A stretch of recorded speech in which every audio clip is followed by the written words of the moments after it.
Hey guys, I am here and it is warm. Let's adjust the camera. We're drawing a big one tonight.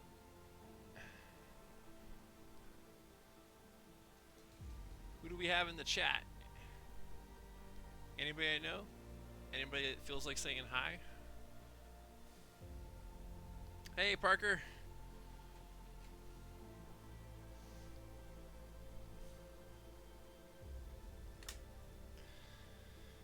I do in fact remember you. How are you, Parker?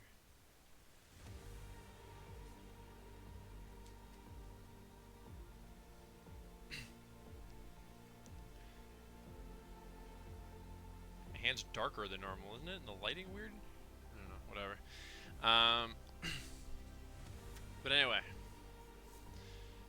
So, I had the idea to do this quite a long time ago, early days of Twitch, to do a kind of the Burton-verse Batman, and it was just gonna be everything from his two movies. So basically, Batman himself, obviously, Joker, Catwoman, Penguin, some other side characters or whatever. Hey Tom, hey Mark. But I kept pushing it back and stuff. I wasn't in a panic to do it. I just thought it would be a fun one to do one day.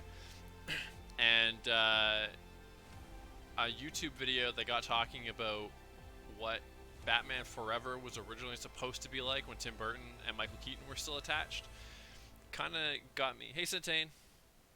Kind of got me inspired to finally do it, but do it in like an epic movie poster style, and do my own redesigns of all the other Bat villains from the other 90s movies, as if Tim Burton hypothetically directed it.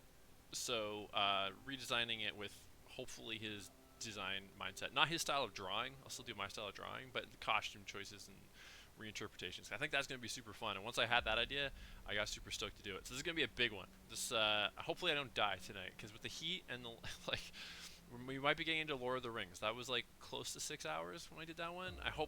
I'm hoping it won't be at that. Technically, it's more characters, but I'm hoping because of what my plan is for the layout, it won't be quite as bad. But we'll see. We'll find out. Yes, yes. Super fun, yeah. Actually, the amount of black that's going to be involved is part of the reason I'm hoping it won't be as bad as the Lord of the Rings one, because I don't need to do as much like cross-hatching and shit like that. But we'll see. It's going to be a lot of characters. I don't have ice, but I do have water off to the side.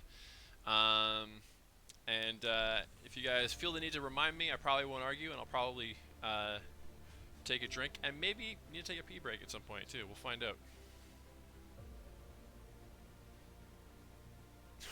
Okay, glad to hear it. I actually got really into this when I had the idea,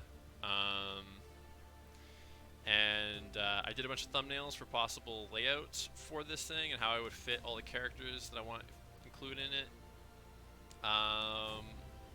and did a bigger version of the one that I decided I wanted to go with, which is off to the side here, and I even did like concept art basically for all of the new characters that Tim never got to do himself, using a bunch of research based on other Tim Burton drawings and some unused concept art, some of the things he had in mind, basing it on actors that he was going to use if he had done Batman Forever, and then used my own guesswork of who he might have cast for the other characters if he had done it. I'll post all those concept sketches that I did at some point as well. I won't show you now. I have it all off to the side here, but I probably won't show it tonight. I'll let you know where some of these design ideas came from, though, as I draw them.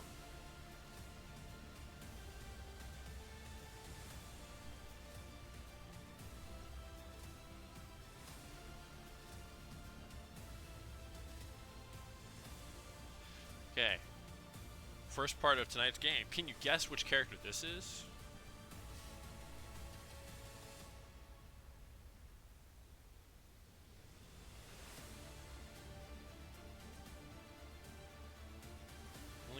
guesses them.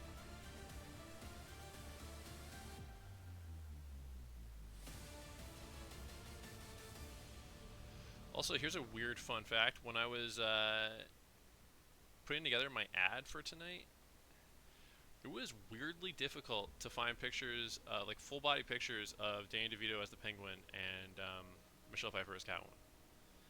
There's like a lot of publicity stills of Batman himself from both Batman '89 and Batman Forever, and of the Joker from '89, like tons of them.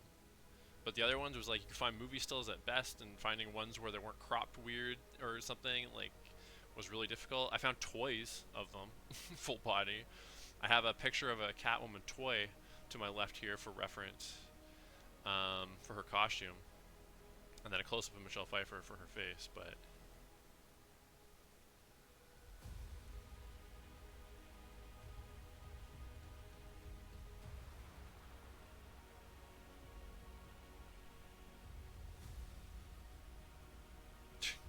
calm down there, Mark. I'm sticking to basically characters that appeared in the movies, just not necessarily by Tim. Ones that he might have gotten to, and yeah, I'll tell you the characters actually. I got other than the ones we already know, Catwoman, Penguin, Joker. There's gonna be Two-Face, which if you know your '89 Batman, you know who is playing him.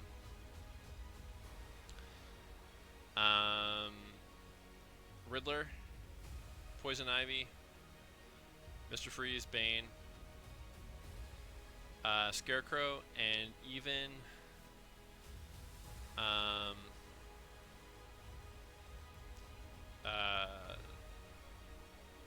Harley Quinn. If Burton was ever to do one that would feature Harley, I don't know if that would mean Joker came back or what, but I decided, screw it, I'm gonna, because I think I know exactly who Tim would have cast as Harley Quinn.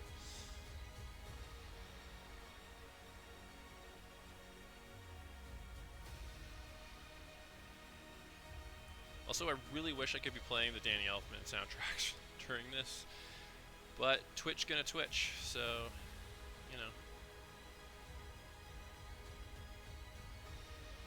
I don't know if you're actually gonna see that foot, so I'm not gonna waste too much time on it yet. Man-Bat would be a fun one to actually see what Tim would have done with that, but we only got so much. In the movie, they hate each other, and apparently Tommy Lee Jones hated working with Jim Carrey as well. Is that in the comics though as well? Do they have a recurring hatred for one another?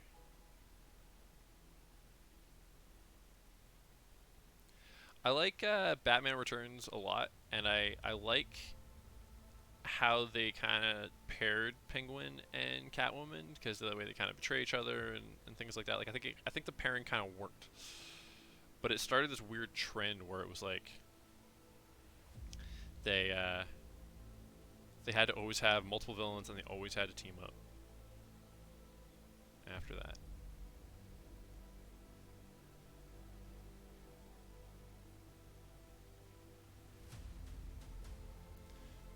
Little undecided what I'm going to do with her arm just yet.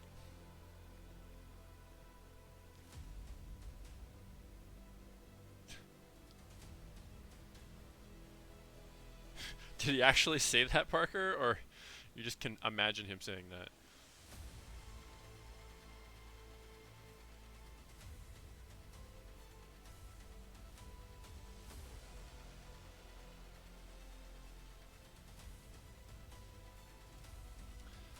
Same thing with that leg. We'll have to wait and see how much that is going to be visible. Oh, I forgot to mention Batgirl and Robin are also going to be here.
I think that was part of it. I also think that Carrey was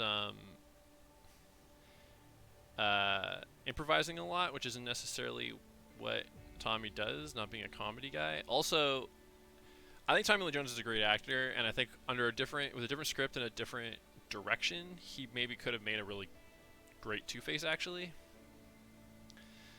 Um, but instead, what he was kind of doing was trying to be the Joker. I think it was kind of like, I think you looked at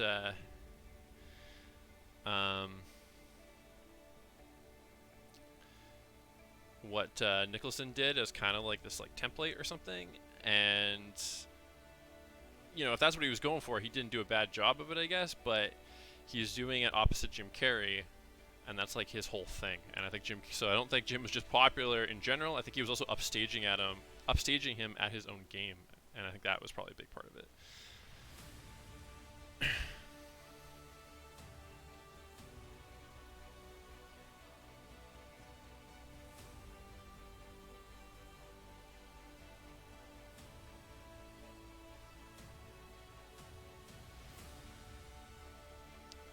I'm gonna give you guys a chance. Once I get into details, I'm gonna give you guys a chance to guess who I'm casting as a 90s era Tim Burton version of individual characters. But I'm gonna give you one thing right now to chew on. I'm taking one actor that did appear in a Bat movie in the 90s, in one of the Shoemaker movies, and I'm using them as another character. But not the character that they actually played. So if you want to guess who that might be.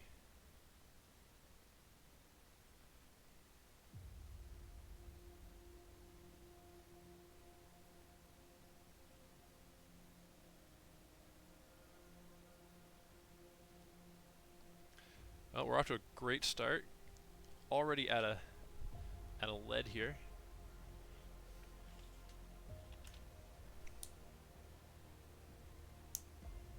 And that one's empty. I don't know why that's even in here. Here we go.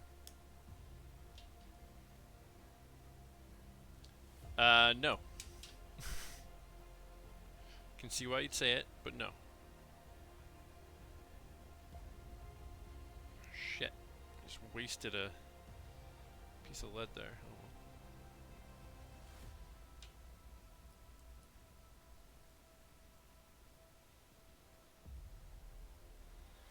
One sec. There we go. Also no. It's one that might seem obvious. Also, by the way, fun fact, even if you get it, I like that whole Friday. Even if you get it, I don't know if I'll tell you and I'll confirm it. Although it'll be kind of obvious, I guess, because I keep telling you you didn't get it, so maybe I'll put 2 and 2 together when you do.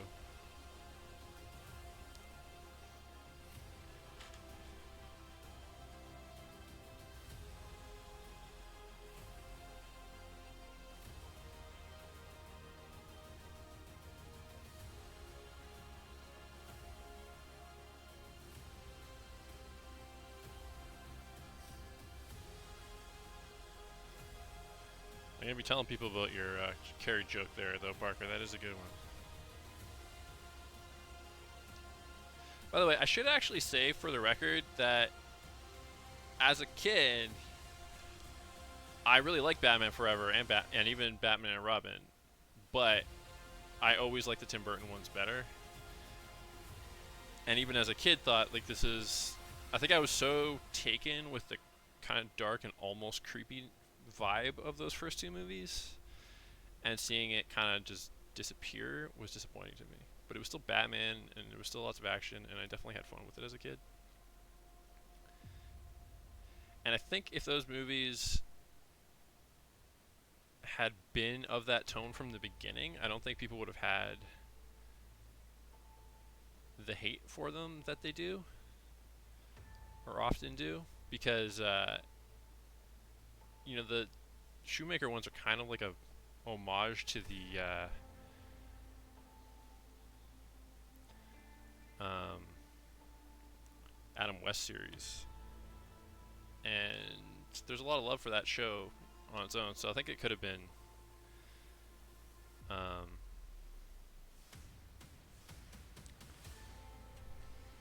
Might have liked it just for what it was, you know? It's just that it was one tone, and then all of a sudden it was something completely different. I will give you credit, I promise. Christopher Walken is Alfred. Michael, what is? Oh shit, what is the Alfred actor again? He was cast by Tim, so I wouldn't change that. And unfortunately, I decided I can't include Alfred or Gordon in my poster here. I wanted to, but there's just so many other characters that are going to be in here, so.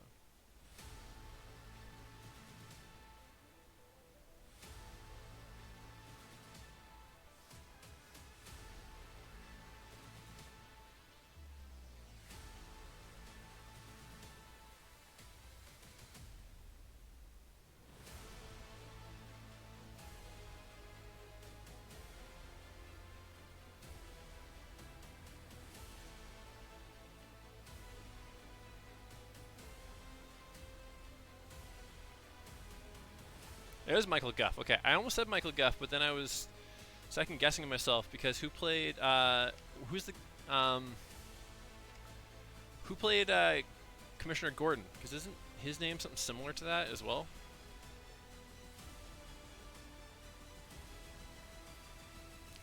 Pat Hingle, right?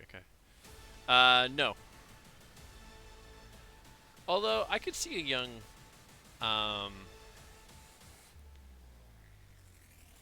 Drew Barrymore as Harley Quinn, for sure. But no. I always forget she was even in that.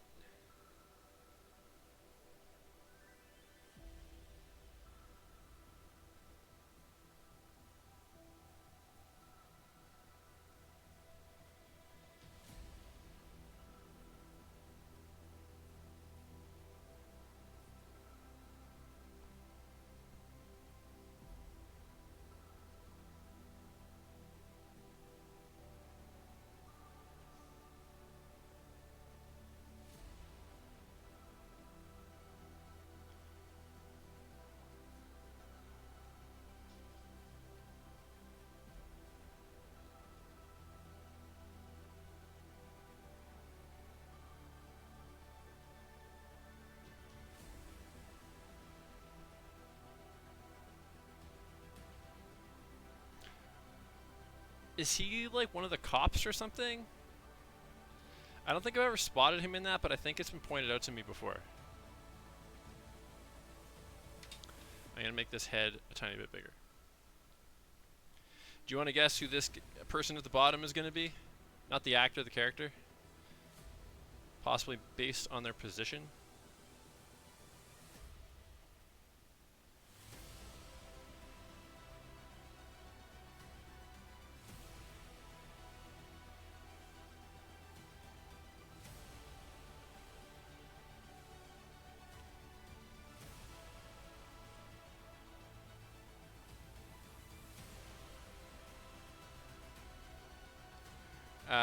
Oh, like when he's going to the circus or something?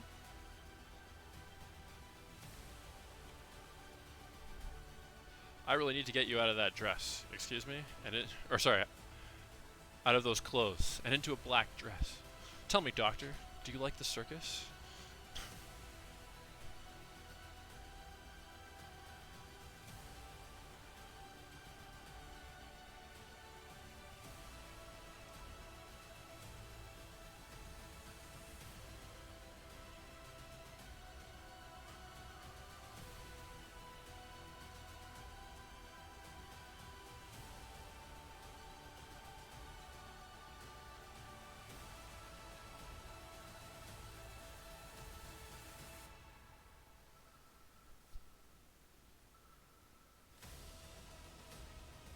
Oh, right. Okay, okay.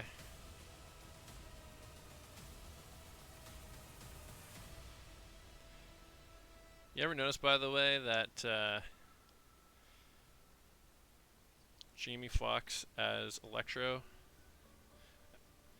in Amazing Spider-Man 2 is basically Batman Forever's Edward Nygma.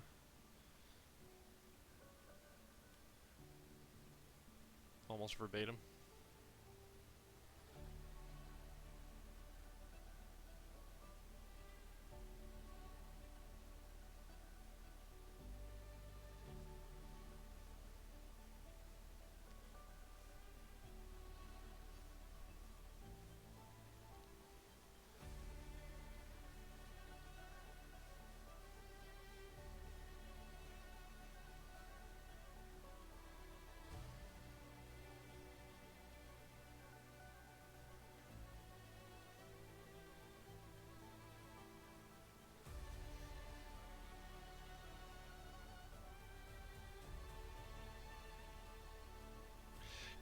I would say true. Well, okay, Guy Pearce's like arc is very similar, but I don't think the performance and the way it's shown on screen, the way it plays out on screen, is the same. Whereas Electro, I think, is exactly the same. And I haven't seen Wonder Woman 84 yet, but I have heard that about Kristen Wiig.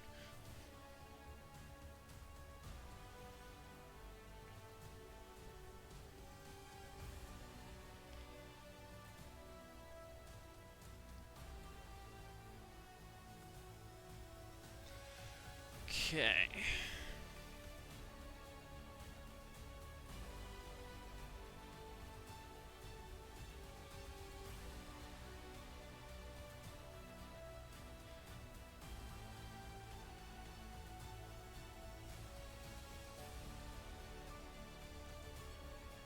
One of the other reasons I'm hoping that this might be slightly faster than my Lord of the Rings one is that a few of my many characters are just floating heads. This one, there's gonna be one there, and this guy at the bottom. Yeah. But also with like Electro, it's like the obsession over well, and Guy Pearce said this too, but to a lesser extent, I guess, the obsession over the hero, you know, they then get slighted by the hero, and then, you know, and that is definitely Guy Pearce's arc. I just don't think that we see all of it happen, you know, in quite the same way, and not in such a cartoony way either.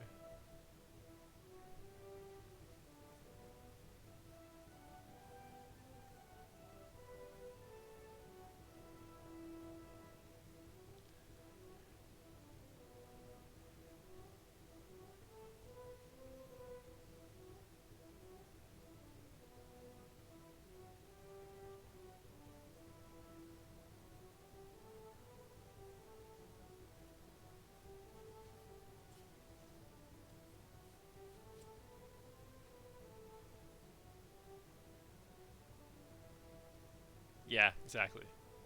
But you're right. It is pretty much the exact same arc. It's just not, but it's kind of out of sight, out of mind, so it doesn't draw the same comparison.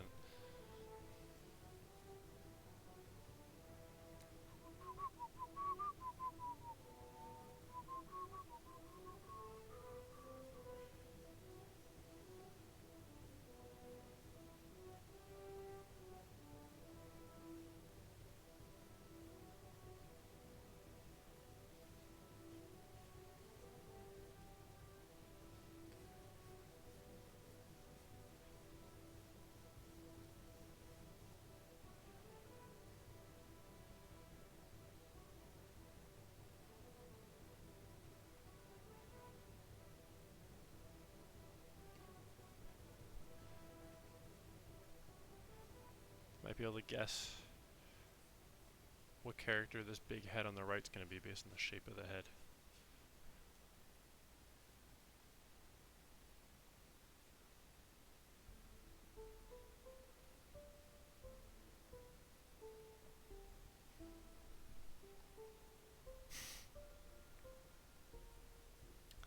It's actually going to seem extremely obvious when you think about it, Parker.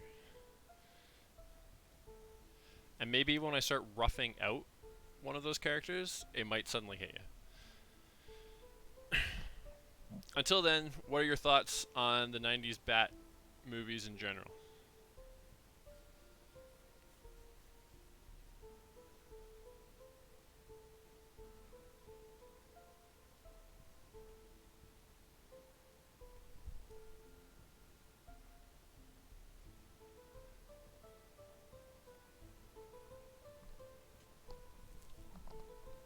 And are you putting and are you putting that on all of them, the Tim Burton ones and the Shoemaker ones in general? I don't actually think that's unfair because I do have my issues with the Shoemaker movies, but I think that they were made that way for a reason, and they might not be the version of Batman everybody wanted, especially at the time. But they know he knows what he was making, and he made that version of Batman quite well.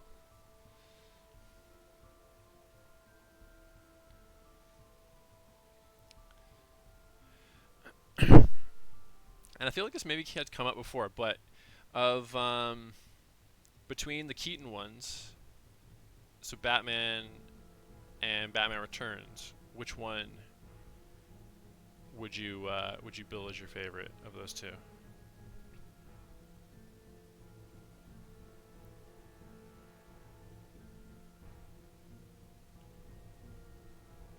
Yeah. Okay.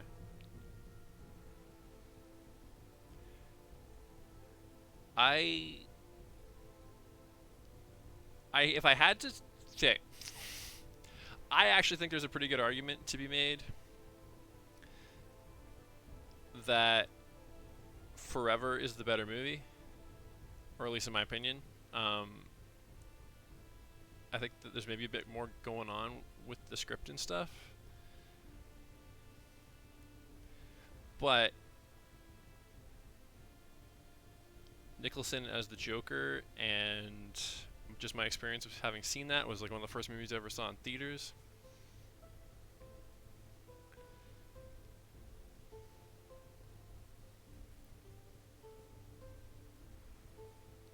Um, yeah, it's pretty hard not to kind of have an extra soft spot for that, which kind of maybe pushes it over the edge.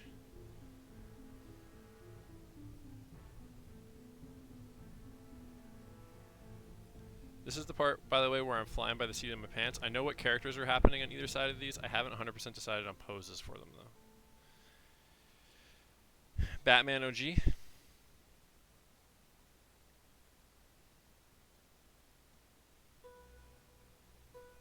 If you're talking in terms of canon, like it takes a lot of creative liberties, but I'm totally down for his reimagining of it all. Like I think Catwoman's origin story in that is pretty goofy. Um, but it's also like just it the payoff is worth it. Like her getting shot multiple times and just like 6, 7, all good girls go to heaven is like pretty freaking cool. She was also one of my first crushes, by the way, is Michelle Pfeiffer as Catwoman. And Danny DeVito as Penguin, I think is a really I think because he's so gross. I think he gets kind of overlooked a bit, but he really does give a great performance in that.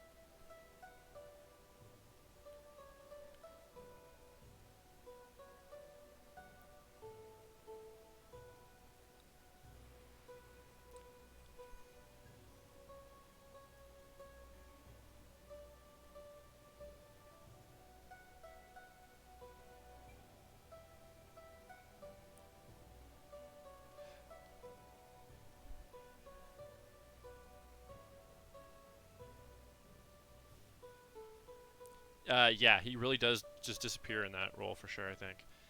And actually, there was all this talk about how do you replace Jack Nicholson, and then Heath Ledger did it, right? And then uh, Leto not so much, but we kind of had it happen again with Joaquin Phoenix. I think just because the physical stature of the character, um, that Penguin might be a harder act to follow in terms of performance.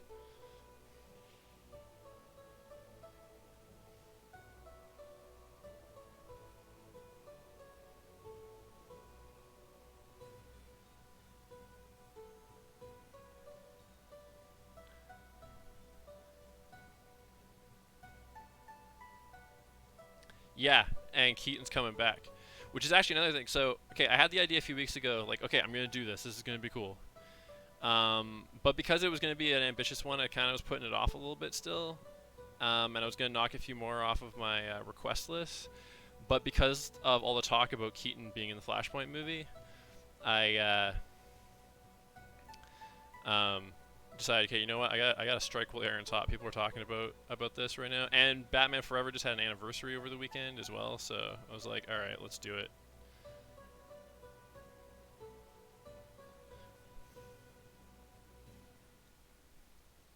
What I'm hoping with that Flashpoint movie, by the way, is bringing Keaton back. I hope sets us up to have a him as old Bruce Wayne in a Batman Beyond movie. I think that would be super cool. Oh, totally, totally. Very much agree, Parker.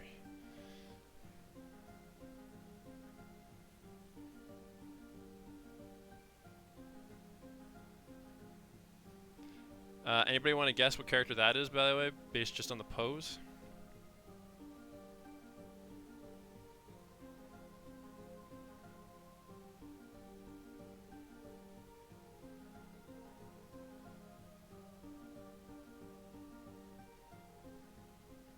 Yes.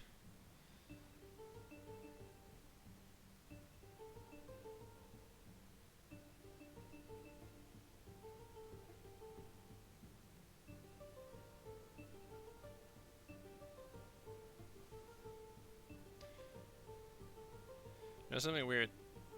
Okay, so Batman and Robin came out and it didn't do so hot, right? Got terrible reviews, whole 9 yards.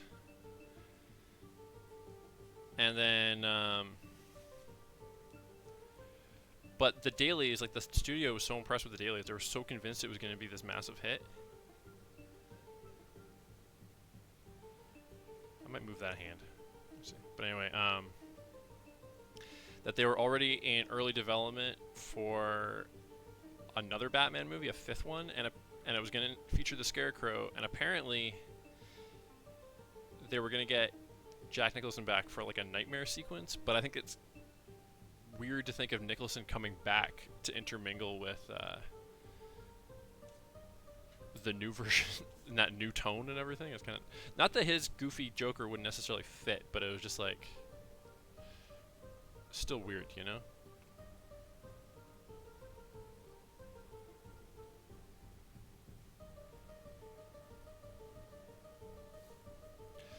Yes, it will. But I am armed.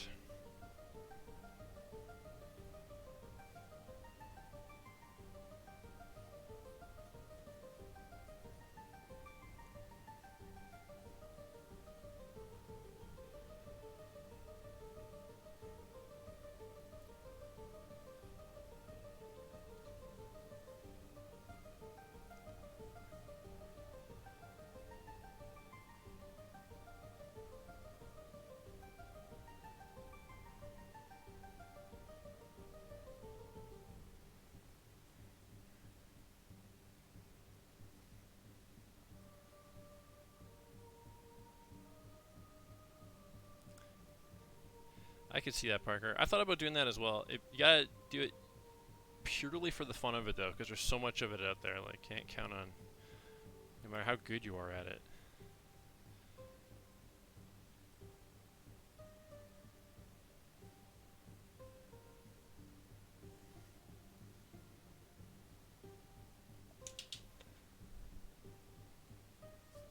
Like I said, I'm making up some of these poses as I go.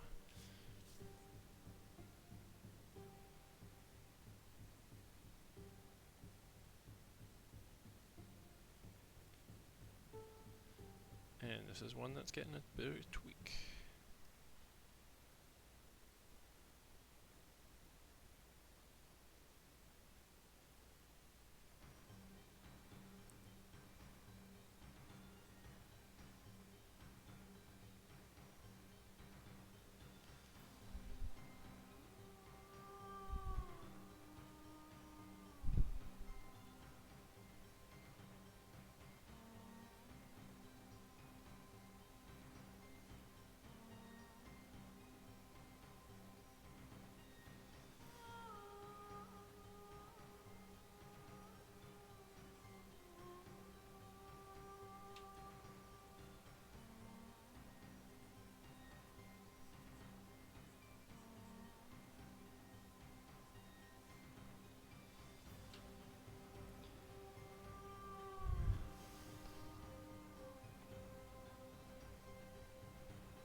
I want to say I knew at some point, Mark, but I'm not offhand remembering what it is. What is it?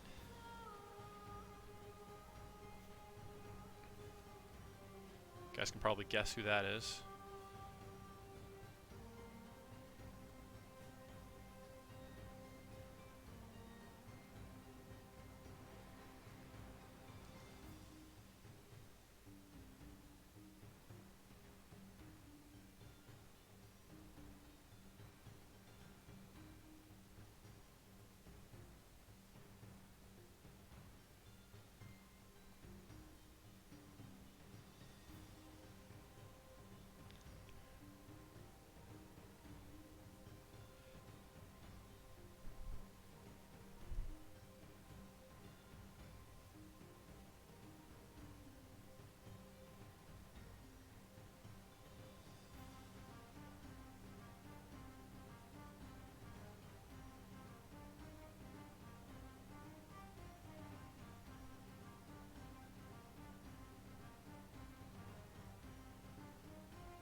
Okay, you might need to film. Okay, that sounds vaguely familiar, Mark, but I'm not quite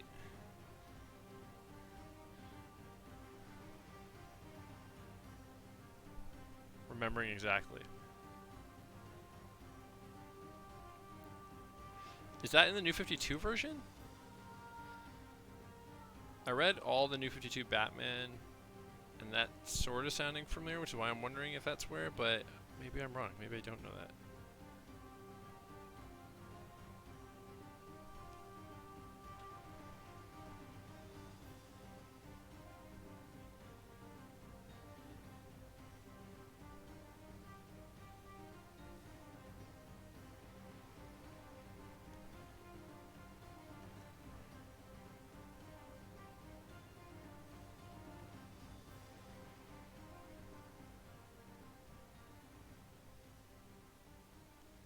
One of these days I should do a 60s, 66 Batman as well.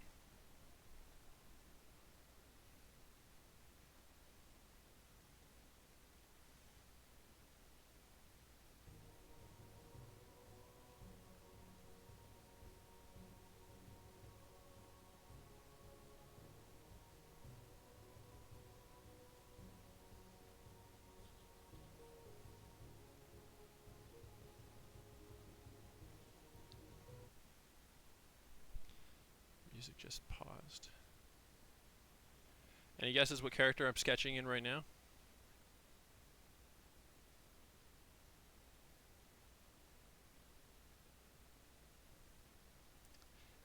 Correct, Parker. And is that making anything click from earlier? Music just paused. One sec.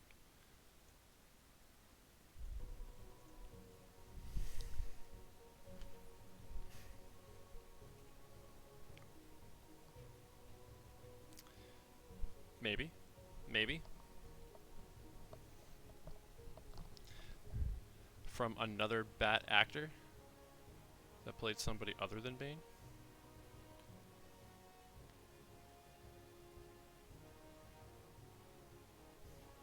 Okay, I definitely didn't read that one then. I might have read about it, but I definitely didn't read that one, Mark.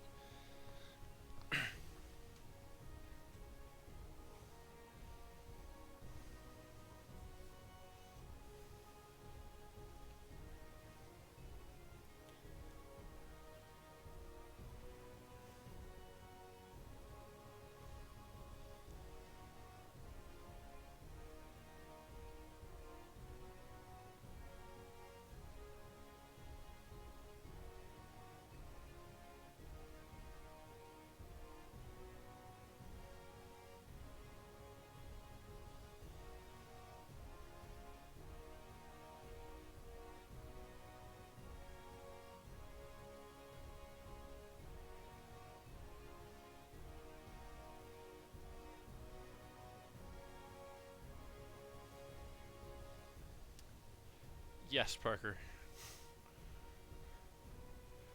That's the one I'll give you.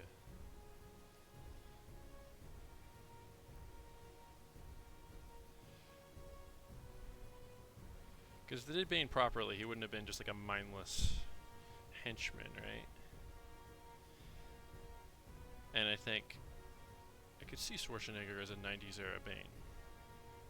And they might still go prosthetics or whatever to make him extra big when he cranks up the Venom, you know? But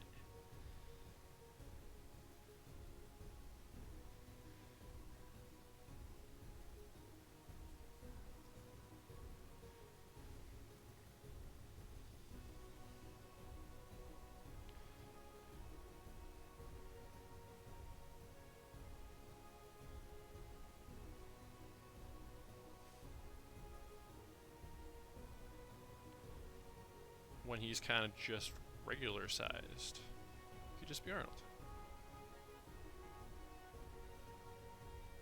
Yeah, as a modern Bane, for sure. But I'm sticking to 90s actors, and then when possible thinking, who of Tim's staple might he have cast if he stuck with it?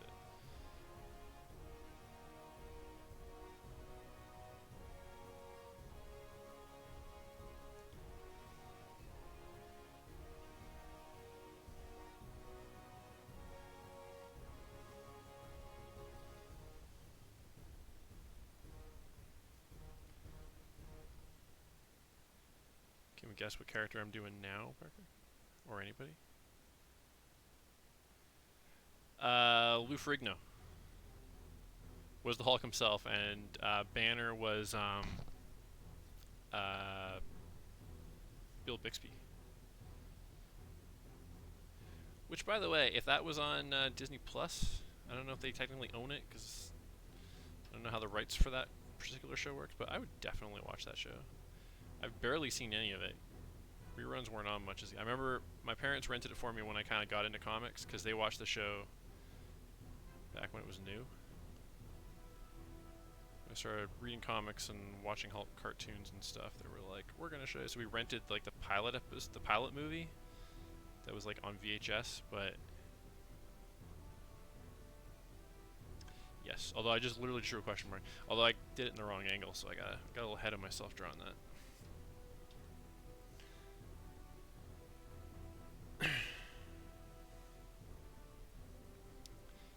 You guys may or may not know this, but Parker here is our own resident Riddler. I've seen him don the tights not once but twice. Actually, you had the tights at Fan Expo, but at Halloween that year, did you have the tights or you just had the suit with the bowler and stuff? I can't remember. Yeah, I had a feeling you might.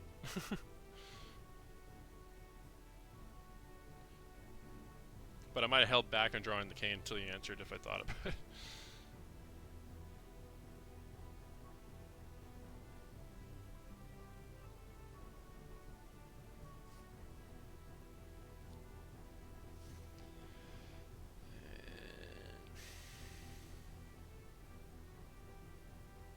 Hey, Chantal. Okay. I don't know if I knew that for sure, Parker, but I think I always assumed it. Halloween, the year that Parker was Riddler, he was pulling out riddles left, right, and center.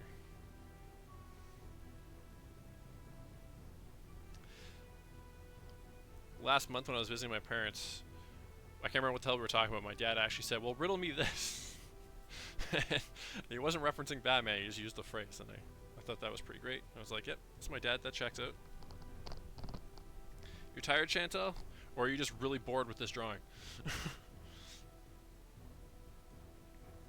Yeah, you did a very good job, Parker.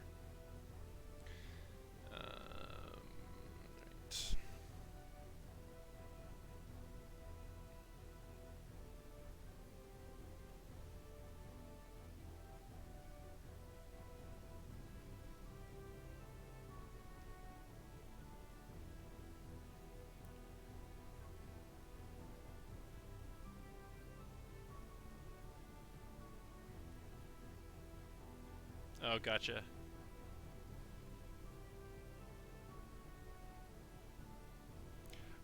Cora? I don't know if I know Cora. Which one's Cora again?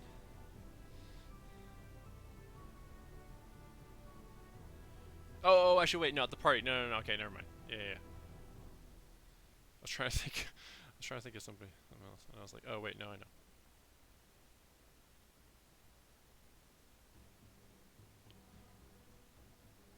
Okay, well I know that Korra. Or maybe I am confused then. You had to explain to Korra, or was somebody dressed as Korra? Also, sorry to hear you're not feeling 100%, Chantal.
Okay. Oh yeah, I forgot he was there that year. I got him to sign a Batman Adventures comic book, which was based on the animated series that I've had since I was like 7.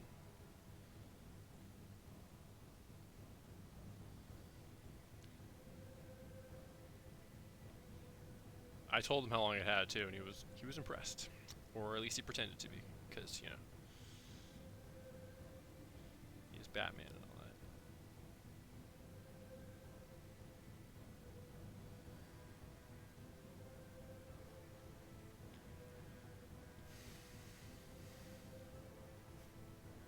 Yeah, I bet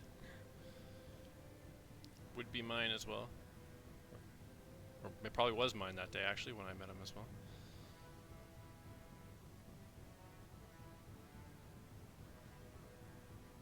Okay, and so the question you guys gotta ask yourself is if Arnold is Mr. Freeze, or sorry, is Bane in this situation, then who, pray tell, is Mr. Freeze?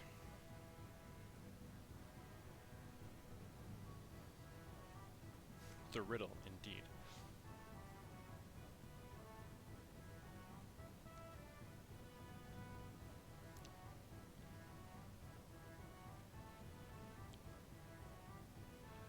As I'm doing details on other characters, I'll give you guys some hints. You can kind of guess who I cast. There's a couple that I kind of cast just for fun, for one reason or another, but you probably wouldn't. You're not even gonna see their face. Arnold, honestly, is one of them. It'll be the shape of his head, but he's gonna be wearing the Bane mask, so really could be anybody. Also, I feel like 90s era any of these movies, they would have found a reason for him not to wear the mask for most of it, which I guess would be easy because true Bane doesn't need it to live, so.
Okay.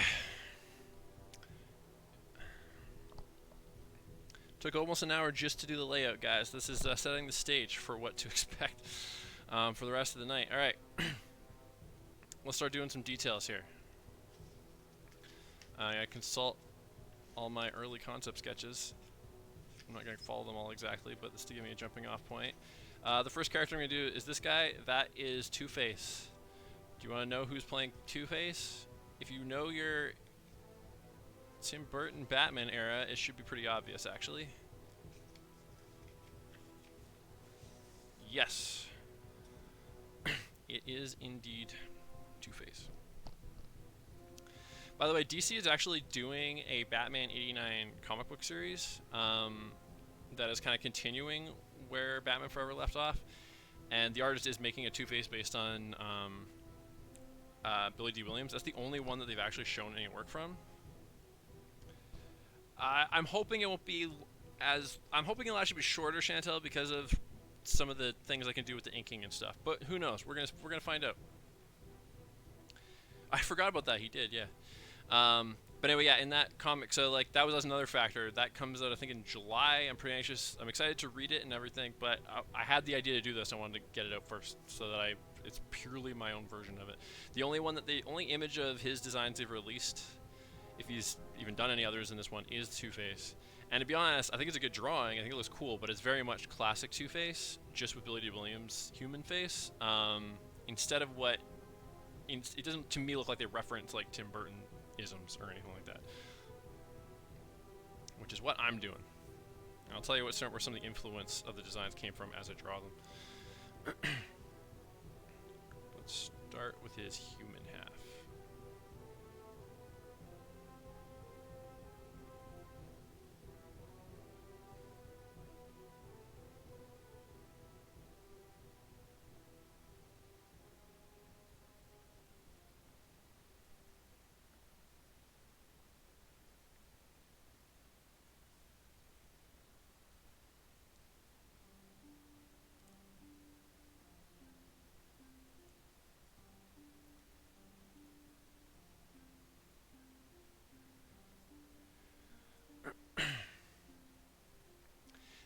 The person that's writing that comic, by the way, is Sam Hamm, that wrote or at least co-wrote the scripts for Batman and Batman Returns. I think that's pretty cool they brought him in.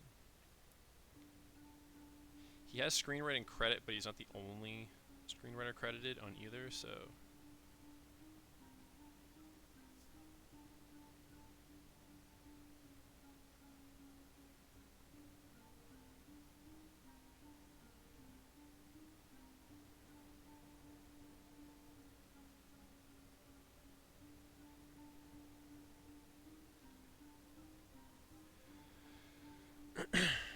I did, yeah. I'm hoping Tim's fully involved, though. I'm hoping he's not just an EP for the sake of that name recognition, you know, because they've been known to do that kind of thing sometimes. And the only reason I wonder if that I even consider that a possibility, just because he's devoted so much of his life to this point at Batman, that I wonder how involved he would actually want to be. The guy's obviously a fan, but but he's also just a creative guy in general, and you'd think he would want to try some other stuff, you know? Even if it's in the DC world. But either way, I'm optimistic. I think even if his creative involvement is minimal, it can't possibly be a bad thing having him on there.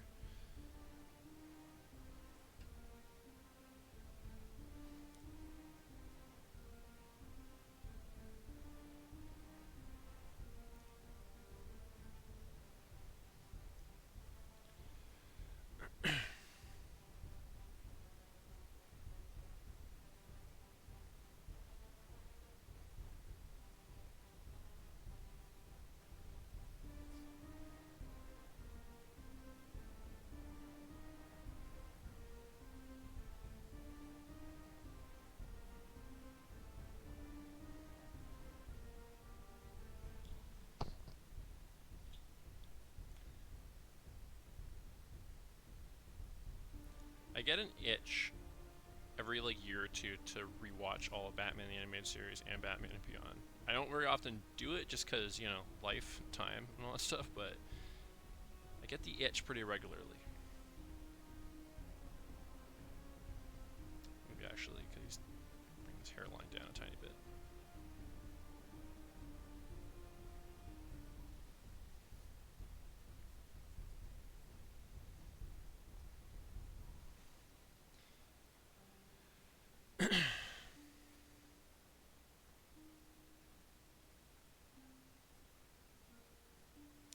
So in all new designs that I'm doing, obviously I'm looking at the comic books as well, the original source material, but I'm also referencing Tim Burton stuff, just in general.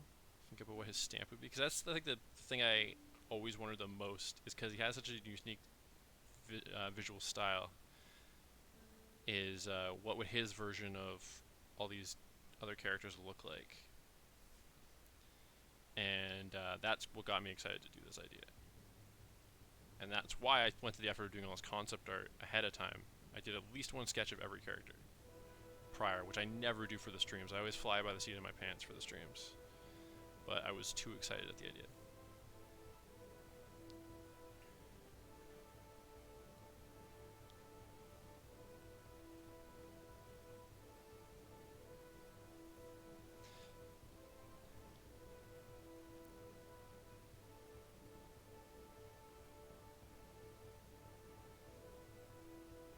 And with that in mind, if we have any Burton fans with us, any guesses what I might have drawn from a bit for Two-Face here?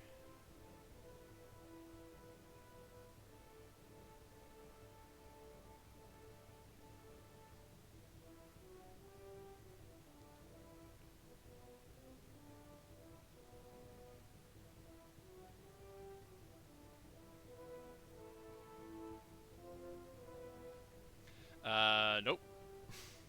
You might have missed that part, Chantel, but I'm recasting to match the Tim ideas, right? So it would have been Billy D. Williams if Tim had continued, because he played Harvey in the '89 Batman.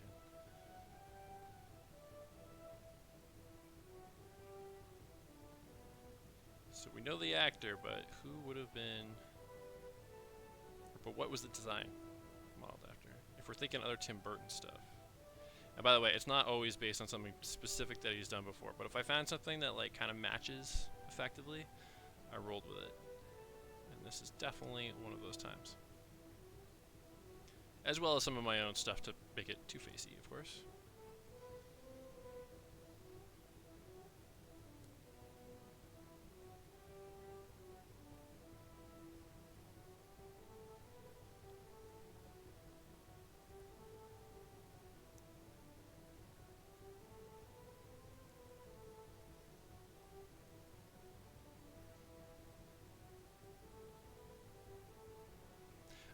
Not talking about a TV show.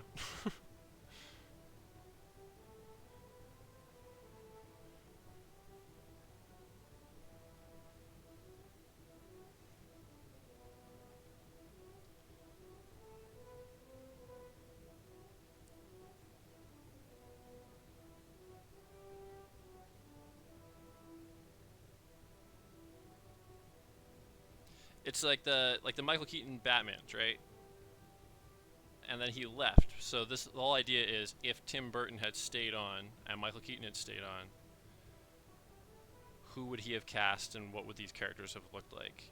And we know because the 1989 Batman movie with Michael Keaton had Billy D. Williams as Harvey Dent. So we know if Tim had stayed on, that would have been who played Two-Face.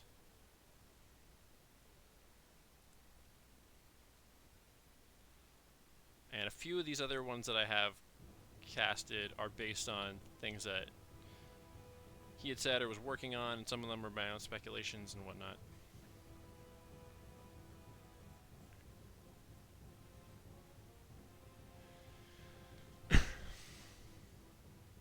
It is indeed Fox. I agree on Johnny Depp. I'll give you a hint right now. Johnny's not going to be in this because I couldn't think of who he honestly would have cast. Or at least out of the characters I was including.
I assume you mean Helena Bonham Carter.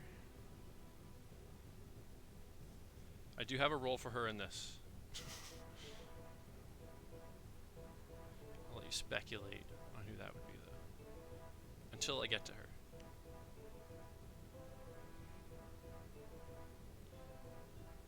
He actually has 2 X's that are going to appear in this drawing.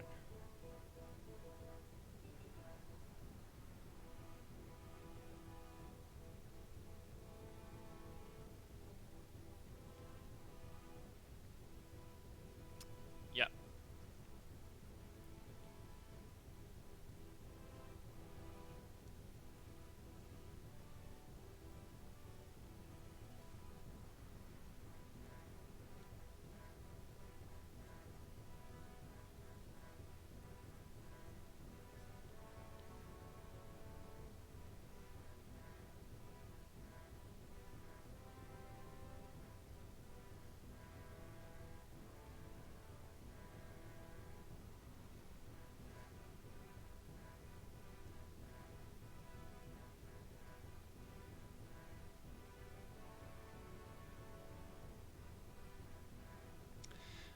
I did. He's the one that I would have considered. The only reason I didn't is because Tim had actually expressed interest in another actor to play Scarecrow already. Then they just didn't end up using the character. So I decided to go with that one, since I actually knew what the casting choice was going to be. And I briefly considered him for Mr. Freeze, but I thought 90s era Johnny Depp would have been too young for Mr. Freeze. So I went in a different direction. I'm actually pretty excited about that direction. Might be a tougher one to guess my plan for that one, but I think you guys will dig it when you know what it is.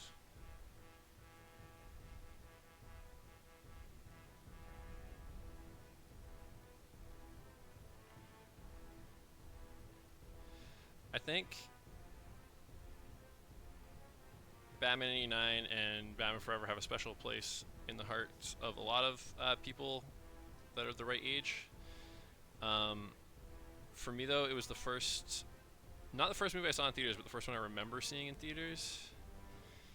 And because Tim Burton's style was so recognizable, and I was already a fan of Beetlejuice, I could actually look at it and be like, did the guy that made Beetlejuice make this movie? And that's how I found out what directors do. And I think that might have been my first step towards being so interested in movies and filmmaking. So I'll forever have a special place in my heart because of that.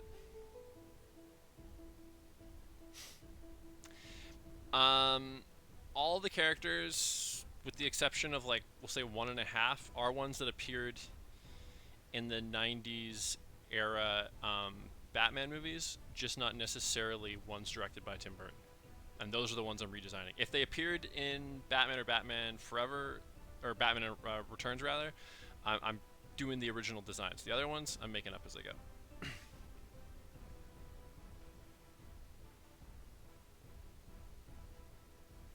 Just realized I should map out the cape there.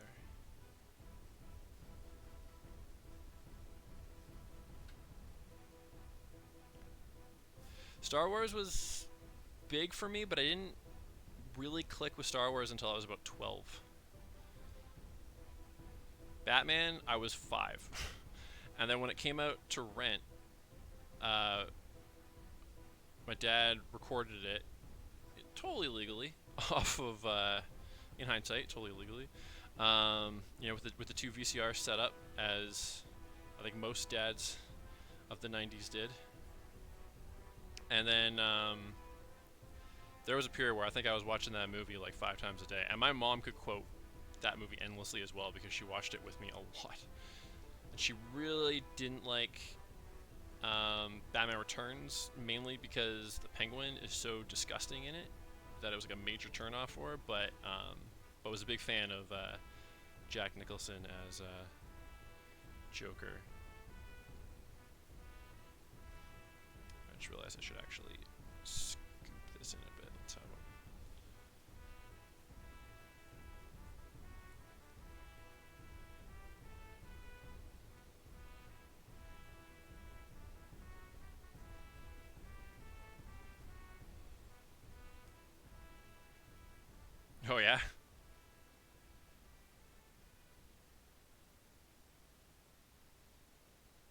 The reason I got into it at 12 because that was when the VHS re-release came out with um, uh, the THX remastering and stuff like that, and then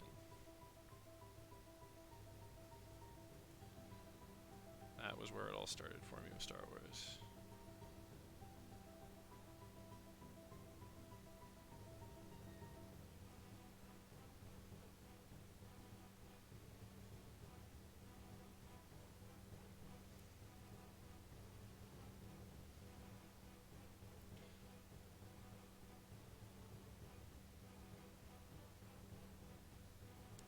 So, the scarred half of Two-Face's face is a mix of the comic book Two-Face and the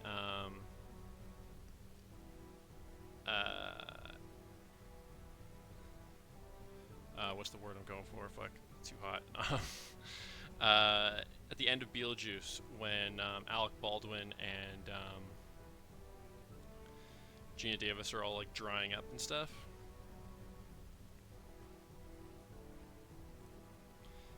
And a dash of unused concept art for Tim's Superman movie that never happened. For Brainiac.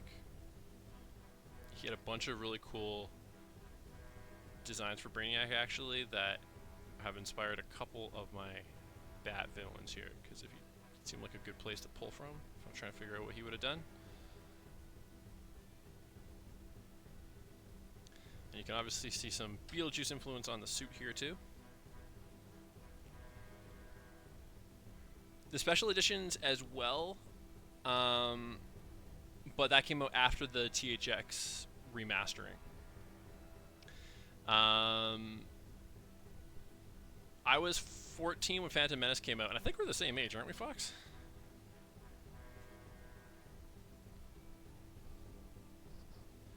I caught A New Hope and Empire in theaters when they did the special edition, but I never did catch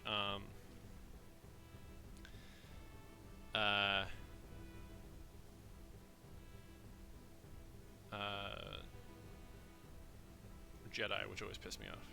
It's the only Star Wars movie I never saw in theaters.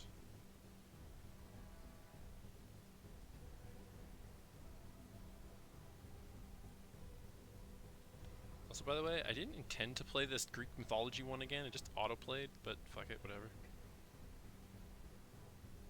Okay, so you're 1 year younger. Okay, makes sense.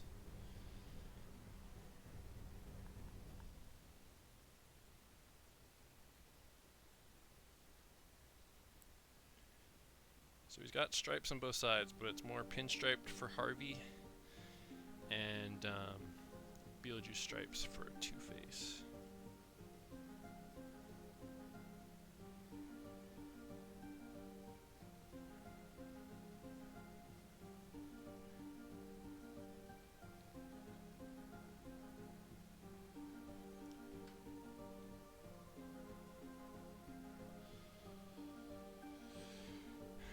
We got 84 and 85. And 86. Do we have an 87? Okay, so if you didn't know this already, I like to work in layers, right? So the stuff that goes in front comes first. So next we're doing Batgirl. Who do you think I cast as my Tim Burton Batgirl? I will give hints if you would like.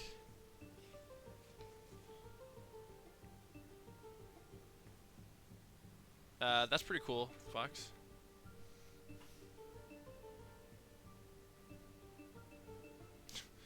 I don't know my count, but I've definitely seen it a lot myself.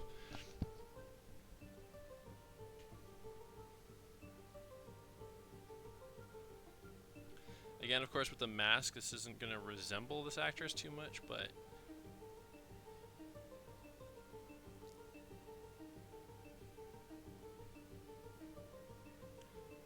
who do we think 90s era Tim Burton would have cast as Batgirl.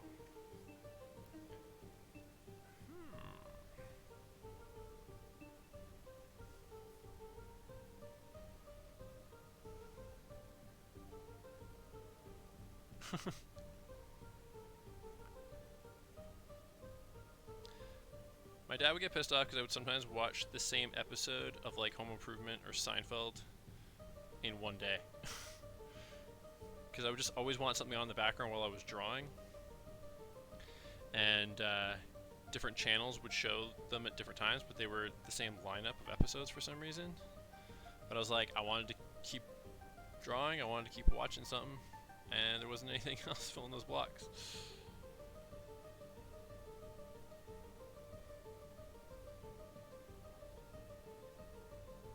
Should have got a reference picture of this actress pissed off, because I don't think she should be too smiley as Batgirl.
I don't know if I know what you mean there, Chantel. Is she even able to join in need conversations because of my movie taste?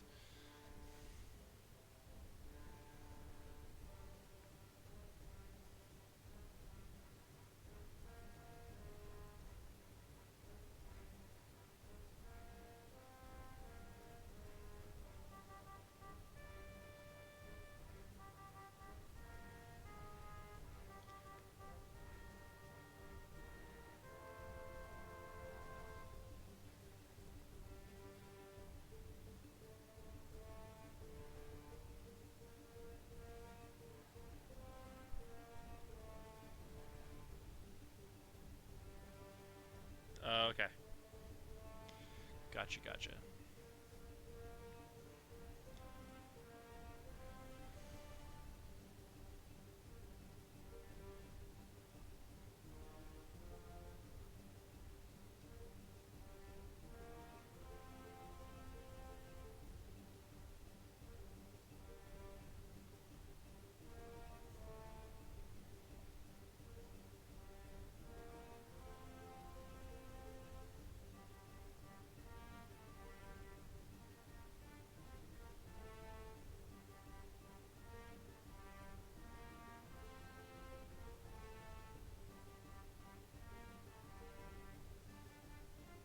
By the way, this pose for Batgirl is kind of inspired by Robin in the 60s show, because he would always stand like this.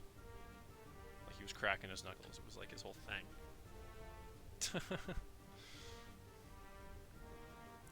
I used to be a good speller, but autocorrect has fucked that up for me for life probably now. I think I was complaining about that on a recent stream already, actually.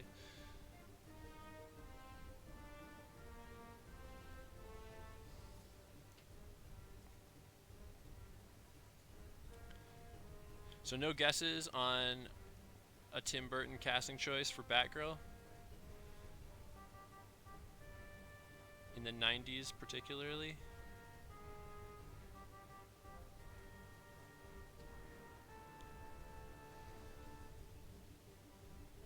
I'll give you a hint. It's one of his staples. She appeared in a few of his things in that era.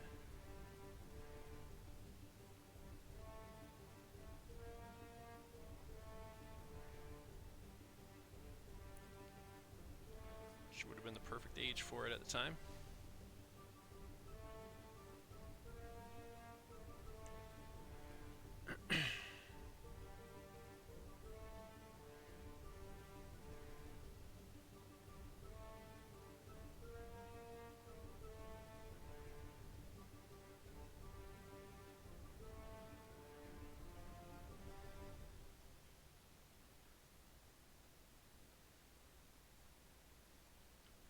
Only regret about this pose is that you're not going to be able to see the bat symbol on her chest, but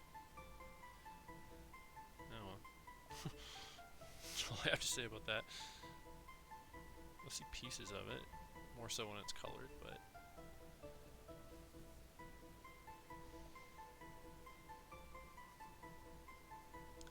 think 90s Tim Burton movies, and then think about what teenagers appeared in those. She did at least 2 of his big ones.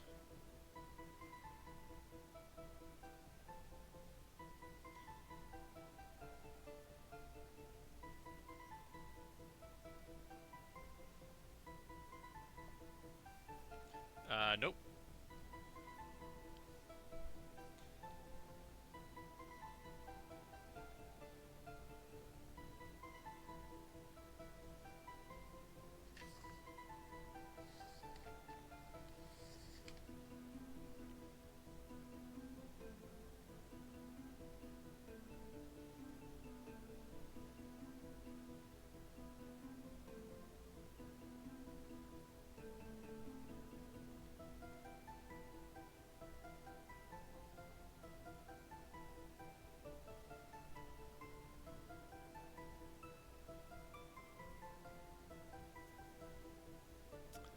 Nope.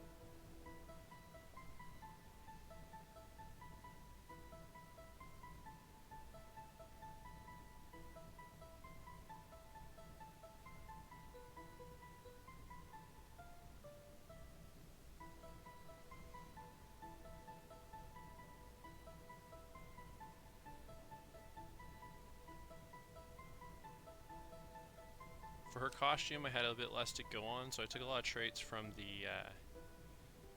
from Batman's own costume, particularly the one from Batman Returns, because that's my favorite of the two, design-wise.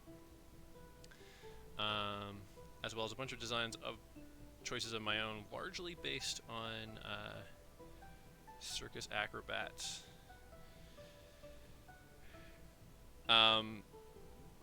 She was also Christy Swanson before that. Not Silverstone played her in the Shoemaker one, but not in my vision of the Tim Burton one. Not that Tim couldn't have cast her as well, because she was a fairly big actress at the time, and she would nothing really wrong with her as a casting choice. But I thought I would mix it up. But he's definitely more known for working with this actress.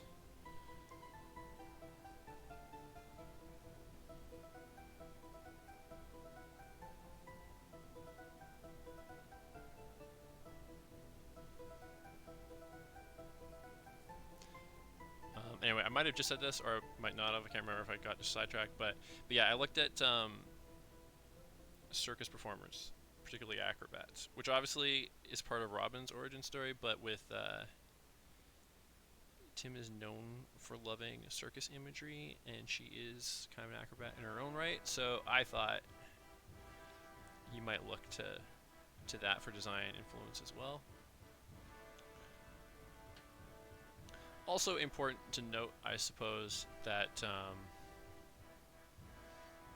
Tim, of course, has design influence. He often does sketches, but he has production designers to do some of the stuff for him as well. But he knows who he's gonna like. He has design tastes that they're all kind of adhere to. Batman, one production designer was Anton Furst, won an Oscar for the art direction, and Batman Returns was by Bo Welsh. I don't think won anything for that, but he's definitely won stuff before. He also directed Cat in the Hat, which is not a feather in his cap, but we'll let that go.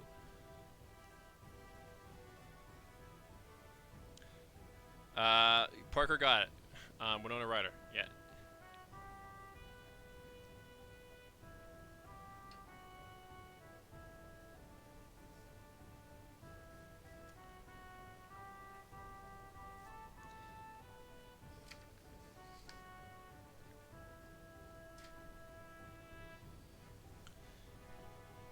Actually, wait. Let me pull my reference back here. Jumping ahead.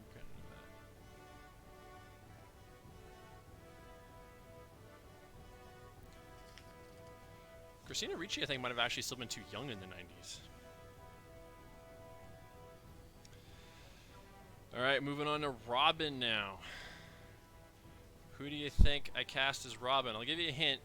Tim Burton himself actually cast this actor. He was supposed to play Robin in Batman Returns, and then they decided at the last minute to cut him out. But he still got paid for it. Winona Ryder, Chantal. Jessica Biel might have actually also been too, because he was kind of bigger in the early 2000s, I think.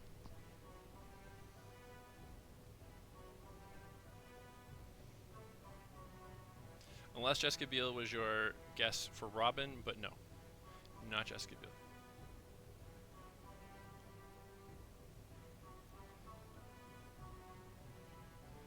If you know your Bat lore, you might have heard about this before, and this actor has talked about it in interviews because he actually did pretty well.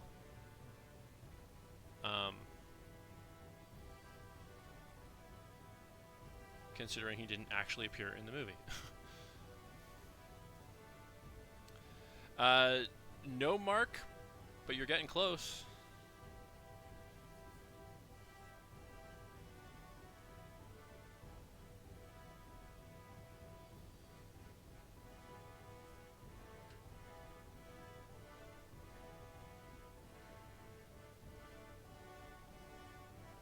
They are more known for comedy. Think younger, Mark.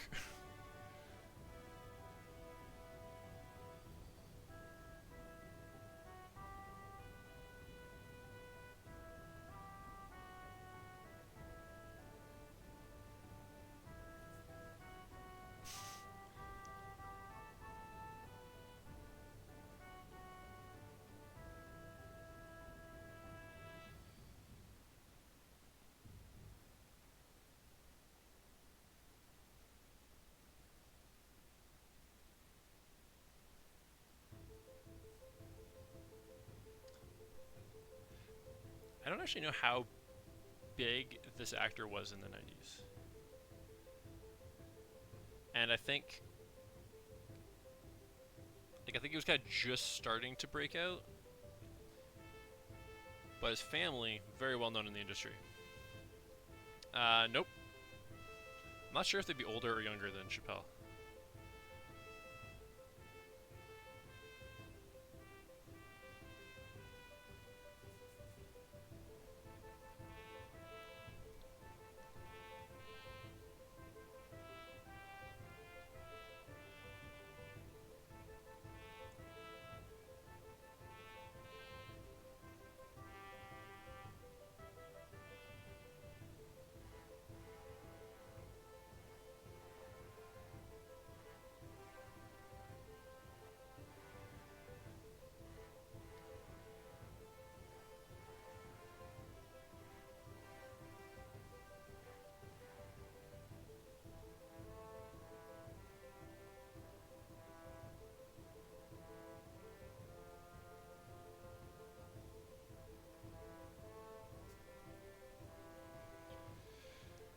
One of the Wayans, yes, Fox. Do we know which one?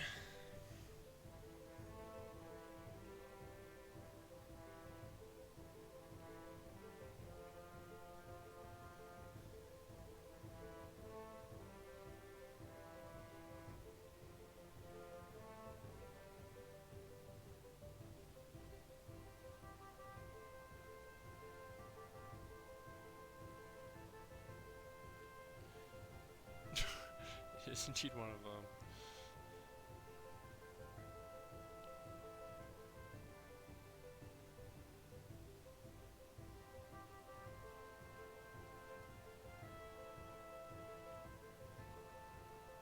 I feel like if Dick Grayson had this distinctive looking of a hairstyle though, he would have had to have a different mask to cover it. Or I feel like it might just narrow down the search a little bit too much, you know?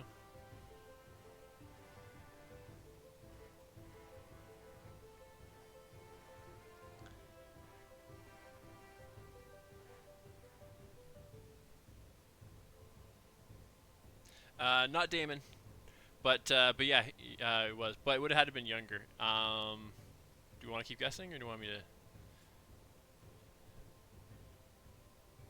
give it up?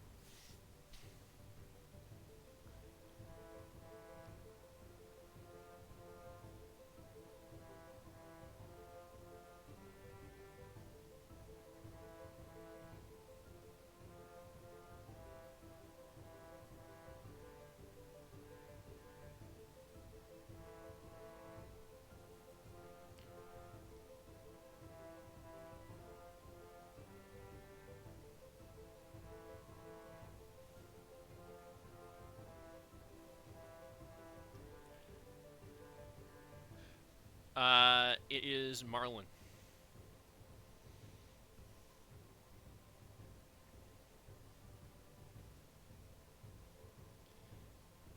which I could kind of see a young Marlon Wayans as Robin.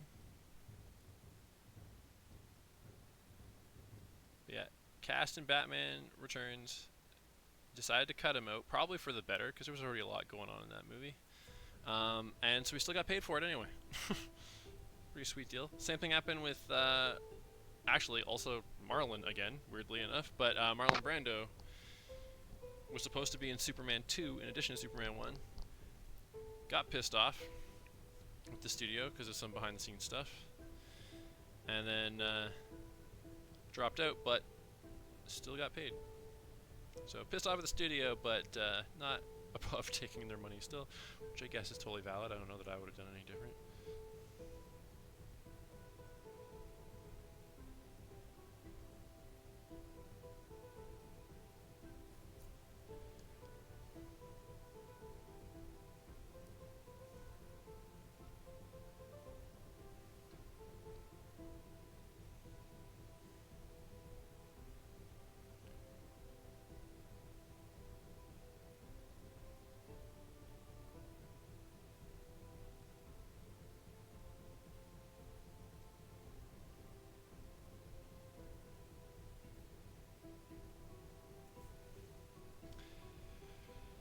So the design for Robin's costume, if you Google Tim Burton Robin concept art, you will find one drawing that looks fucking terrible.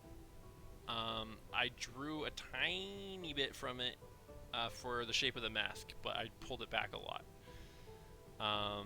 And basically what it was like top was open and then the hair was like giant, like this. I don't know what that style's called, but I think Marlon had that style in like Don't Be a Menace or something, like a cartoonish kind of thing, and I decided to pull that a little. Basically, it was like the shape of the Batman mask, but instead of the ears, it was open on top, so his hair could puff out, and it looked ridiculous. And I don't actually know for sure because the design seems to be a bit more in line with something that Shoemaker might have done, but I don't actually know. For sure if that is from the Tim Burton era or not. So pulled from that a little bit, pulled a bunch from the comics, the 90s version of Robin, and pulled in some traits from the Batman Returns Batsuit again, because I figured they're all made by Robin, they're going to have some design similarities probably.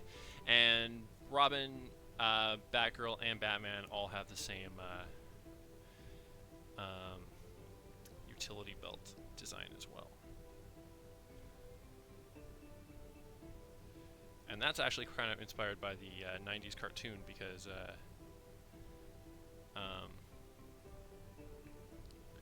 I remember all three of the characters had the exact same grappling hook launcher, which to me made a lot of sense, but isn't always how they do things in cartoons, because they want to personalize everything, right?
also with the utility belt, I also felt like they changed the bat suit quite a bit when they went into Batman Returns, but they still kept that utility belt the same. So.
I will not. Do you guys remember the magazine Disney Adventures? I for a while had a subscription to Disney Adventures. And the first glimpse of Batman Forever that I ever saw was in that. And I remember showing it to a friend because I was like, dude, Batman has nipples now. And I was like, what? And then we just giggled at it.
Robin is done.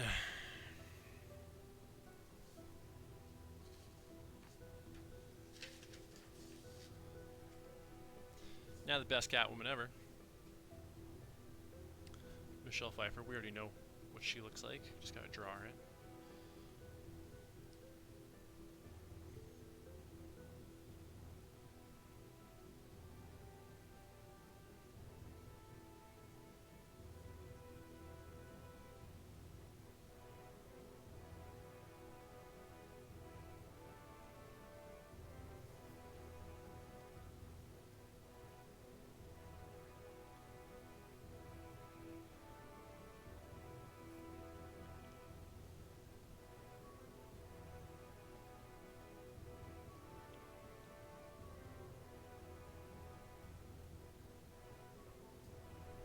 Do you guys know the story of Sean Young wanting to play Catwoman?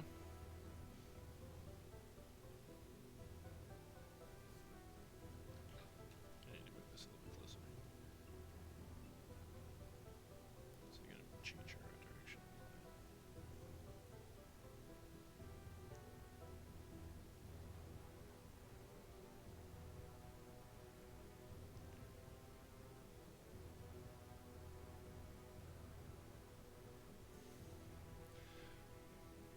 one's answered yet, but I'm going to tell you the story of Sean Young.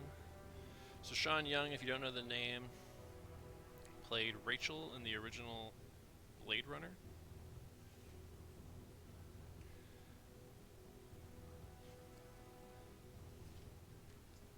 And she was supposed to be in the 89 Batman movie.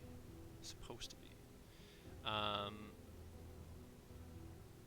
But she had a horse riding accident early in the production. Also got to fix her chin there.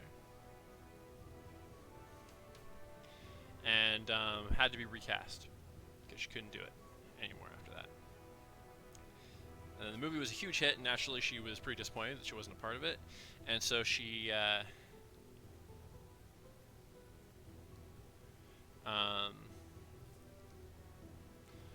wanted to be in the sequel, and she wanted to play Catwoman.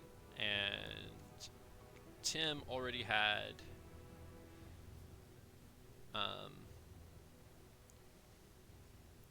Michelle Pfeiffer in mind. And according to legend, she apparently has denied this, but everybody else has insisted that it's true.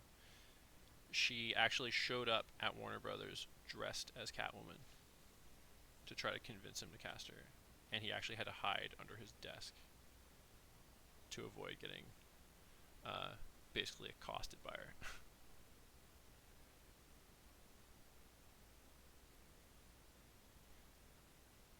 She has apparently denied that this happened, but I think several people have said that it has, and it's only recently that she's claimed it never happened. So who knows?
Just this leg a little bit, just to not have it come quite so close to the Riddler's head there.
obviously, this Catwoman's got the stitching all over her, but I'm going to save that for when I ink.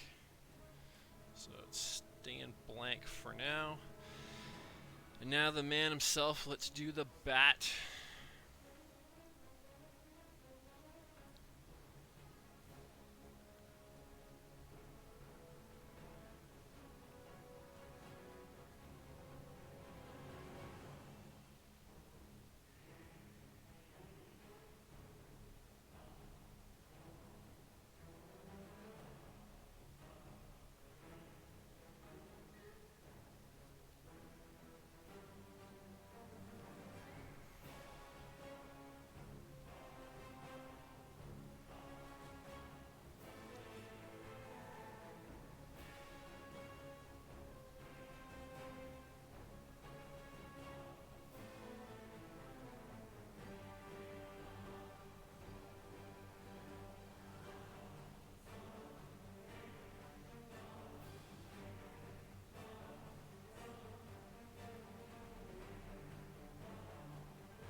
I always really liked how long the bat ears were on the Tim Burton costumes as well. It's like dangerous.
Gotta get that signature 80s bat logo right.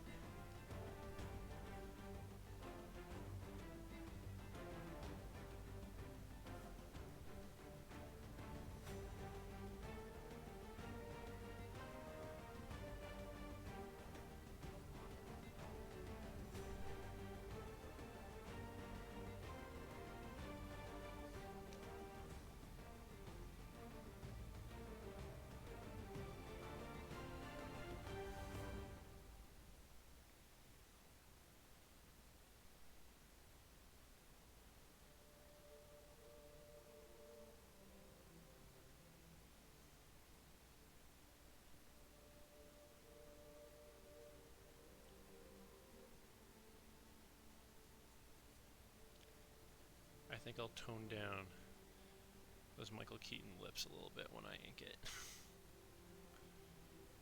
They're a little bit too attention grabbing right now.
Alright. We're past 2 hours and I'm still not done penciling, guys. This is this is intense. How are we all feeling? I got another casting decision for you guys to guess coming up. Who do you think I cast as Tim Burton's Poison Ivy? Fuck, I hope not, Mark.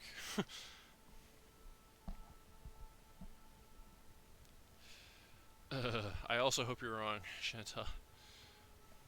That reminds me, let's drink some water, shall we?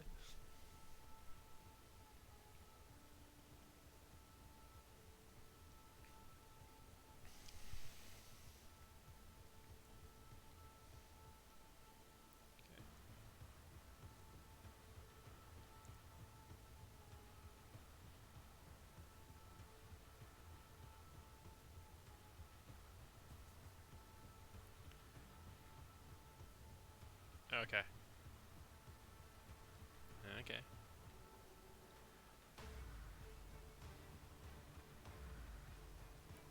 I don't have a yoga mat, but I feel like stretching after I'm done this might be a good idea.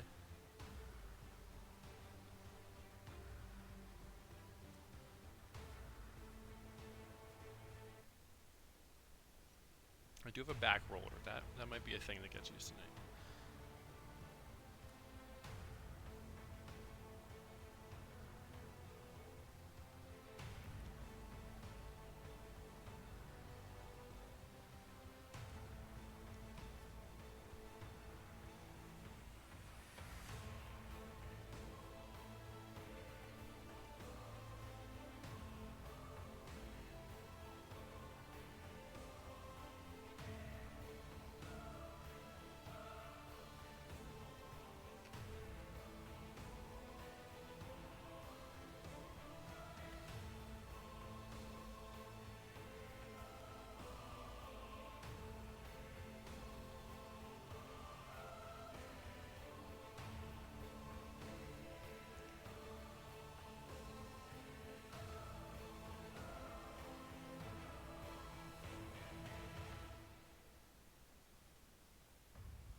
No guesses on Tim Burton's Poison Ivy?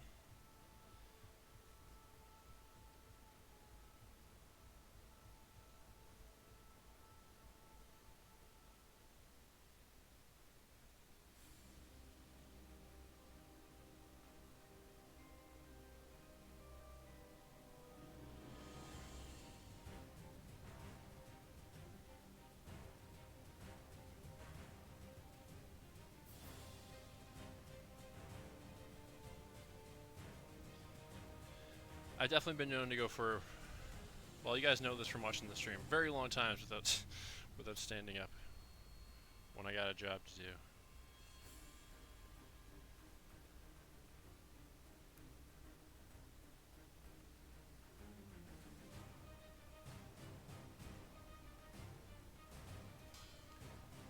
When I ink this, I'll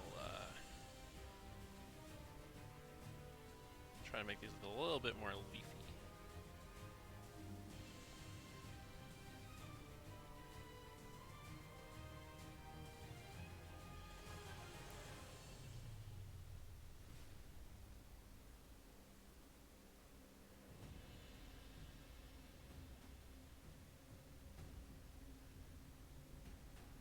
Okay, I'll give you a hint on this actress. I'm pretty sure they were married, and it's not Helena Bonham Carter.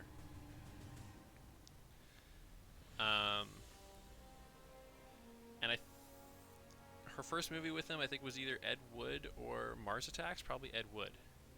And then from that point until they split up, I think it was in all of his movies. And seems like a for sure Tim Burton casting choice. 90s Tim Burton, Poison Ivy.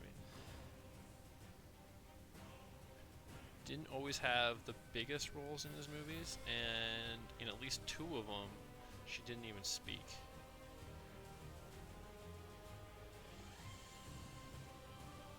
But they were significant roles.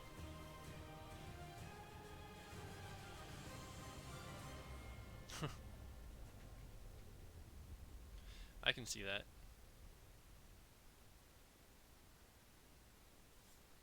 Oops. Forgot I changed her arm position.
Probably gonna make that hair a bit more wiry when I ink it, but that's good for now.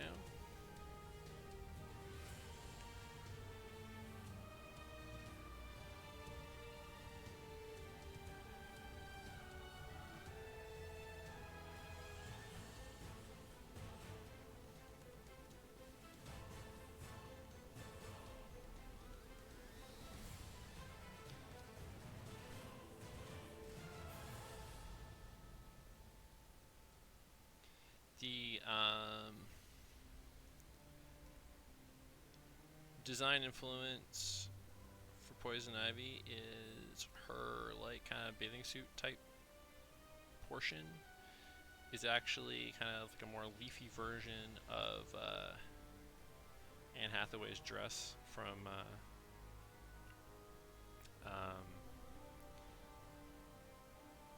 Alice in Wonderland. And her leggings, or are they just vines? I don't actually know. Are kind of modeled after the Martian girl from Mars Attacks, the one that has the big beehive haircut. She's actually like a Martian wearing like a robot disguise or whatever. And that is also, I'm going to tell you, that is the actress that I cast. It's Lisa Marie. Known more as a model than an actress, but Tim Burton cast her in a lot of stuff in the 90s. She played Johnny Depp's mom in flashbacks in Sleepy Hollow, and she was, like I said, the Martian girl in, what's it called? Mars Attacks. And she also played Vampira in Ed Wood. And that one, she actually, like, had lines and stuff, and she actually played the part quite well. She was pretty good in that movie. But whether she speaks or not, normally plays a seductress, seems right for Poison Ivy. I don't know if her acting chops are necessarily the best, because she so rarely would speak. But this is all hypothetical, so let's assume that she would be the perfect one, because she definitely looks the part.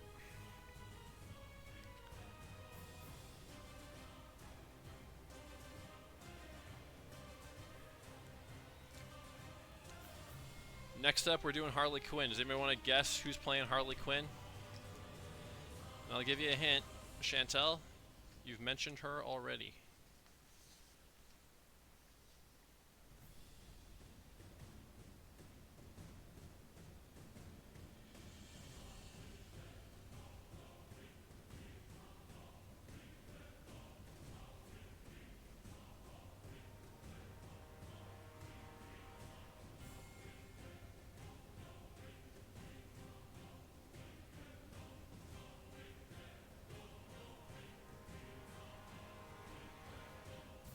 Nope. I think Tim Burton.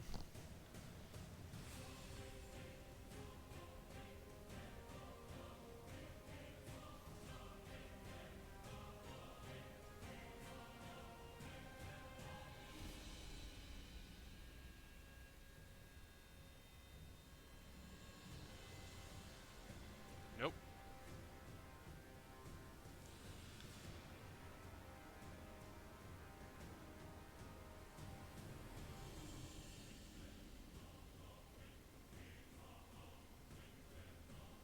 She normally plays very eccentric characters, which is why I think Tim would have cast her, I'm sure, but I think she also would have been really good in the part at that age, at that time.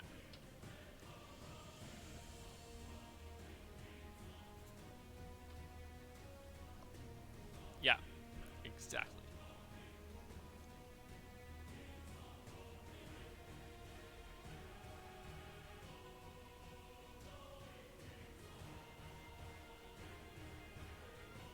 And for her design, I'm honestly keeping it pretty close to her original classic design, because Tim loves those clown motifs, and I don't see why he would really change that too much.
Go for it, Parker.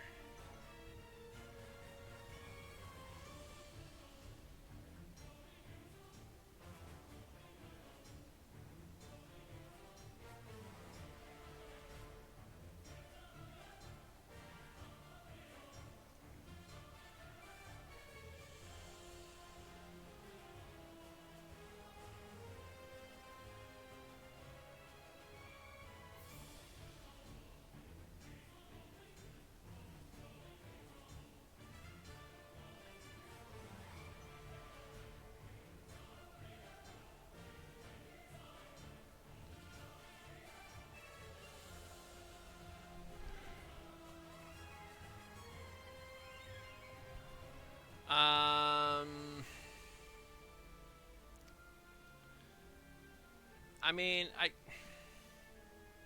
I feel like when you're still trying to just kind of nail down your style, I feel like there's nothing really wrong with that personally. So I mean, to me, it's like I think I played with a lot of stuff until I kind of eventually kind of eased into a style that became more consistent for me. But I think even that evolves slowly over time.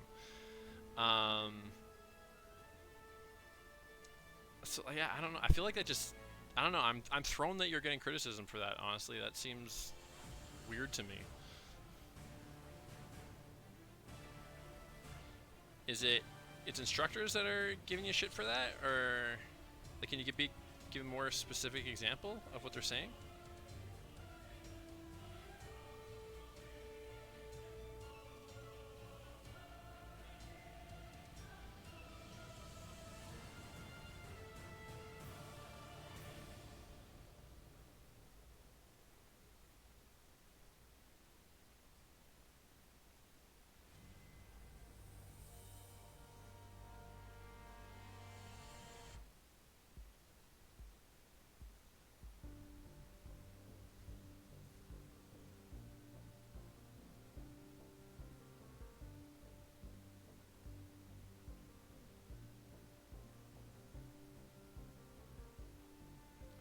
Or wait, are you talking about design consistency within a specific project? Because I understand more. If it's supposed to, but if it's from drawing to drawing, I don't see why they should care so much.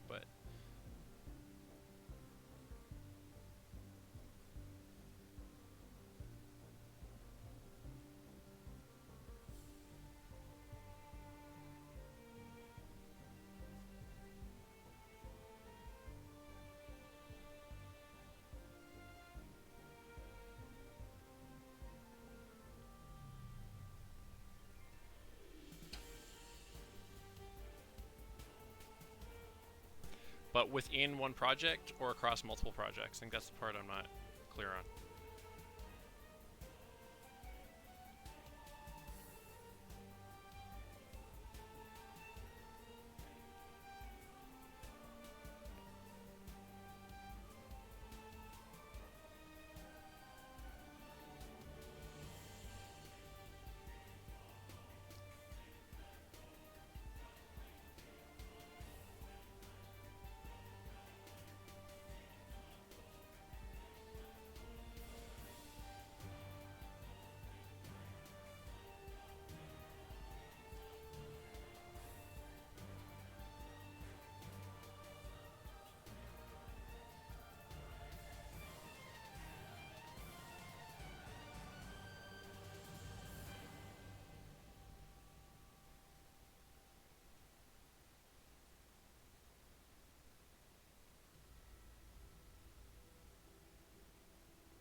Well, I agree with what Chantel said.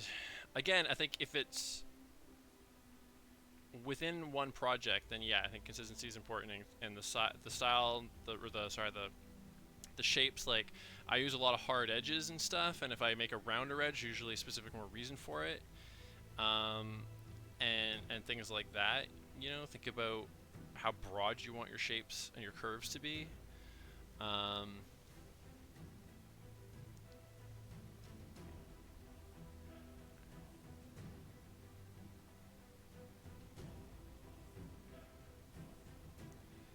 But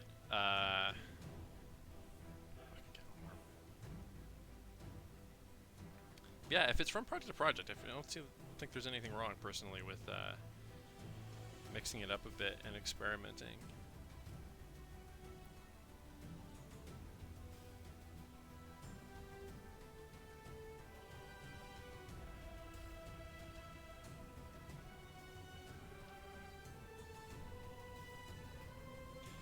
Alright, there's Harley done. Alright, well, actually, I guess we could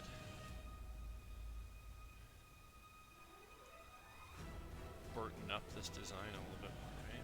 Let's give it some stripes.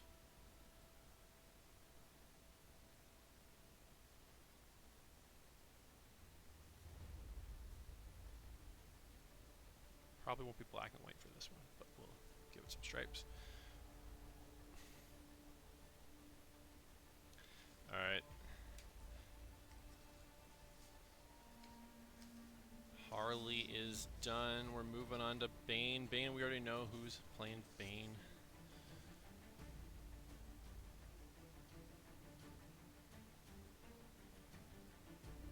Yeah, but definitely within a singular project. I can understand that for sure, but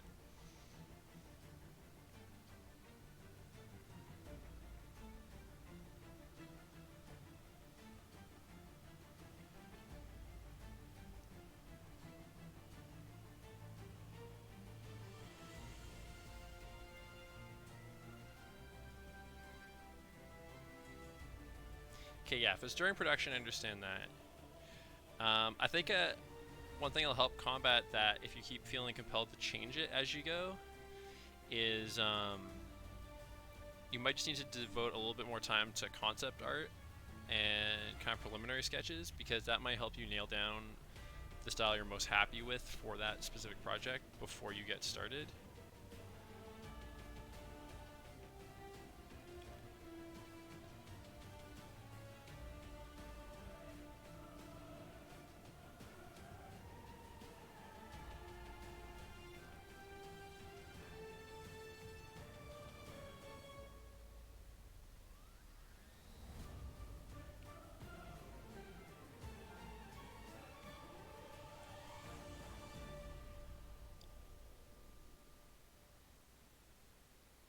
By the way, I promise Bane will be wearing a mask. I'm just lying to you.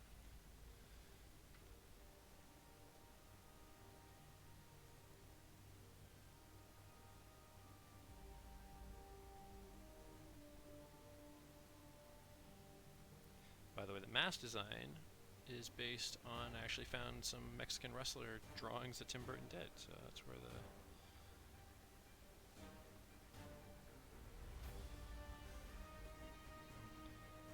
luchador mask.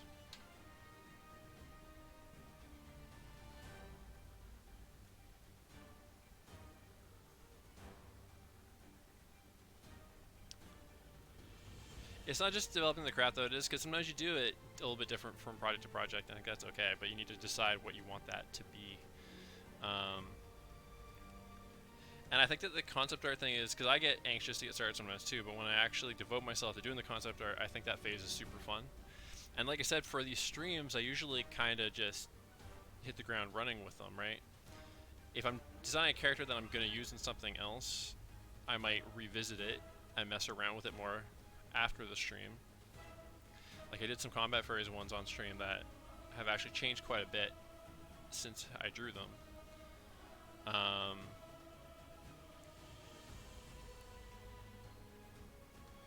But this one, because I kind of had like all these ideas in my mind, I kind of wanted to get them down while I was thinking of them. I did a bunch of concept art, and I think the designs are probably a lot better for it. But it's always good to, like, for a character design, to give yourself multiple choices. Like, even if your first one is gold, push yourself to do another one. And maybe you'll still end up using that first drawing, but if you force yourself to do another one, who knows what you might come up with.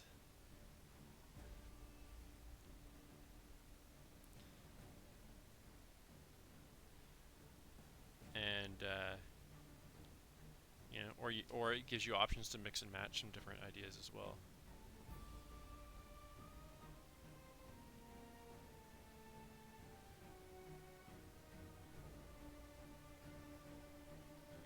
But it's also understandable when you're working on school projects and stuff as well, right? Like, you've got a lot of stuff mounting all at once, and you need to get them done.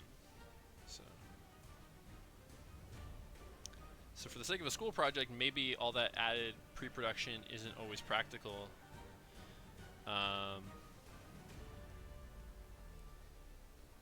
So you might just need to be, okay, like, kind of discipline yourself to be like, okay, I kind of wish I went this style, but I don't have time to redo everything, and I need a certain amount of consistency, so I'm going to have to just roll with it. And that might be frustrating sometimes, but it might be worth it for the sake of consistency.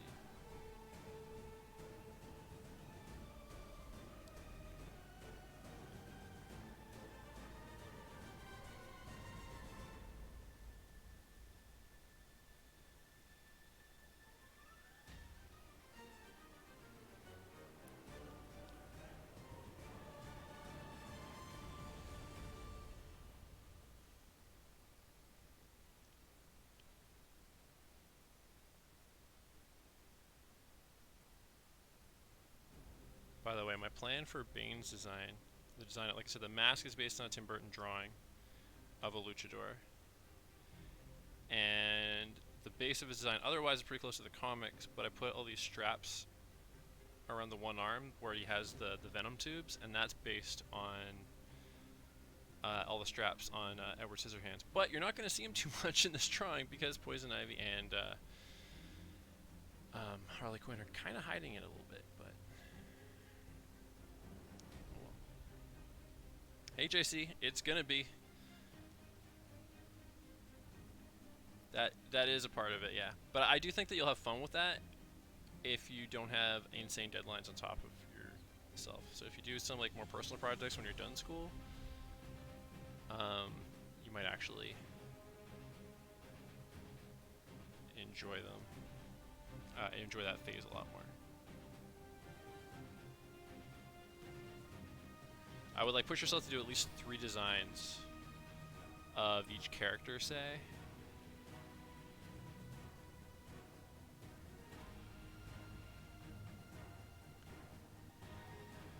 And if you're on a roll, do more than that, but at least do 3.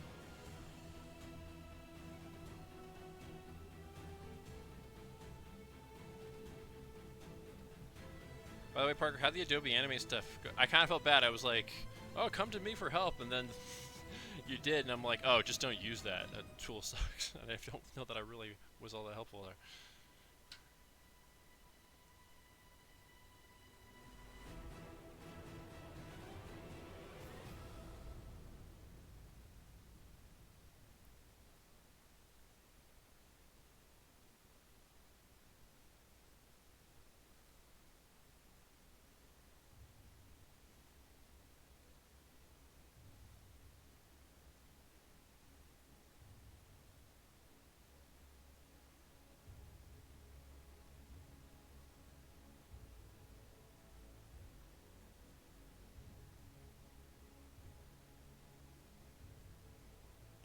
I'm going to draw these floating feet for these characters, but when I color it, there's a very good chance I'm going to black them out or fade them out in some way.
Show those tubes a little bit more.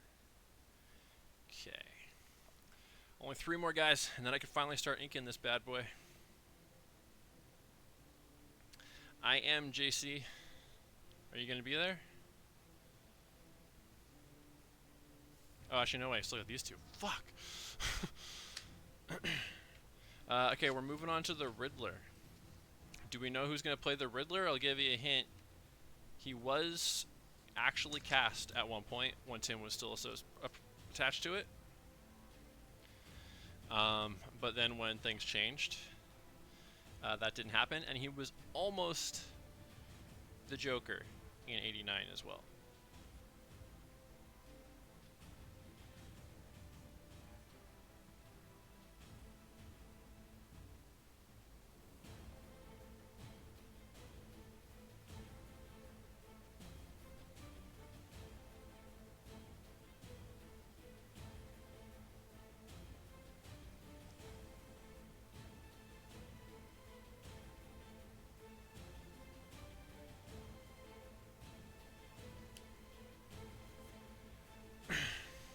It is not Jim Carrey.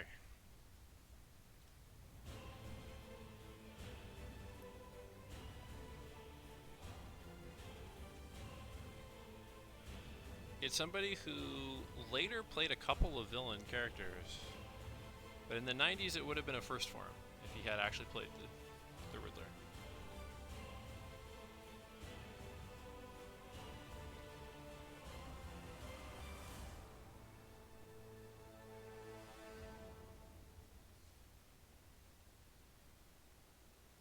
And just to clarify, nope, I could see that, but nope. Although, well, Defoe had definitely played villains by then. And to clarify, JC, if this is not already obvious, because you weren't here earlier, or at least, or maybe you were, I don't know. I'm taking his Rogues Gallery, or maybe I said this on Twitch. I'm taking his Rogues Gallery from the movies that Tim Burton didn't direct and recasting them and redesigning them in the way that I think he might have done it.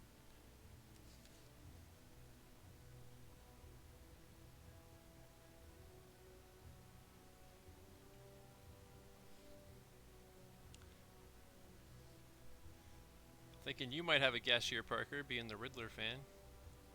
Maybe you even know.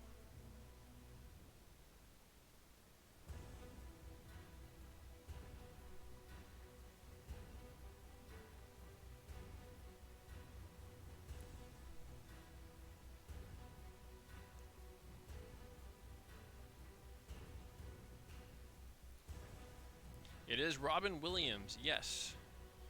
Okay.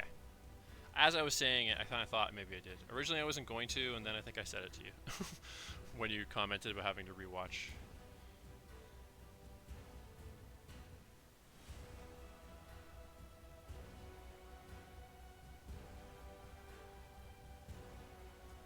Did you know that, Fox, or were you just guessing?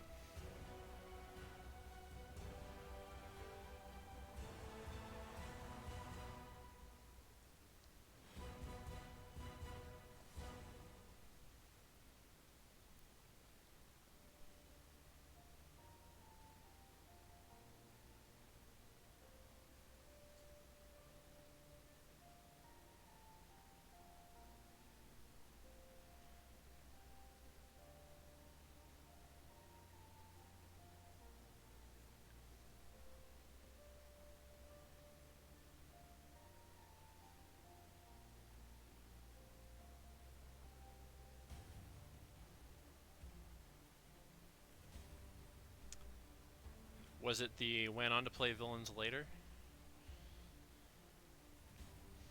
He was actually supposed to, well, I think I already said, or I definitely already said, he was supposed to be the Joker. Or, well, actually, no, sorry. He was never supposed to be the Joker. Jack Nicholson was the first choice for the Joker. But then, but he was kind of holding out. He wasn't committing. And so Warner Brothers offered the role to Robin Williams only as a way of lighting a fire under Jack Nicholson's ass, to be like, we're looking at other people, so if you want to do this, you better sign. So he did. And that pissed off Robin, because he was actually interested in playing the part, and he didn't like that they basically just used him.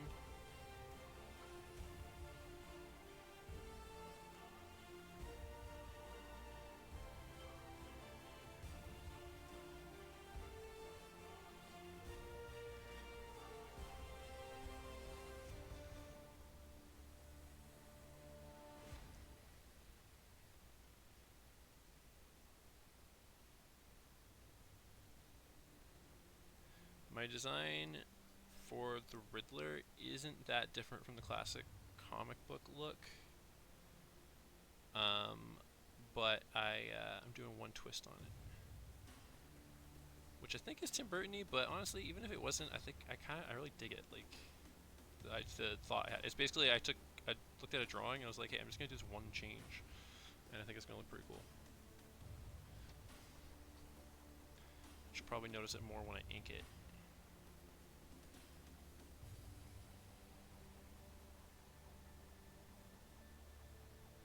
What homework are you working on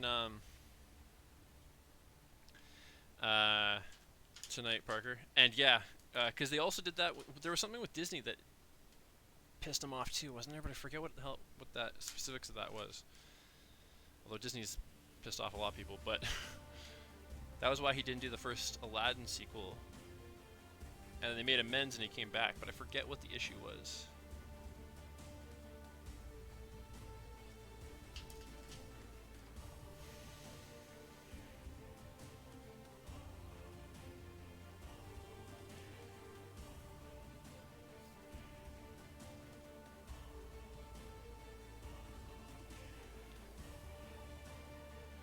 Anyway, yeah, he was supposed to play Riddler, but he apparently had some reservations about it because of the way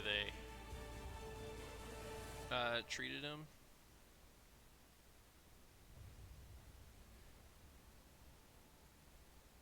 So who knows if it would have actually happened, but he was tentatively attached. Also, I add the little tail there. But what was it about that pissed him off? Was it that they weren't supposed to release at the same time? Is that what it was?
I wonder though, because Ferngully was like basically an independent movie that was very messagey, right? So maybe they promised him that they wouldn't have the two movies competing because he wanted to help this indie project he was involved with along. Maybe that's what it was, but I don't remember for sure.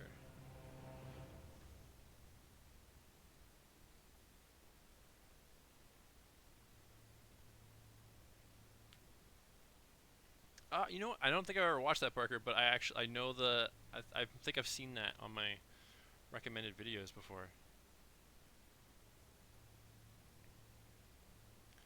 Anyway, my big twist with the Riddler costume is a comic book drawing of the Riddler that I saw. He had like all these squares drawn on his tights. And there was a question mark in each one of them. So I'm making it like a folding checkerboard, black and green. And there will be question marks inside of them as well, but I'm going to add that when I'm inking.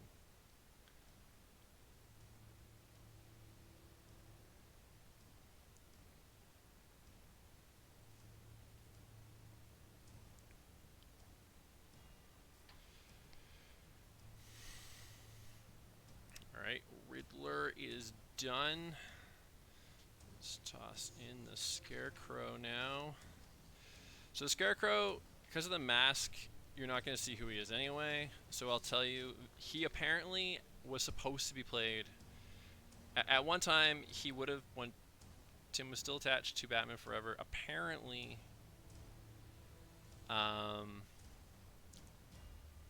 Scarecrow was supposed to appear in it, and it was going to be Brad Dourif. I don't know if he was ever officially cast, but that was what Tim wanted.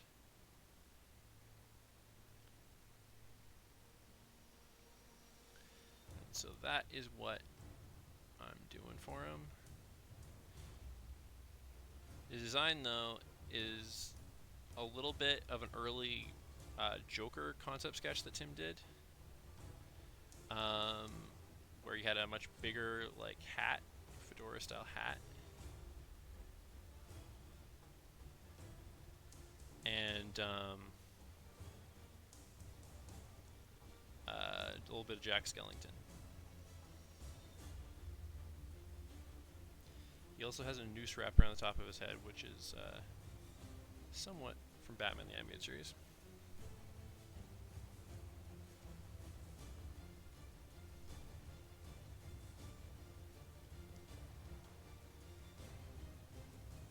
Yeah, he did a really creepy early concept sketch of the Joker where he's wearing this like big trench coat and this like really wide brimmed hat and this big scarf.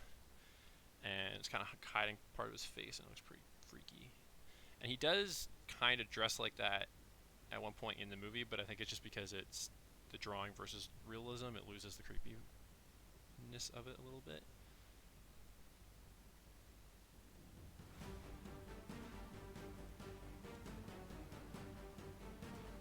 But you're not even going to see his eyes in this drawing.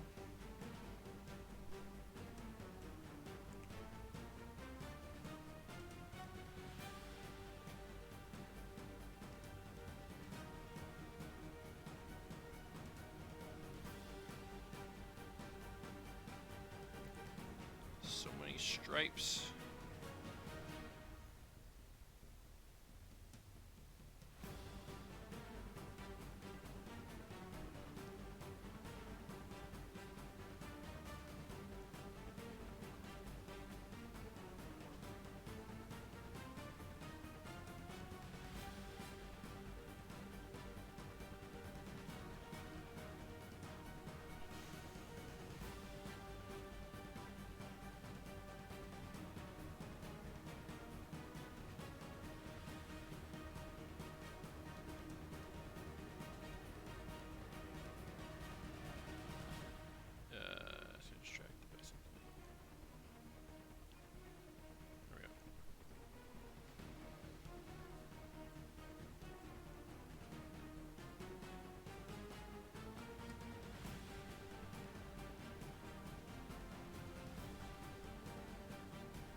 So yeah, this design actually for Scarecrow is pretty close to that Joker sketch, but maybe a little bit shabbier looking, I guess. And hanging off a much scrawnier person.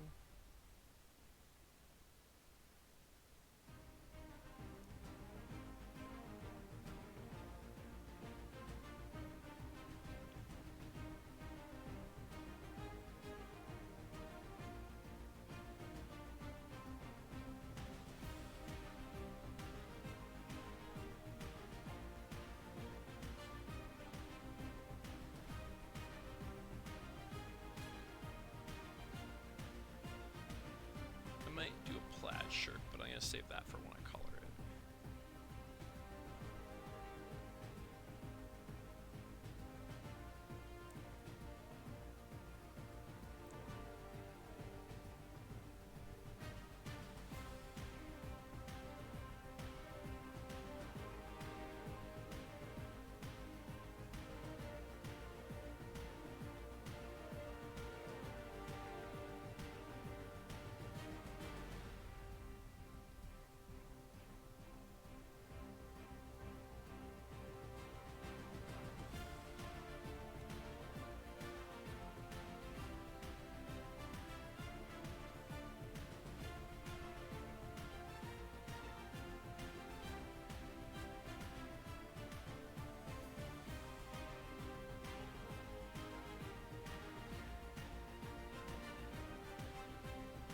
Elongated fingers somehow.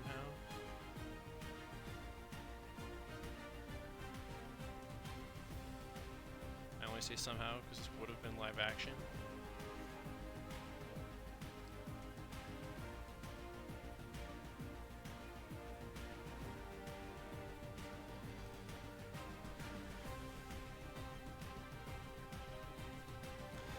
Okay, we're on to Mr. Freeze. Do we want to guess who I picked as Tim Burton's Mr. Freeze? This guy's been in quite a few Burton movies. And I'll give you one hint, he is no longer with us.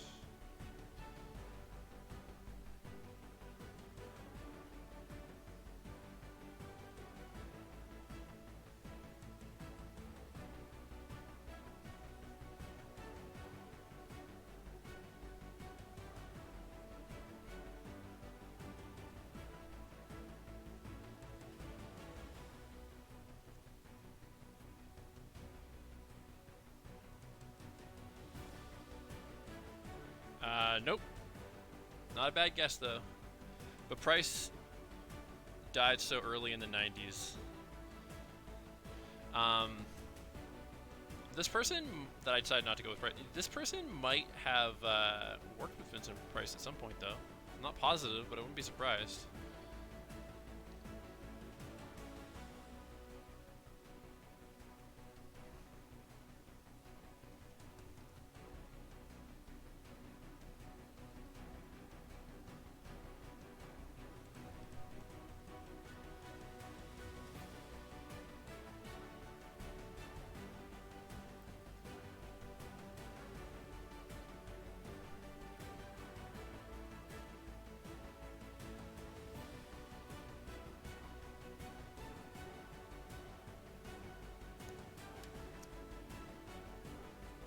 Yes, Christopher Lee.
And his design, his eyes are the scientist from Nightmare.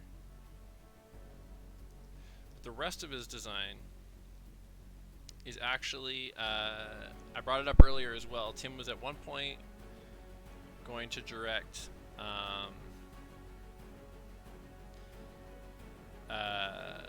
Superman Lives.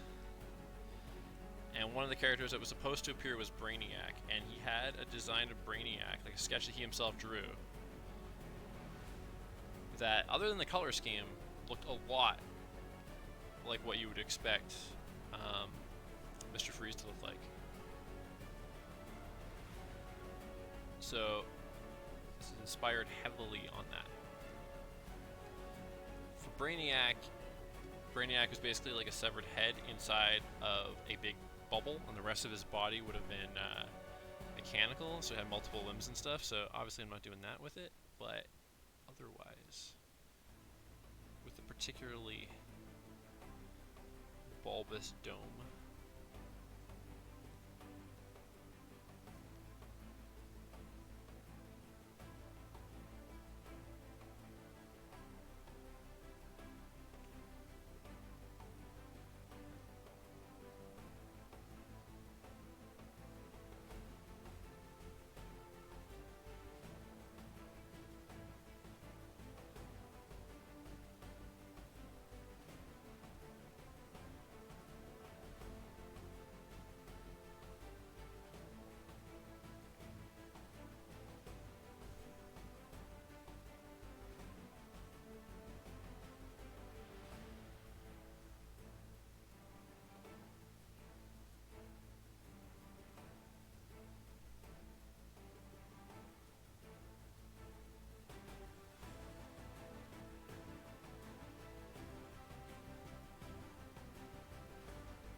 I think Christopher Lee would have been a pretty good Mr. Freeze. Speaking of Vincent Price, though, Vincent Price was a Batman villain in the 60s. Does anybody know who he played? Anybody name him?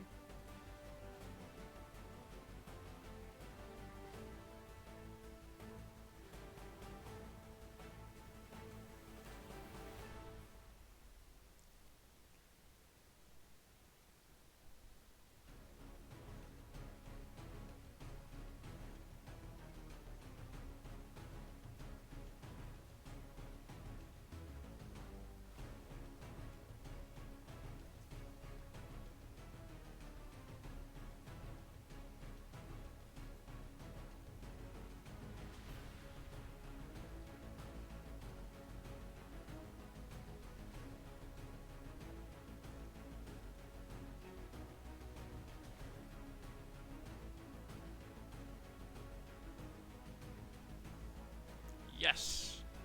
Or no, sorry, not Eggman. Close, but not Eggman.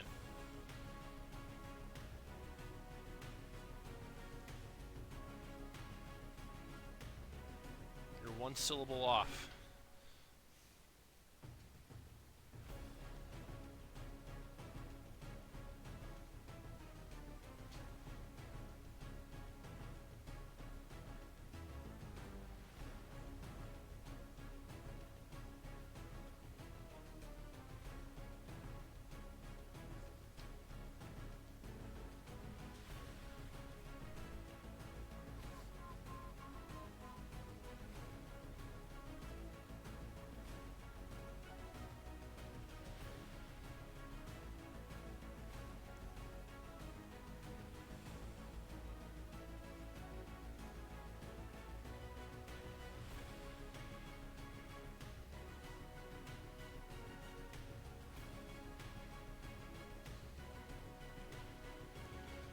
Egghead, yes!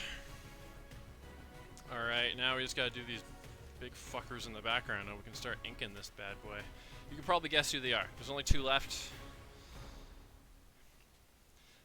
I wanted to show as much of the bodies of these characters as I could since I was doing the whole redesign, but these 2, they appeared in the movie, so... First up is Jack Nicholson as the Joker.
Too big on that nose.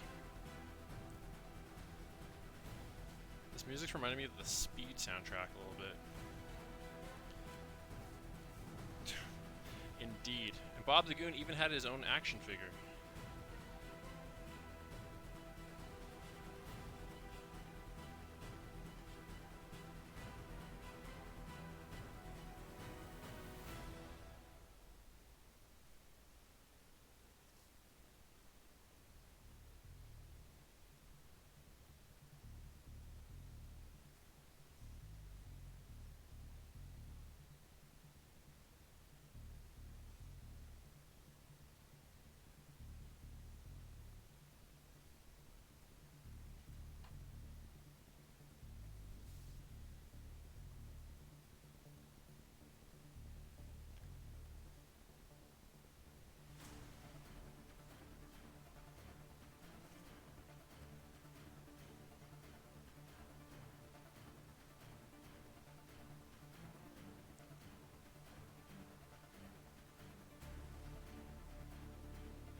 Yes.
Love that Joker.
Probably Jack's most defining feature,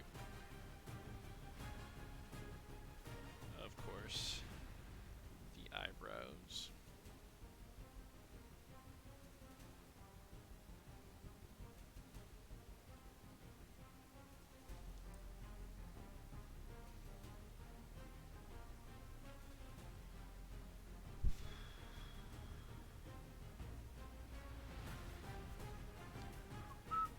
That and his widow's peak, I guess, which we're about to get to.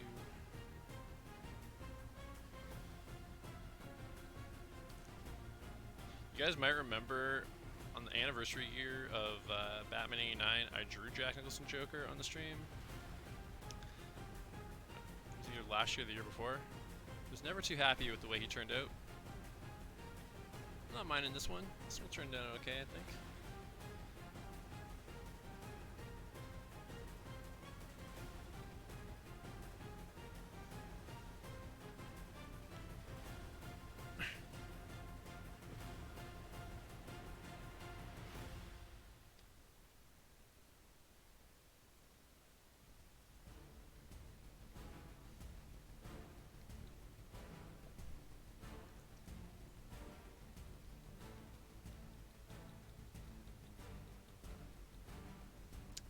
Sec.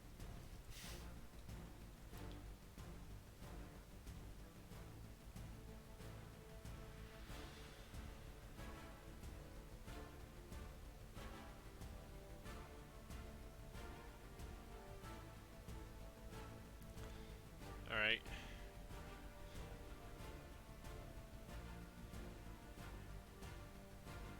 Jack is done. And now Pengy.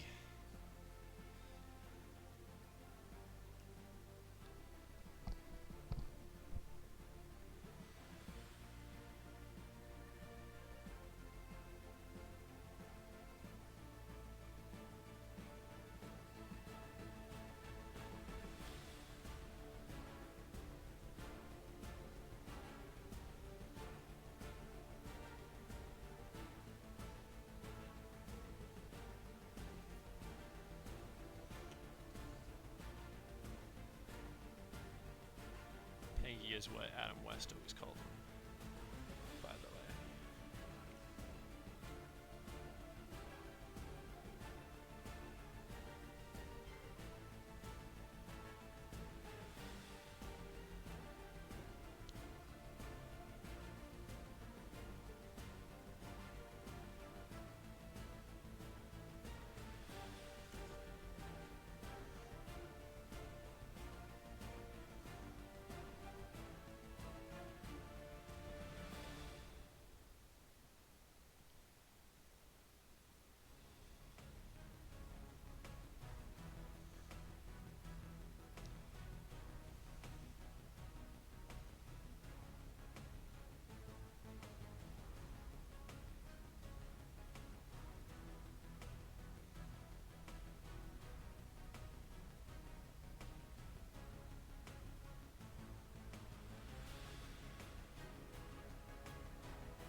Yeah, man.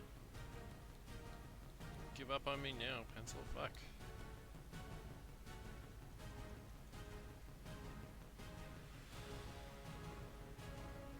Holy shit, there we go.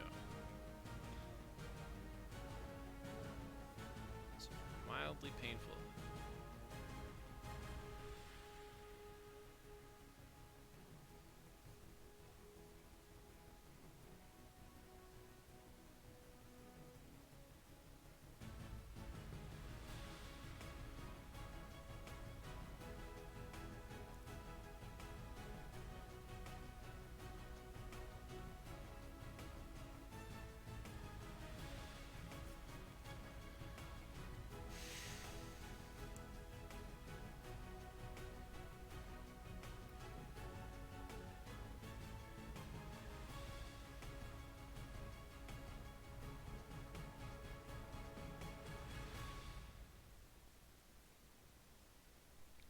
Okay, everybody, right now, do your best penguin laugh impression. I'll hear it in my mind, and it'll be wonderful.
Okay. Holy mother of God, 3 hours and 4 minutes just to lay the pencils down. Fuck me. Alright. We're inking. Actually, first we're drinking some water. Oh my god. Thanks, JC. We'll see, Mark.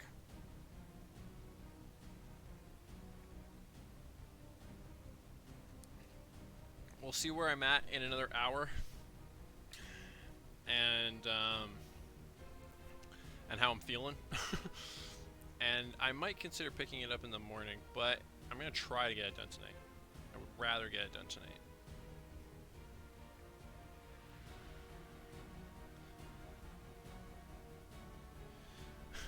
I just did, Chantel. Thanks, though.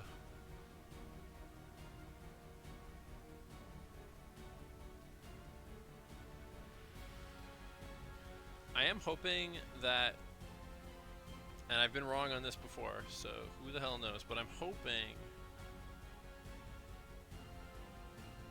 that despite how much is going on in this drawing,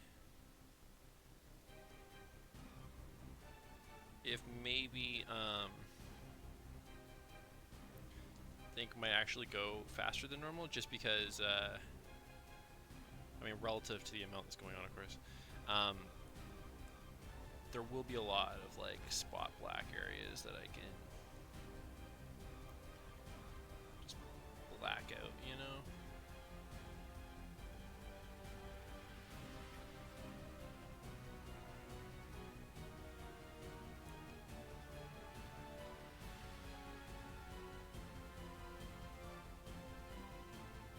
Drawings with lots of spot blacks are usually faster to ink, but there's still, even if that makes it faster than you expect, it might still be pretty fucking long.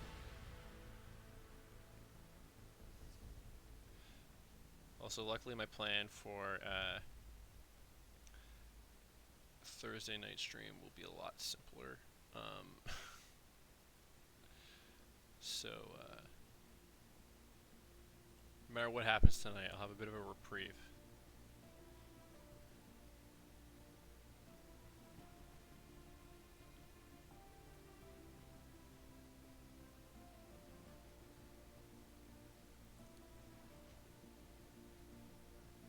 Thanks, Centane.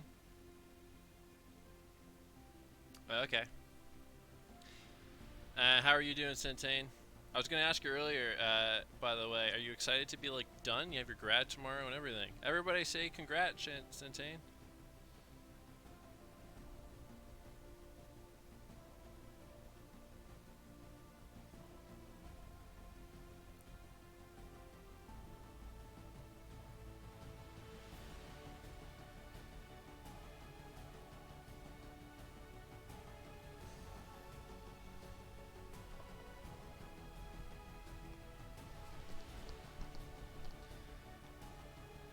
I'm gonna leave this to Centane's discretion, but she might even be able to drop the link to her grad in the Discord tomorrow.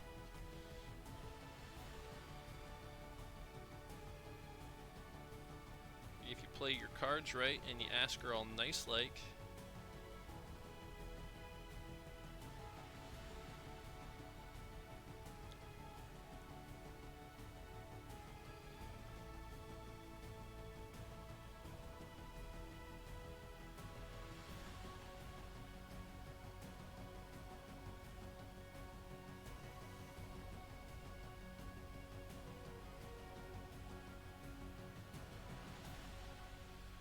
You could always post it and then just maybe they'll will, maybe they won't. I mean, it depends on what everybody's doing, right? They might want to be there and aren't able to also.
It happens, Insane. I think everybody feels that way about every project they finish. For school and otherwise.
You didn't know that, JC?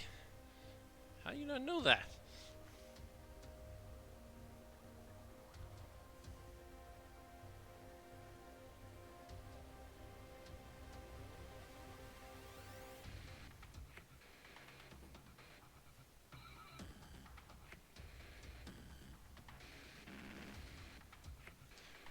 Wow, wow, way to not give a shit, hey?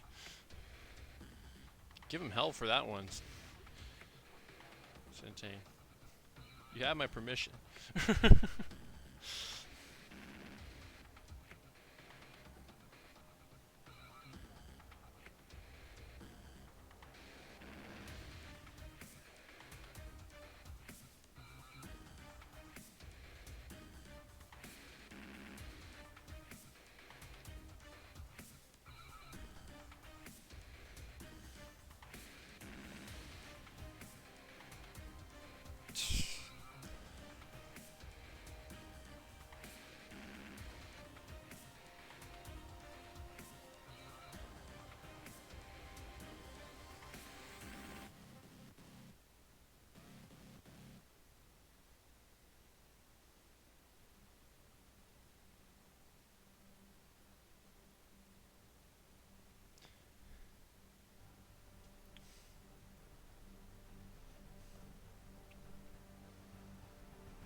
I'm fairly happy with how that went.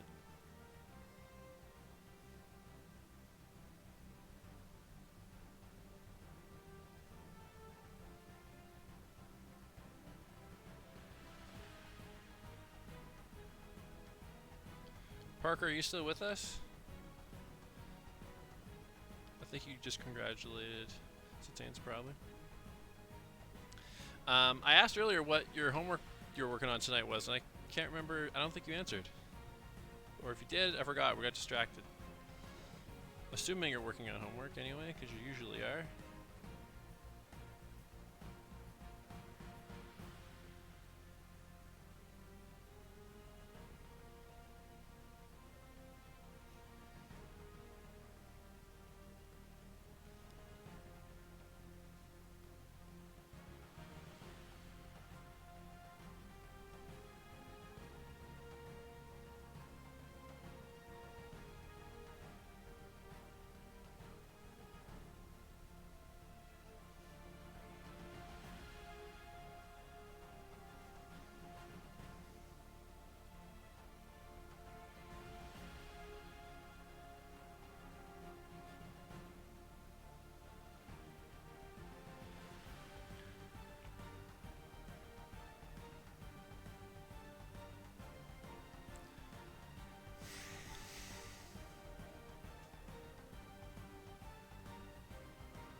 Website for portfolio.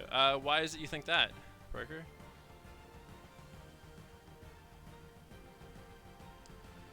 They giving you reason to be concerned, or are you just kind of being super self-critical of yourself? Which I guess is the only way to be self-critical.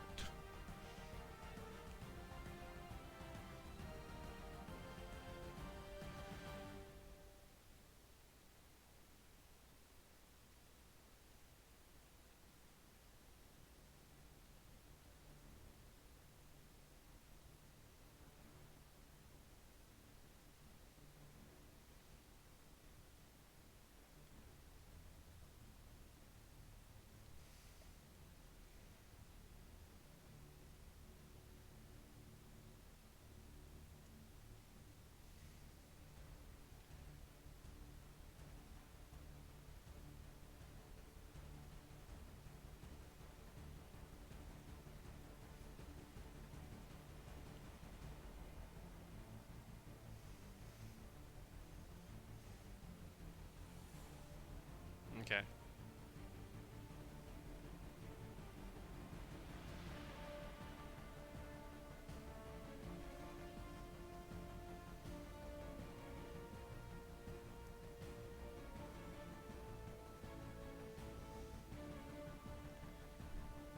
I agree with JC.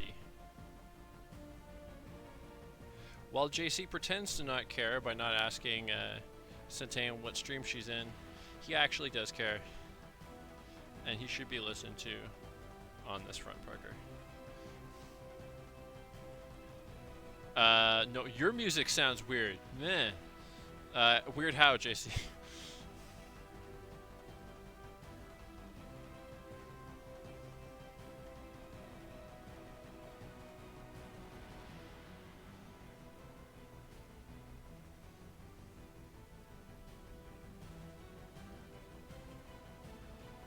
uh, you mean just in that you're not a fan of this music, or you mean like the playback is making it sound like that? Oh, well, I didn't make the music, so I'm not gonna take that personally.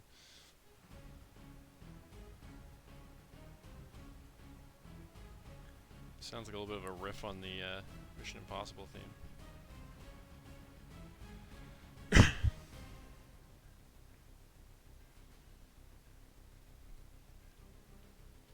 Okay.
I know you weren't, JC. I was just joking.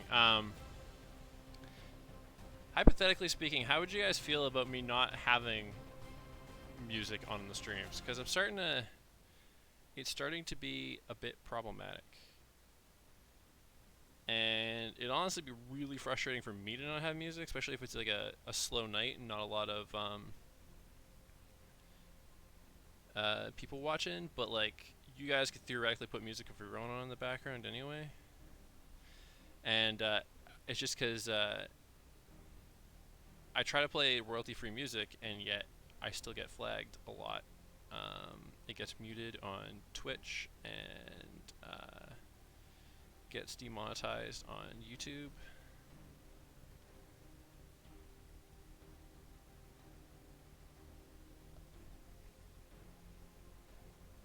Okay. I might look into alternatives. I actually had one idea that might have been a bit more successful in terms of not getting flagged, but I kind of forgot about it when I was going live. So we'll see.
Okay, Fox.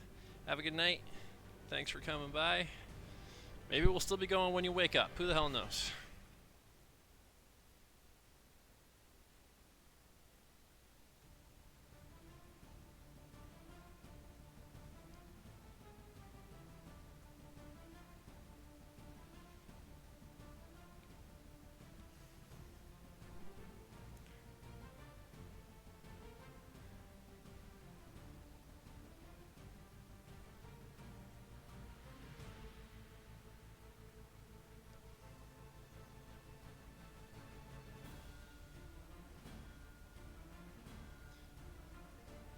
This one is definitely Pirates of the Caribbean vibes.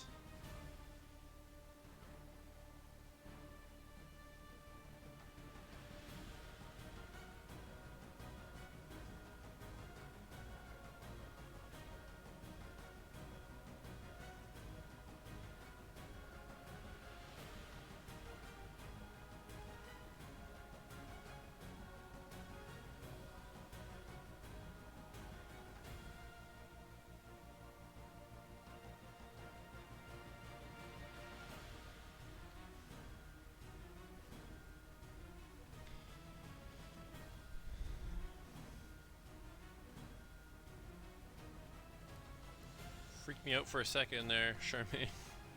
Or Charmaine, Chantel. Fuck. Can't be mad at me. This Charmaine, Chantel, and Centane, like, and Charlene.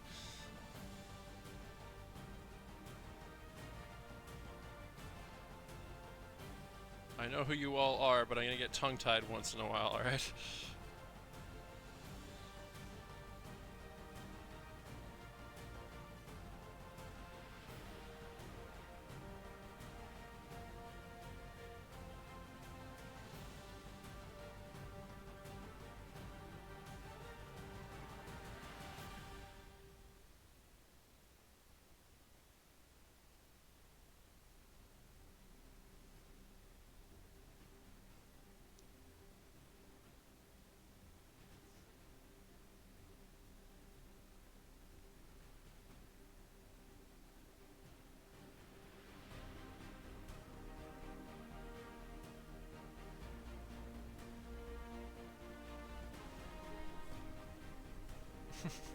Yeah, all the shars and the shh.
Is that a one of the rules, JC? It's got to be under 100.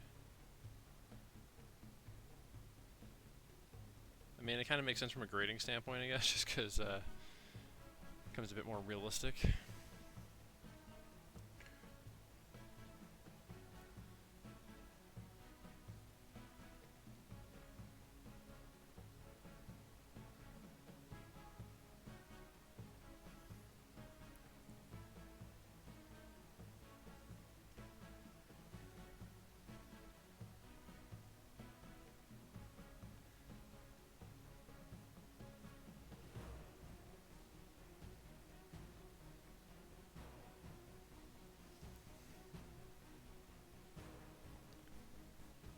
How long is it right now, JC?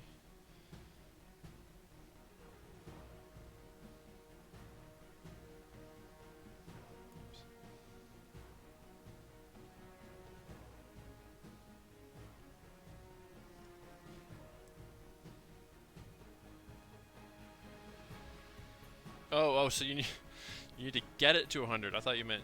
Oh, but you're planning it to be under, I guess.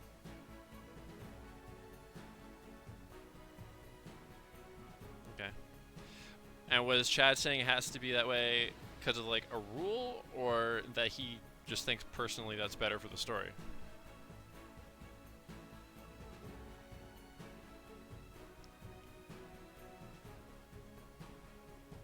Regardless, it would be something you'd want to follow. I'm just curious.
Okay.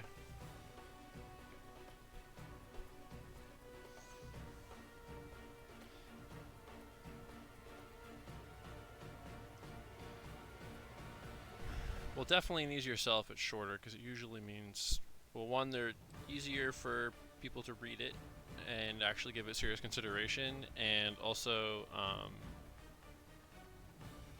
running time can often translate to budget. You're an unproven commodity, so they're more likely to take a chance on you if it's not going to cost too much. Well, that might also depend on the whatever director becomes attached to it. Oops.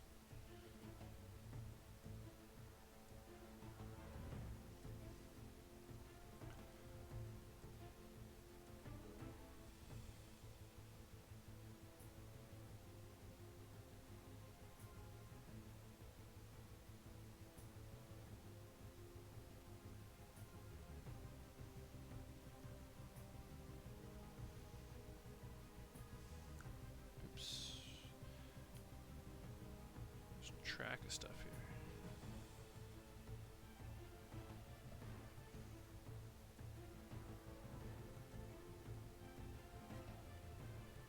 Chad Stahelski. I know the name, but remind me of what Chad's done.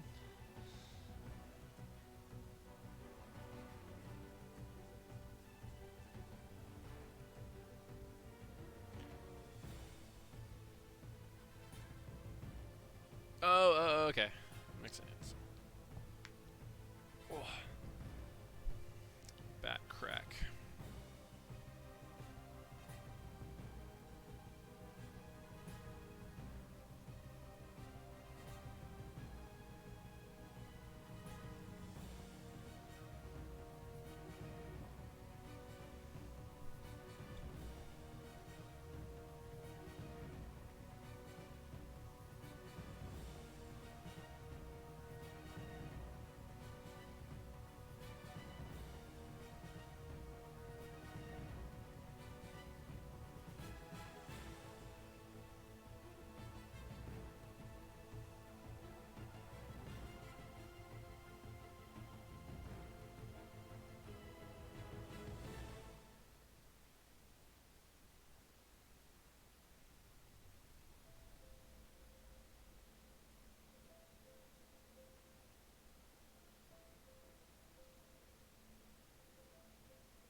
I assume that means there's a lot of action in your script, JC? Because what I've read hasn't had a ton of action yet, but not surprised to hear that it would be leading that way.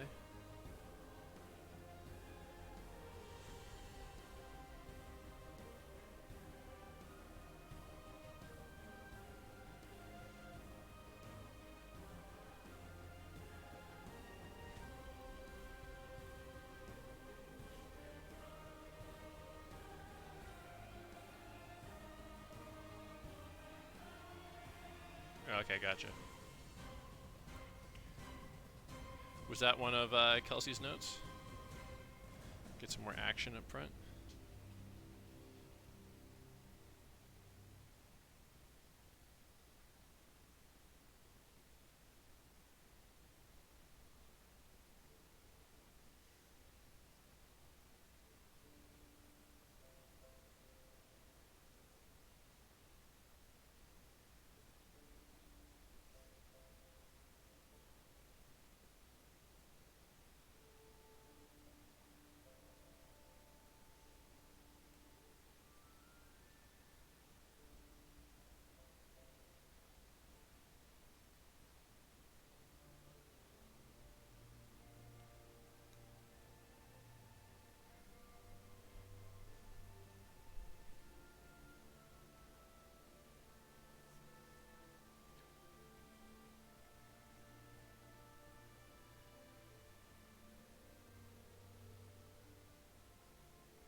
Had a feeling. Had a feeling. Educated guess, as the kids like to say. I don't know what kids. I don't know. Just felt like a thing to say.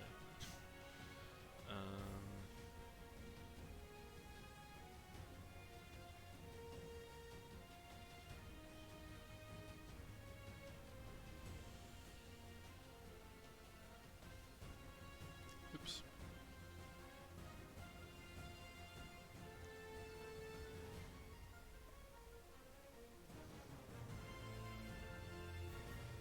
Stripe. Stripe. Stripe.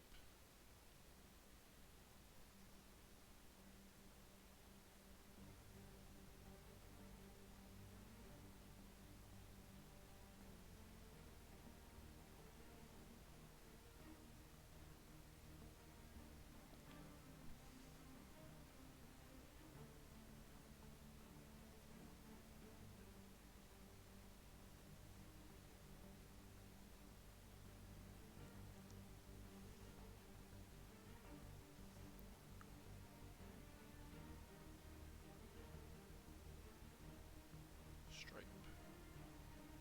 Stripe. It's important to announce the stripes. If you guys learn one thing during watching the stream, it should be to announce your stripes. All the best stripe drawers announce their stripes. Alright, Two-Face is done. Let's move on to Batgirl. Winona Ryder as Batgirl.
What is your goal for the script for the end of this term, JC? How much are you supposed to have written by the end of this term?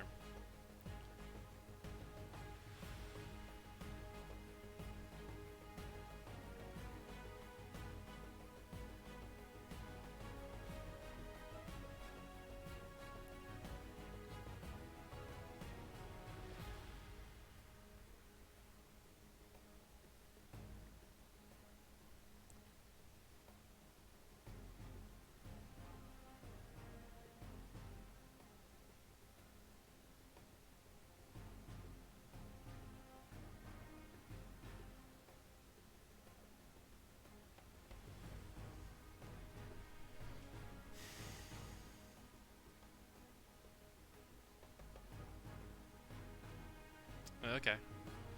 But that's by the end of the day tomorrow, or do you mean at the end of next term?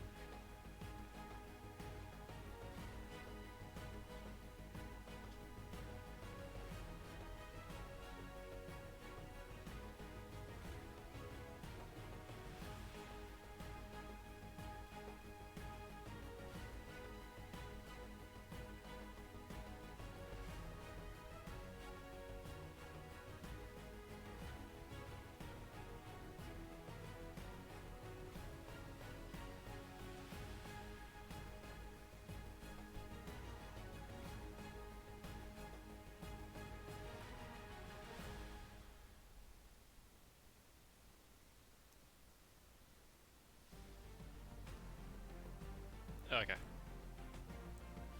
Like by the end of next term.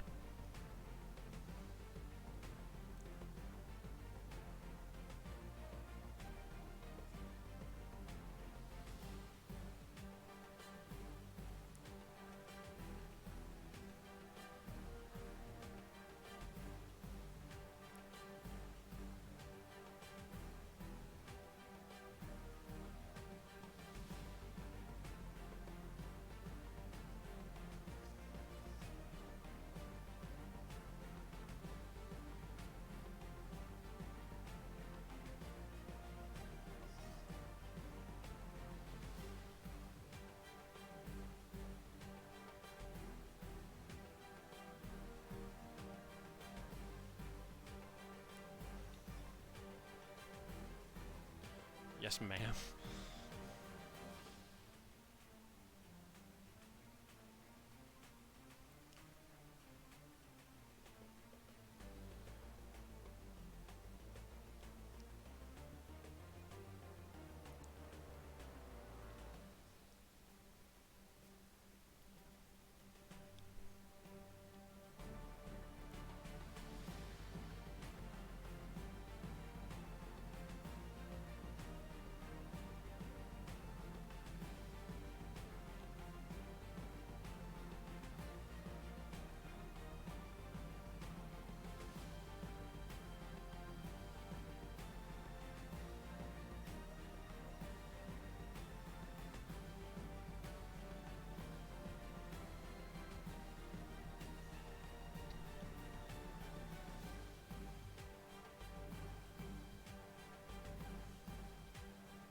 I can actually answer that for Centane if she's not here.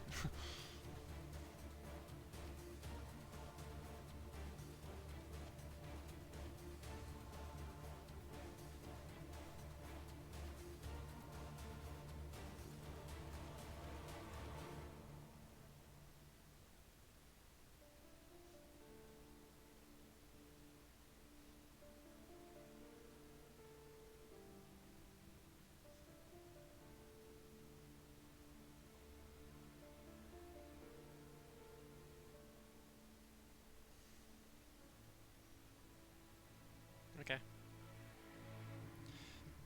No.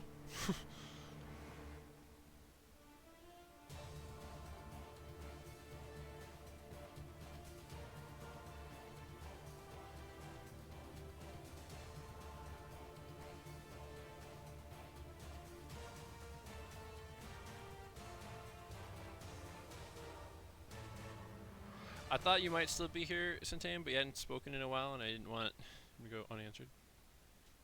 Oh well, they would have. Yeah, they would have written their own scripts, or they usually do anyway. But nobody did the writing substream or anything like that.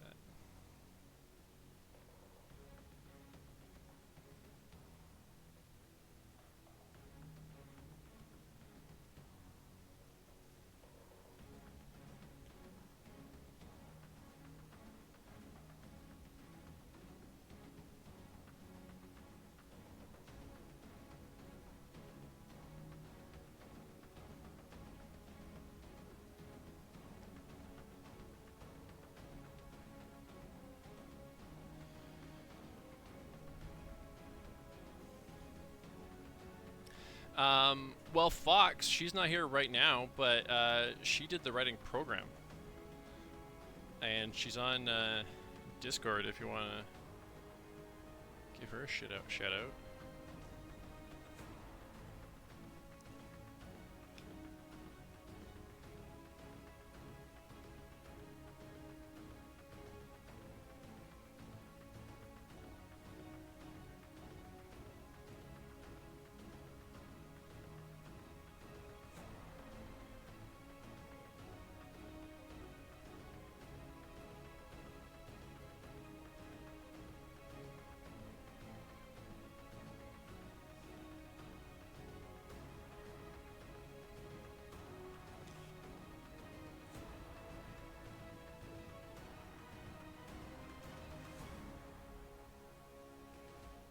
Okay.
By the way, Robin's popped collar, I took that from Sleepy Hollow. Headless Horseman has a collar like that. Alright, fair enough, JC. And thanks for coming by. See you next time.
Thanks, Intane. I'm not doing too bad. I think I'm really warm. Other than that, I'm not doing too bad.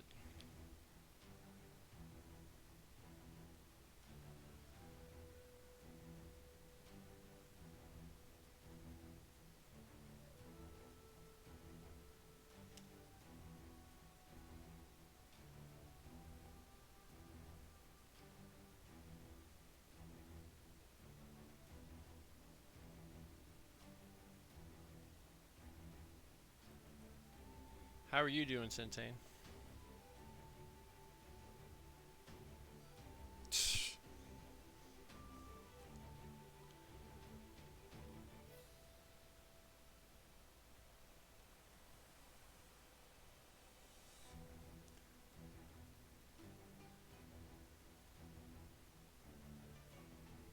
How are you doing, Parker?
And when is the end of the term?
Okay.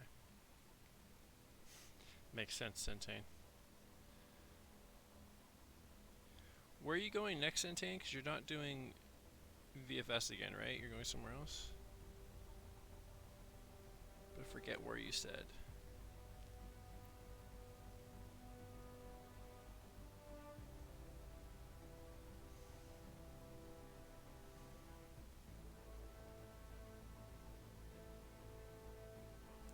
How you feeling about those deadlines, Parker?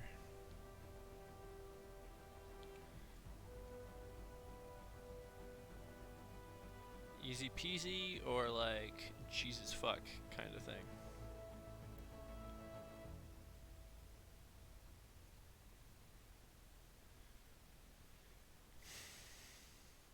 Oh, right, LaSalle. Okay. October though, so you got a bit of a break at least, and that's good to hear, Parker.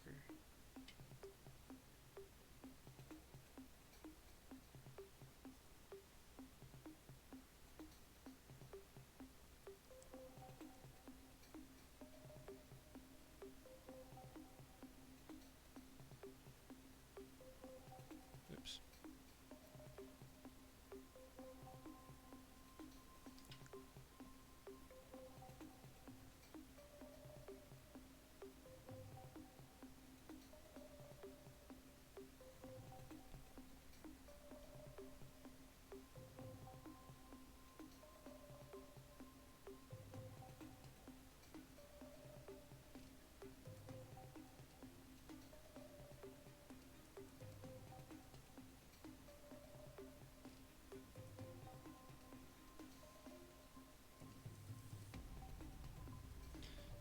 You'll be fine, Sensei. You'll rock it, I have no doubt.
That's a good way to put it, Parker.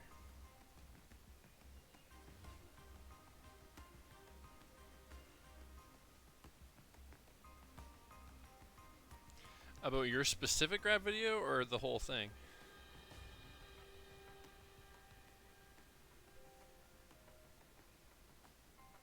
Like yours personally, I mean?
I haven't seen it at all yet myself. So they were complaining about their own grab video.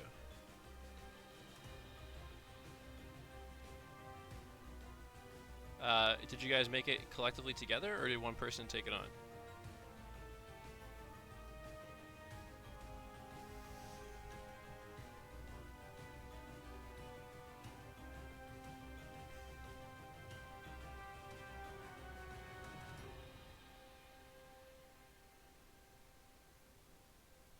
That's rough, Parker.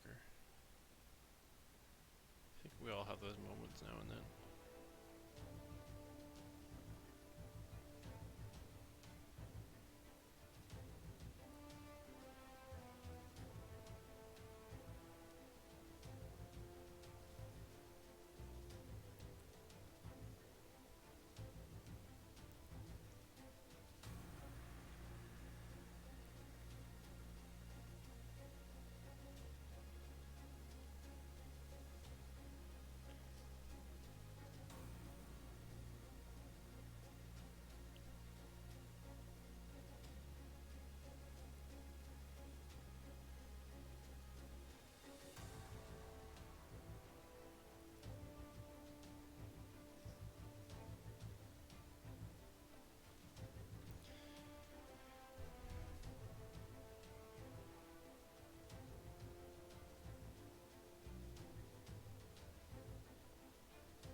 Oh, okay.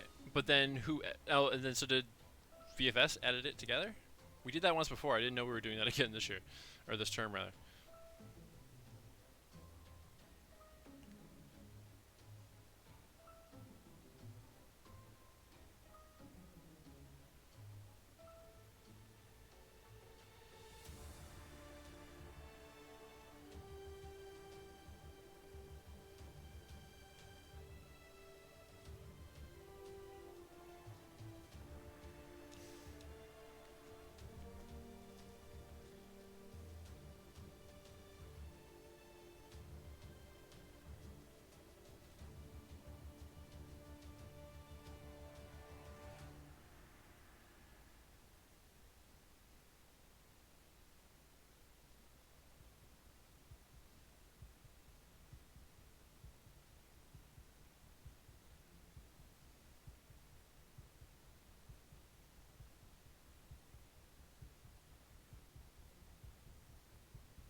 Don't forget though, Centane, if it does all. So have you guys seen it and you felt like it was two stage, or you just feel like it's going to be because of the way that it was done?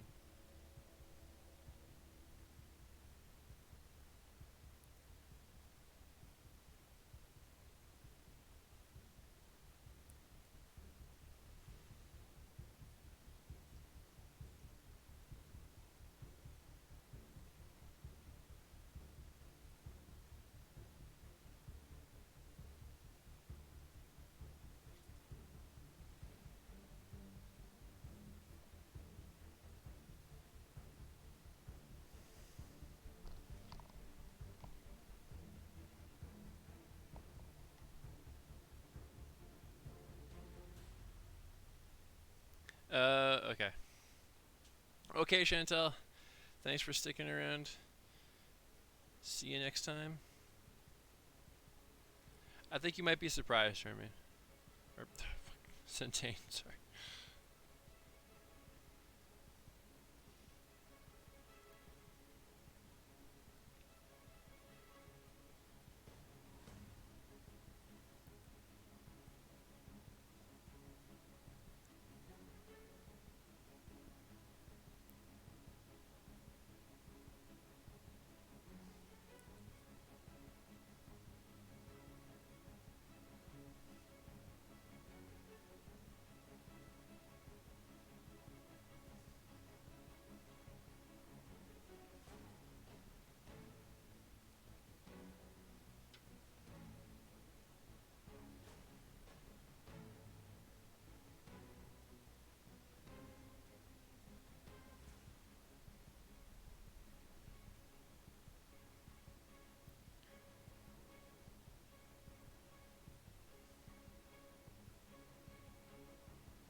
And also, Charmaine, if the gravity does suck, it's not on you guys.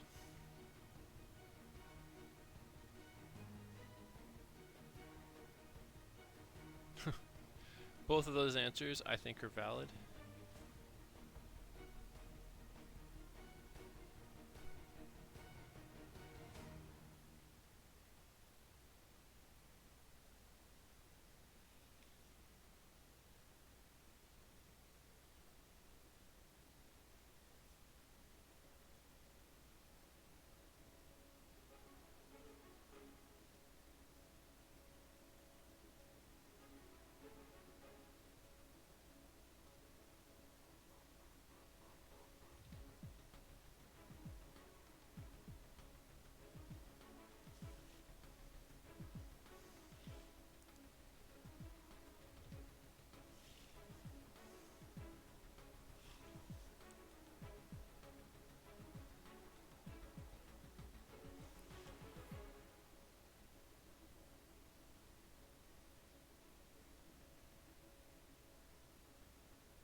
How do you know, Centane?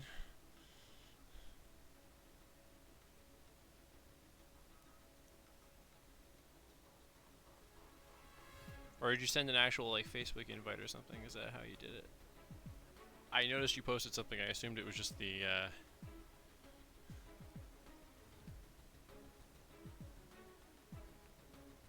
Who are we talking about, Parker?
Gotcha.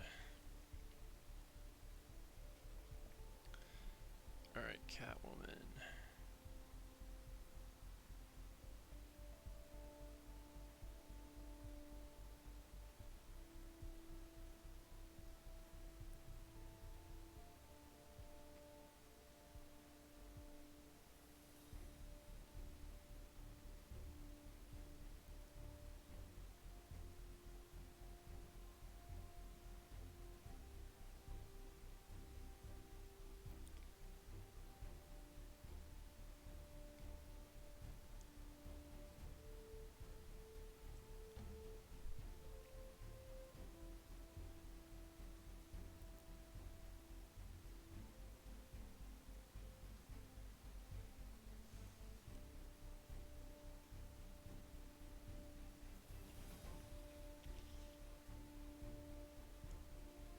Once I'm done Catwoman and Batman himself, I'll probably do a round of spot blacks. I normally save that for the end, but I think I'll do that for this whole mid-triangle thing.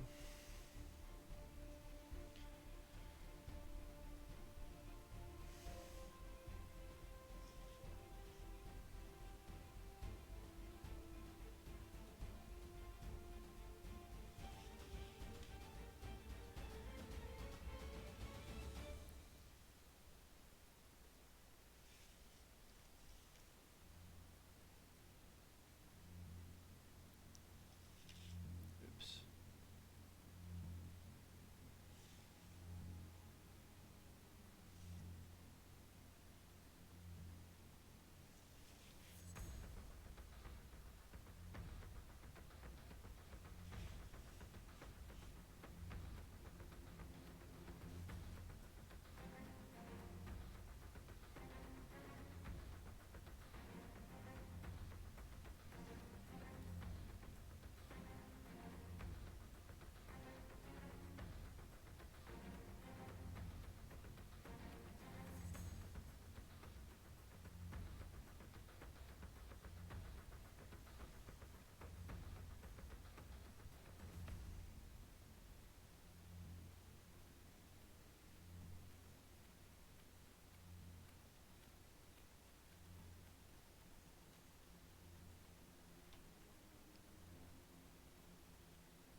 So apparently Michelle Pfeiffer performed most of her own whip work in Batman Returns, but there was also a lot of like trickery involved, and because people were bragging about how much she did, people assumed she did much more elaborate stuff than she really did. And if you saw, you know the movie, she does that scene where she's like whipping the heads off of The mannequins, that was really her swinging the whip around, but the mannequins were like rigged to blow, and like that's not how whips work anyway. Like it would, even a whip expert wouldn't be able to do that. But for years, apparently, people thought she did that.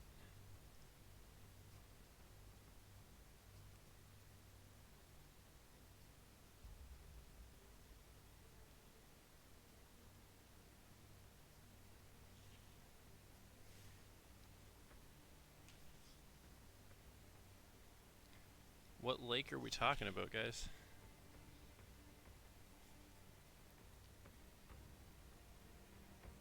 Or just lakes in general for the sake of coolness?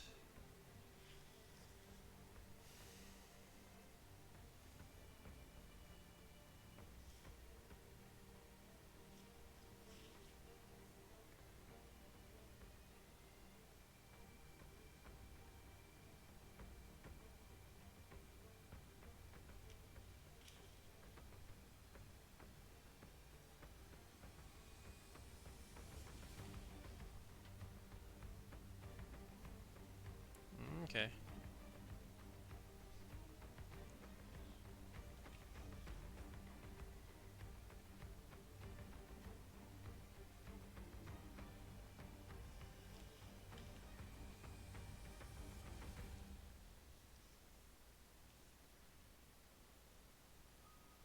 Been to Lynn Canyon. I don't know if I've been to the... So is it a pool or is it a lake you're calling a pool? Let's clarify that part.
So she's going to be comprised of 90% spot blacks.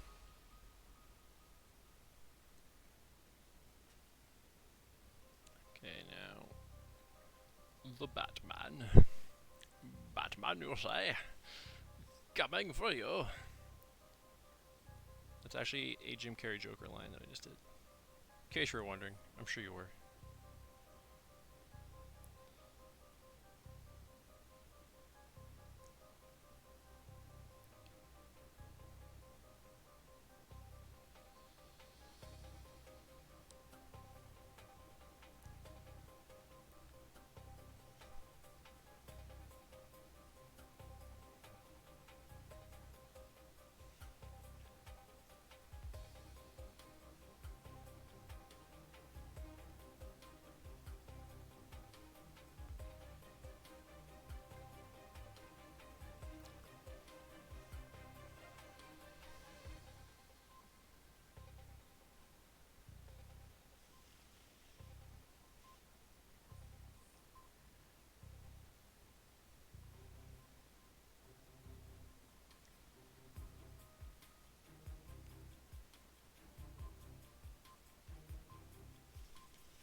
trunks and get wet.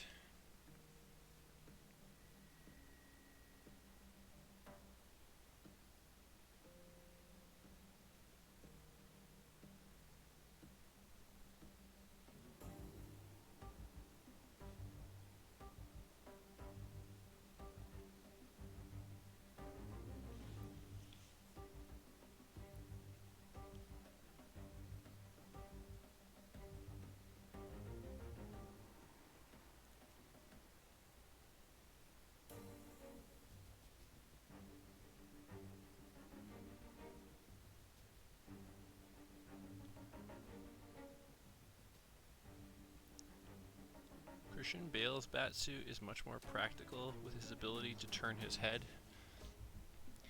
But Michael Keaton batsuit just has a way, like, more menacing silhouette.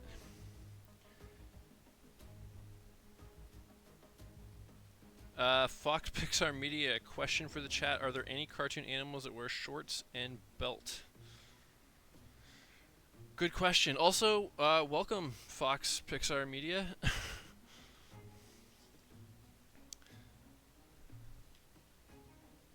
Coming in strong with chat topics. I like it.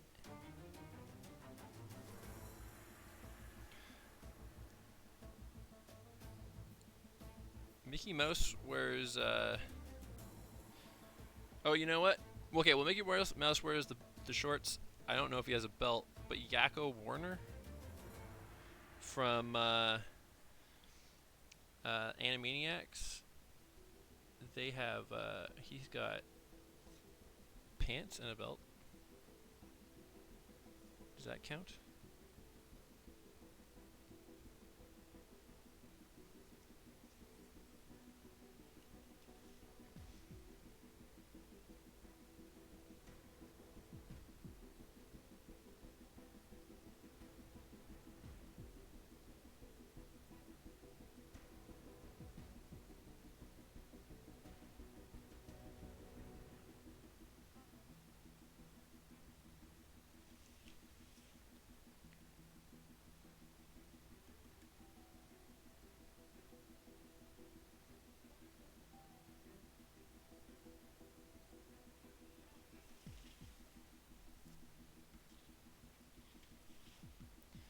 Did I ever tell you, Parker? I actually once did a poster kind of like this for James Bond. Didn't go like cover every single character or whatever, but it was Bond at the top with this almost like pyramid of just faces and bodies, and they're all characters from the different movies, but not covering all of them. Only did one of the Bonds, of course.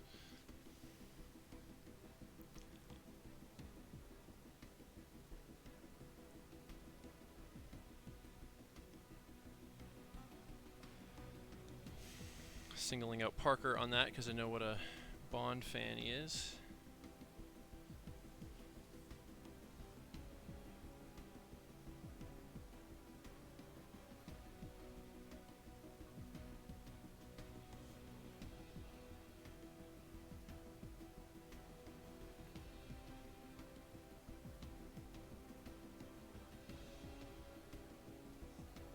This music reminded me of Bond a little bit. That's what made me say that, by the way.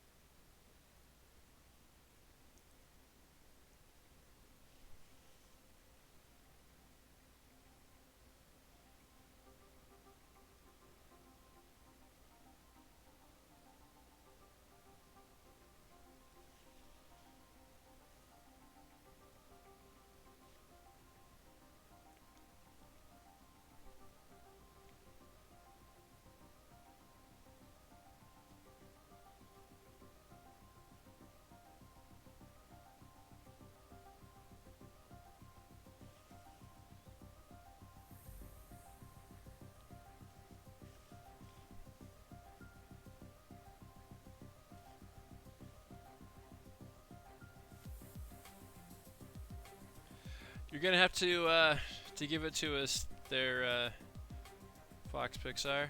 Like I said, I know that Yakko had some, but something similar, but weren't really shorts.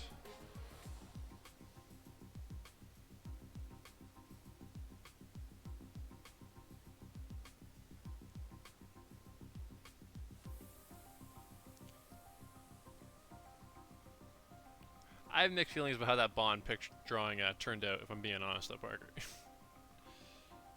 It's online if you dig through my old blog, like blogger account, but I never posted it on Instagram or anything like that. My official guess, I guess, will be Yakko, but I don't know if that's what you're looking for, Fox.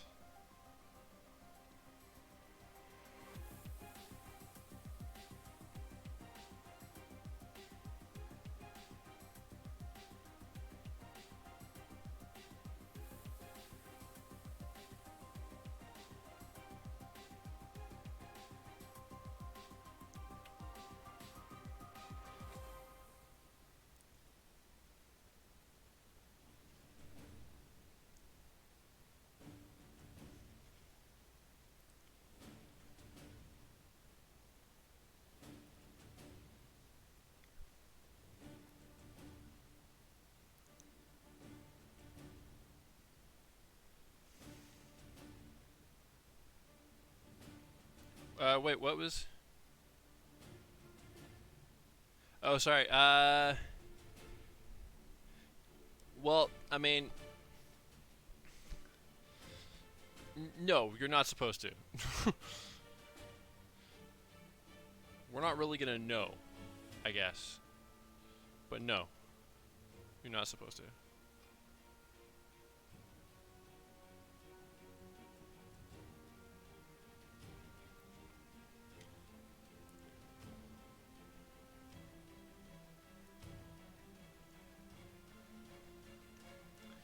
Don't leave us hanging here, Fox Pixar.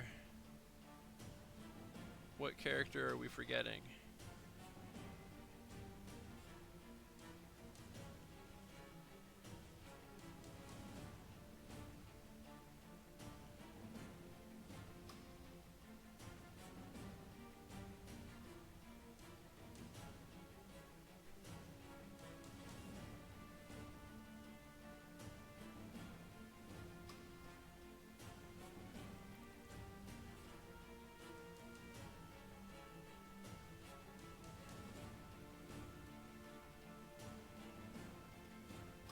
By the way, completely unrelated, guys, but a couple weeks ago I watched Us, and I think I forgot to mention it on the stream, but it was really fucking good.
Oh, you did say Ken. Alright.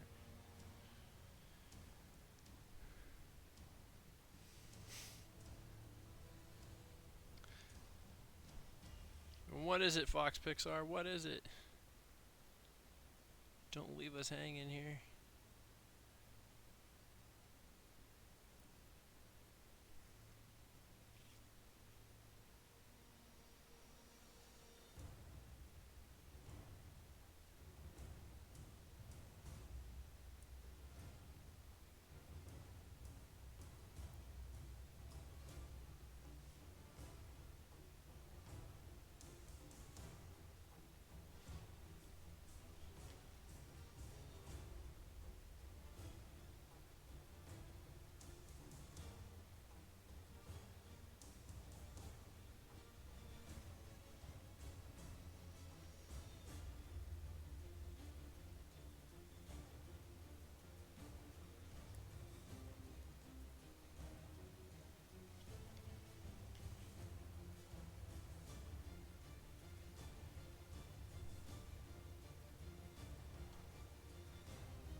By the way, Fox Pixar, are you someone we know by any chance?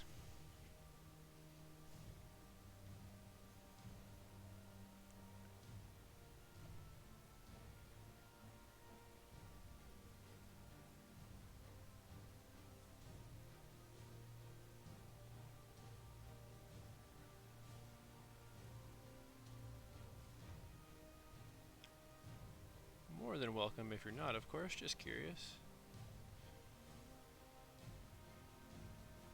Oh, good one, Parker. Good one.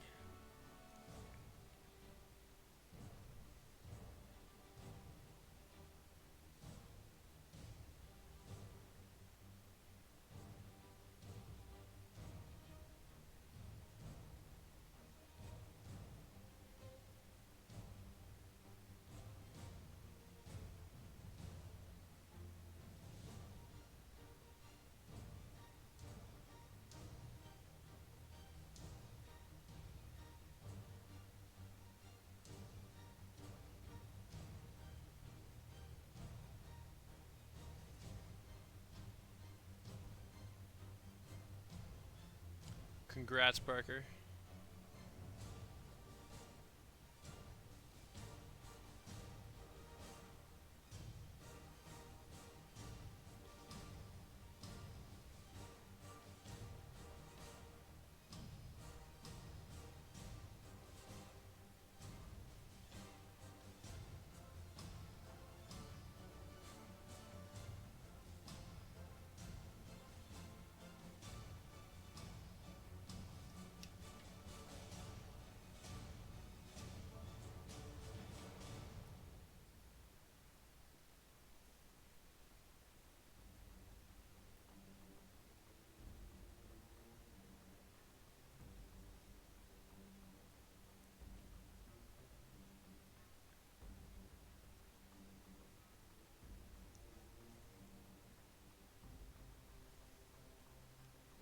Oops.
Okay.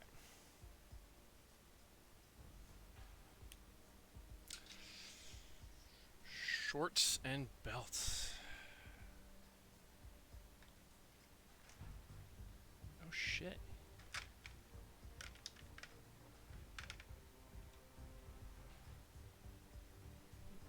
Just apparently wasted a pen there. That's awkward.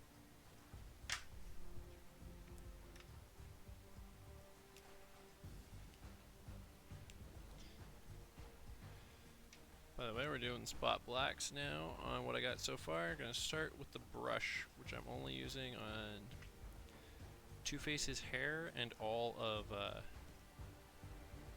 Catwoman's leather.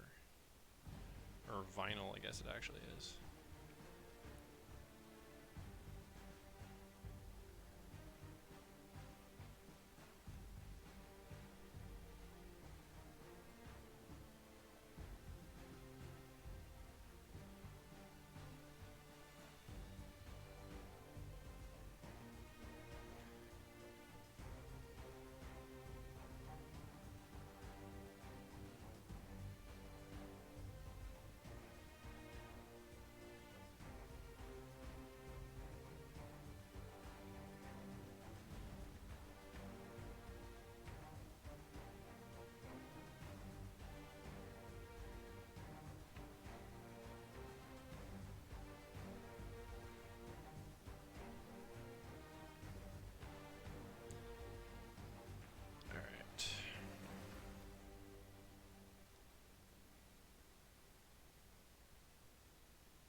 has to be anthropomorphized again.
Yeah, I don't know if I'm functioning at full capacity there either. If you want to give another hint, I'll do my best, but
flip this thing around a bunch.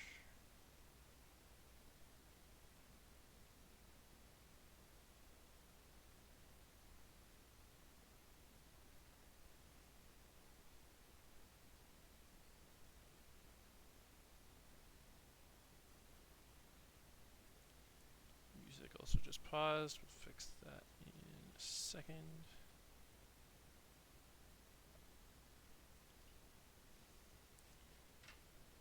Brain no thinky ability. Here, while I'm standing, I'm taking a gulp of water.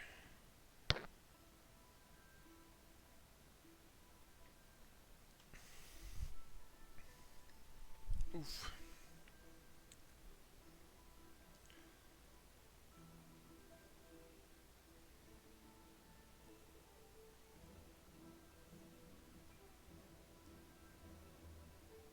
This music sounds a little Tim Burton-y.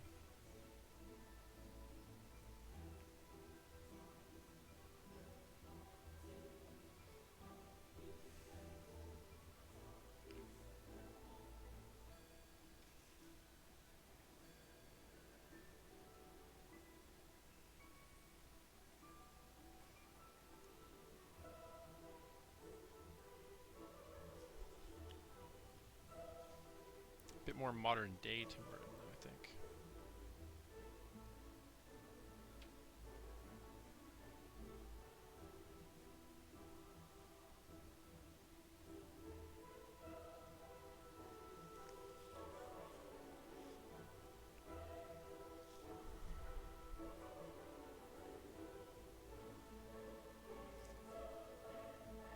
was hoping to have a pretty productive day tomorrow.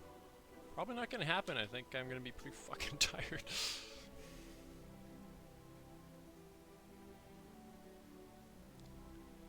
Oh well. I wanted to do something like this for a long time, so.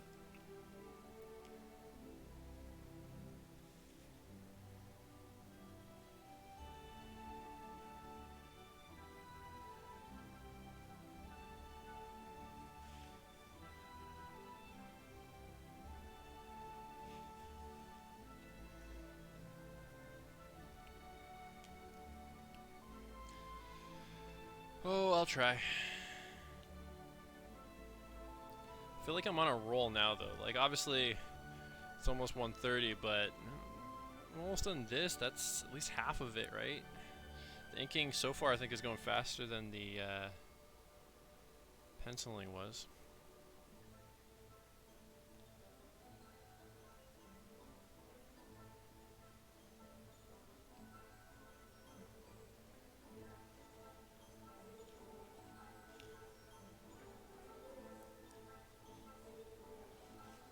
Flip this around here.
I think we're too tired for it. You guys gotta tell us there, Fox.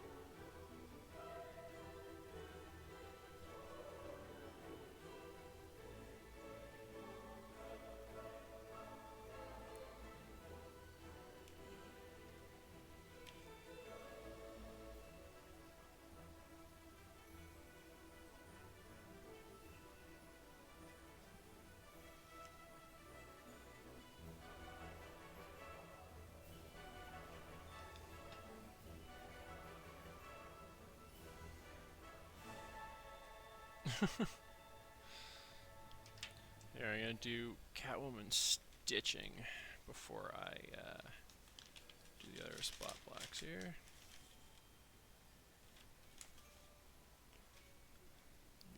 Fancy gel pens, make sure that's working. It is. Alright, I'm gonna bring my reference over. See slightly here.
Trying to keep this relatively accurate to the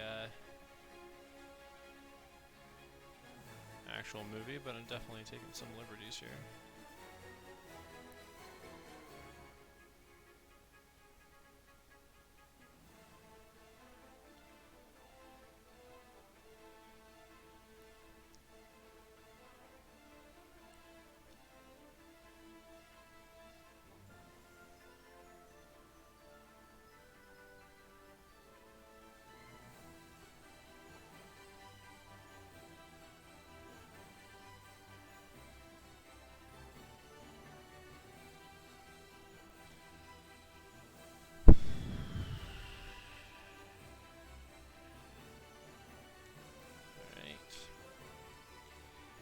Catwoman is fully inked. Let's do these other spot blacks now.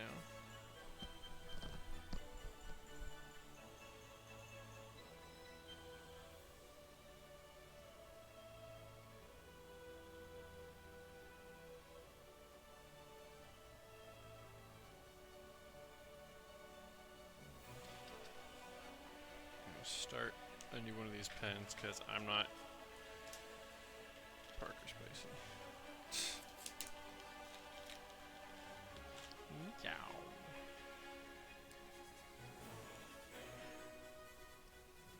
I am Catwoman. Hear me roar. I don't know about you, Miss Kitty, but I feel so much yummier.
I bet, yeah.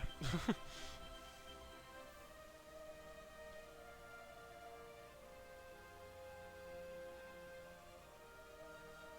probably a fair assessment, Centane.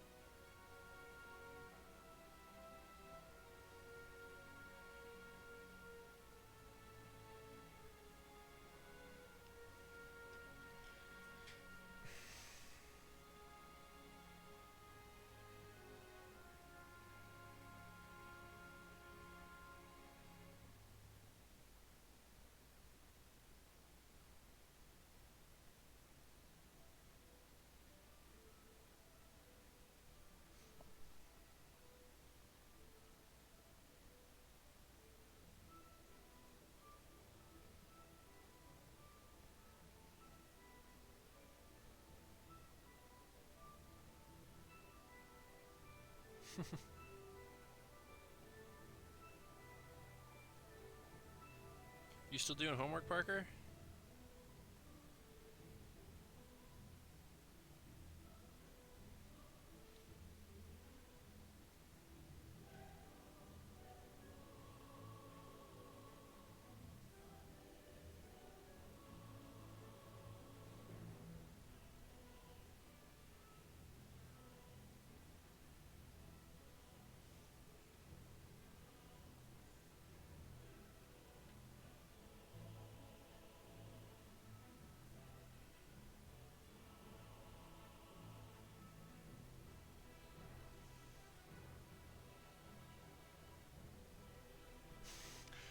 You're really you're really devoted to this, hey there, Fox.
Mm.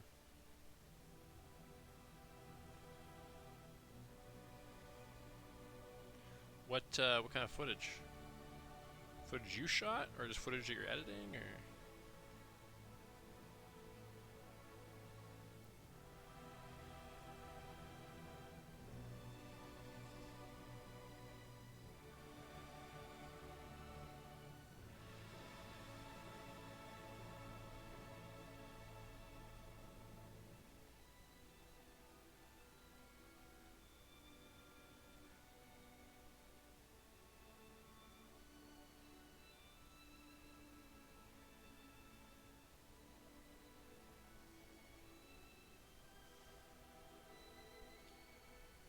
Mm. So it's like from After Effects or something?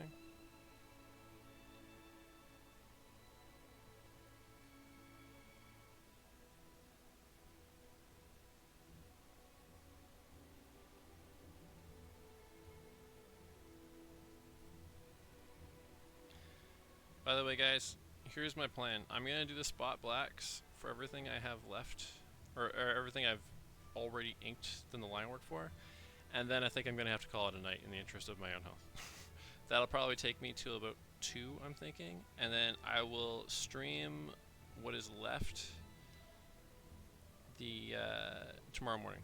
I don't know exactly what time. It'll depend on what time I wake up. But that will be my goal for tomorrow.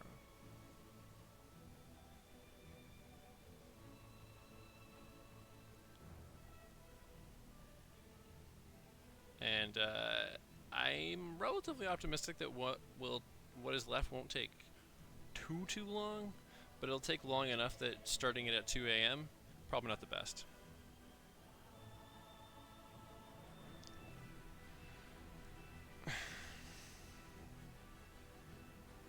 But I'll at least make sure that what I have here looks finished before I call it a night.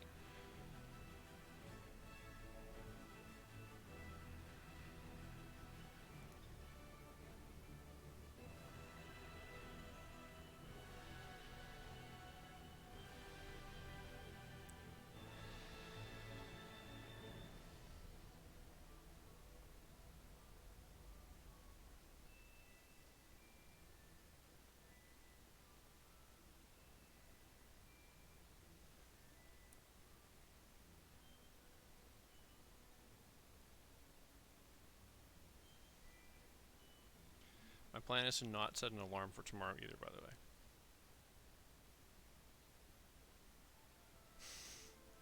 I don't actually know who Stegmutt is, to be honest, Fox.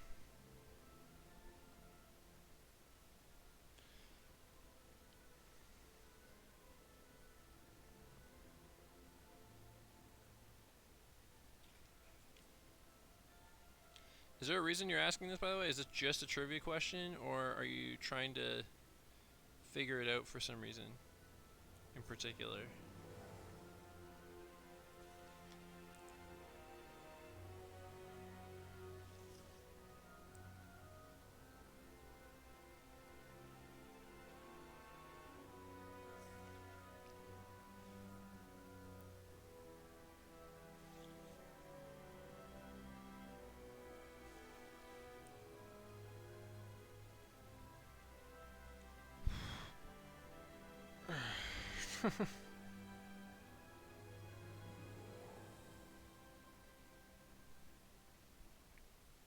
Who is this character? Why do I not know this character?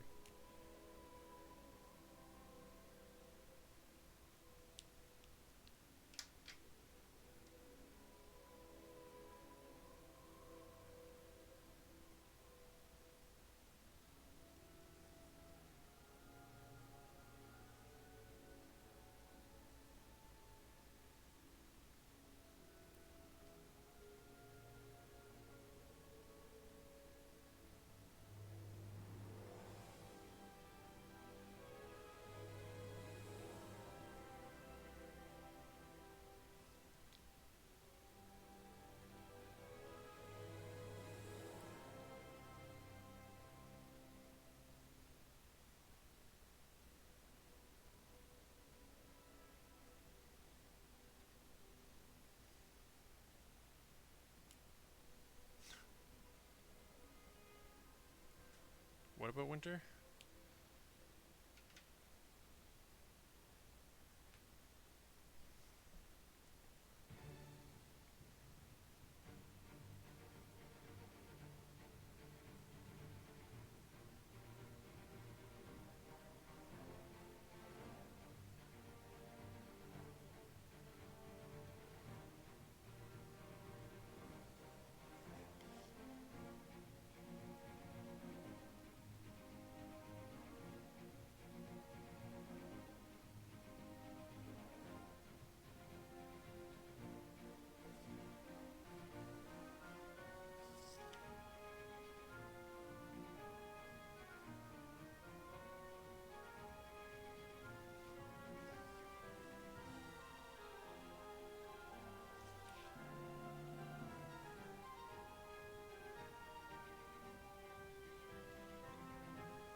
Paper's getting caught on the lip.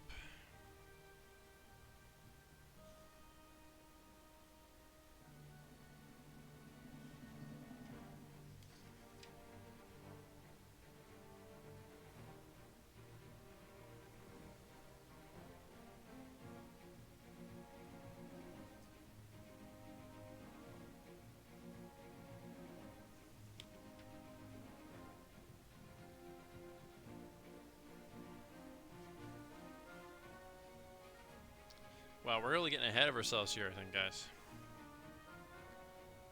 I love Christmas. I do not want to be thinking about Christmas yet, though.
Was this not enough of a two-face stream?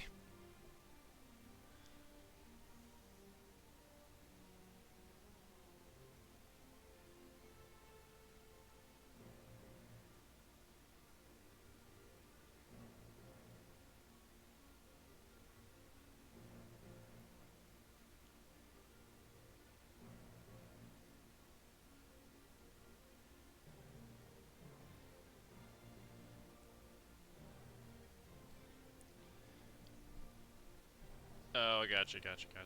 Could be two. Well, maybe. Does that land on a Tuesday by chance, Parker?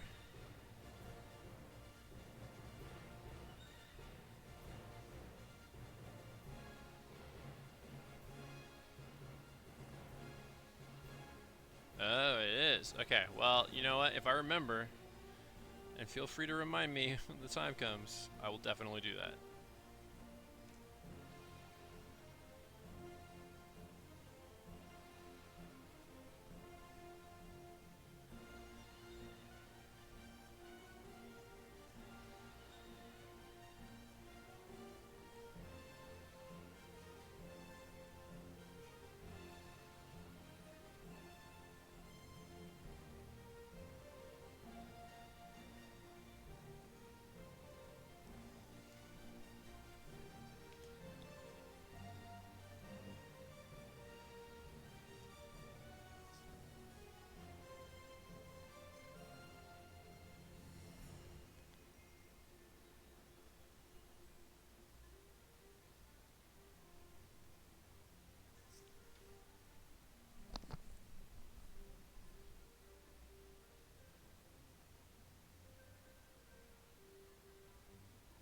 What is Chucklewood Critters for?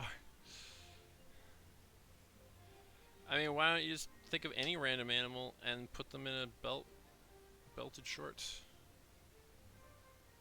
I don't think you need our permission.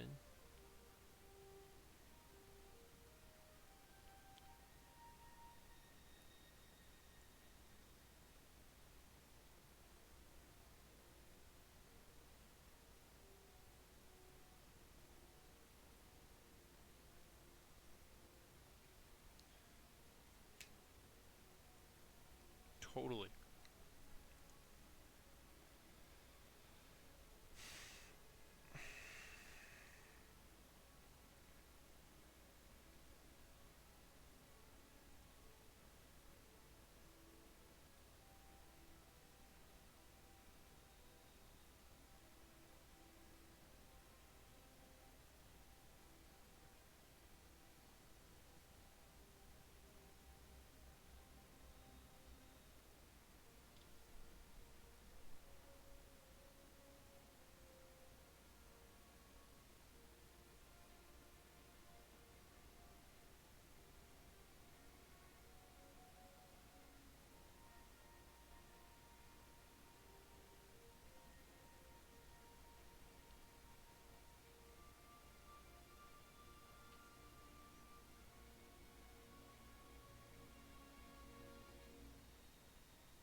Sure, I like that. Go with Parker's suggestion. Do an octopus.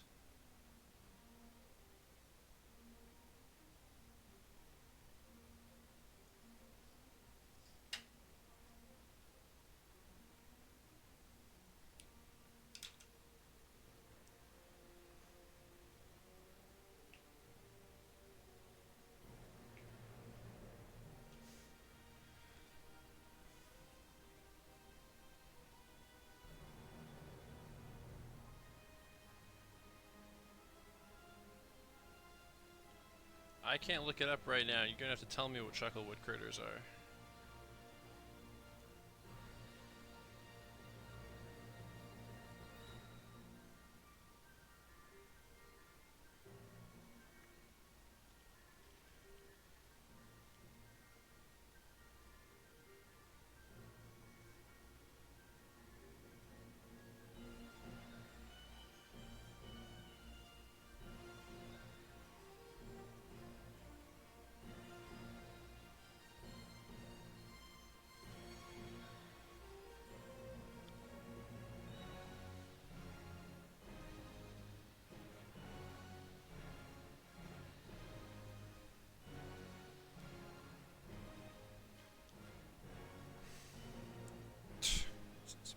You mean the Chucklewood Critters is? Did you look it up, Sintane?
Moose, beaver. Put a moose in shorts and a belt. But the shorts should be shorts that don't need a belt. They should be boxer shorts.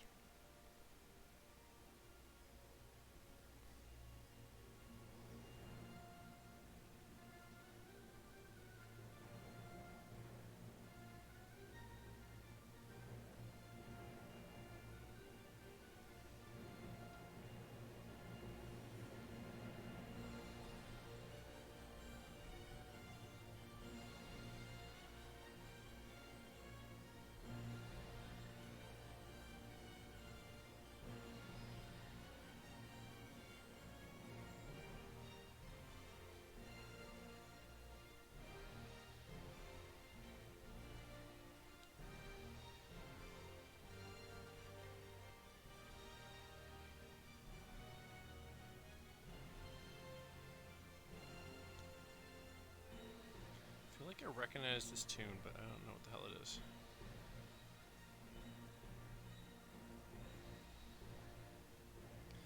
Gross badger. Badgers? We don't need no stinking badgers.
Need a Timo, little devil. I should know if I know what a Timo is. What are you referring to there?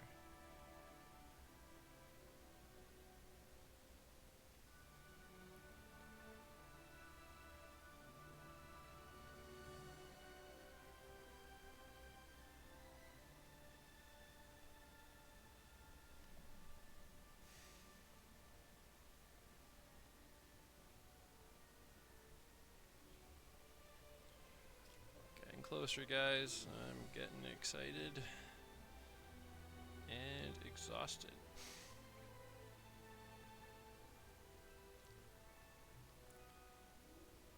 In some ways, I don't feel as bad as I would think, actually, but in other ways, I feel like I'm very close to losing cognitive function.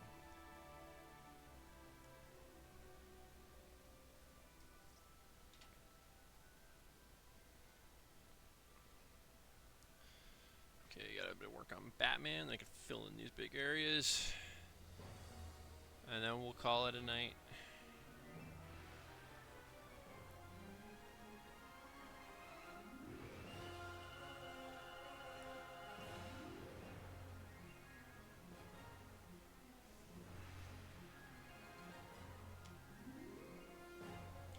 Is that why how you're still awake, Parker?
I try to keep my caffeine intake to a minimum. Every once in a while, I feel like I could really use a boost or whatever, and I'll get something like a frappuccino or ice cap or something like that. Because I'm not huge on just like regular coffee, but you know, when it's a glorified milkshake, I'm pretty okay with that.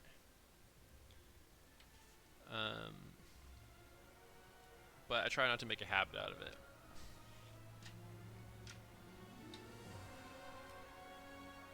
Not a big energy drink guy. Actually. But that's your addiction, Centane? Oh yeah? What makes you say that, Parker? Anything in particular? Or just because you're liking the way it's turning out, or?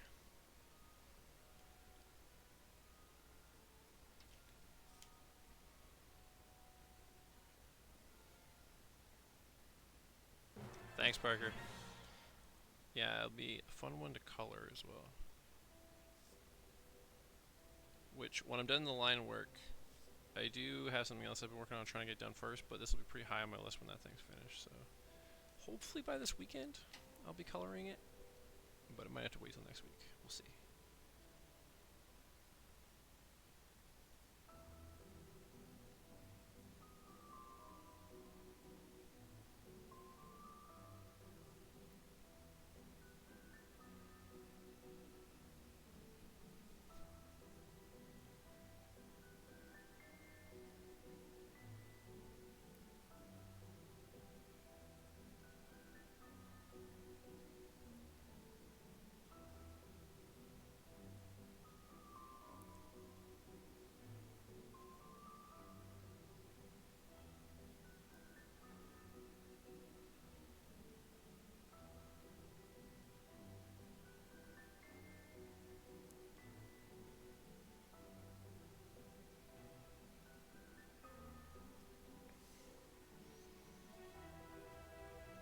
Alright, Parker. Maybe I'll see you tomorrow. Have a good night.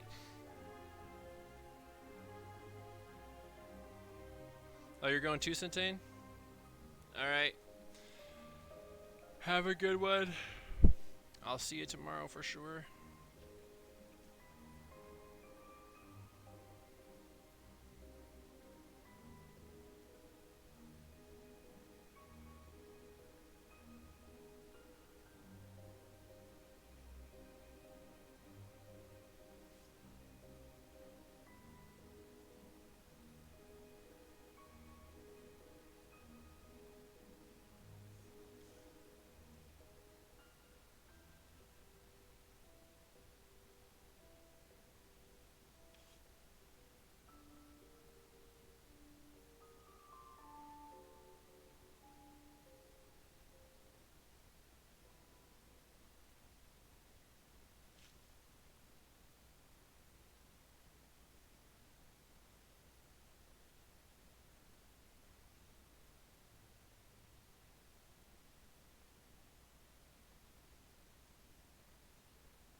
I should have planned a highlight on Batman's leg there for the sake of Batgirl's ear, but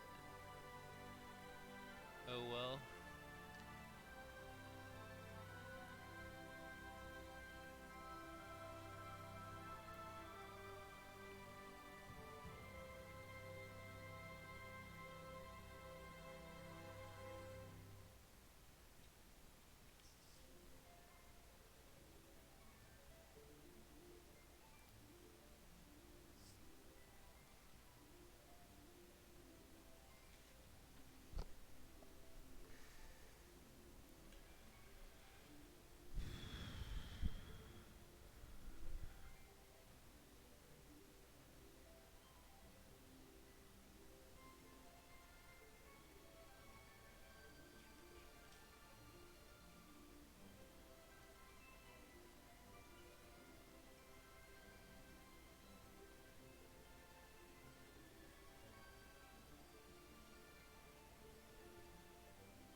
Still have one viewer clinging. Care to reveal yourself? Singular viewer. Here, I'm gonna bust out a new Sharpie for this. So, I'm gonna have to wait till tomorrow to finish this thing, but I will at least do these spot blacks, and I'm very, very close. And I'm very, very excited also.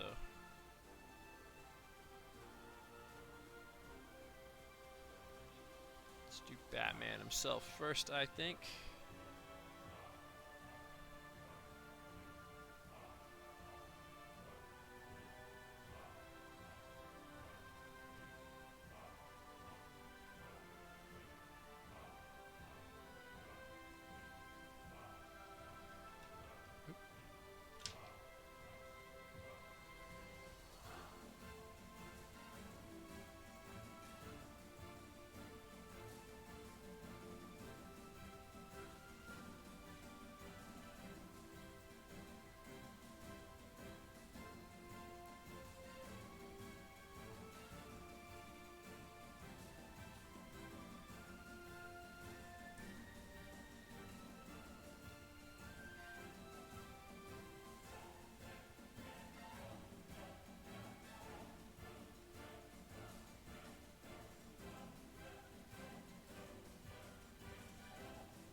Almost there. Almost there. Very exciting. Batman's done. We're on to Robin.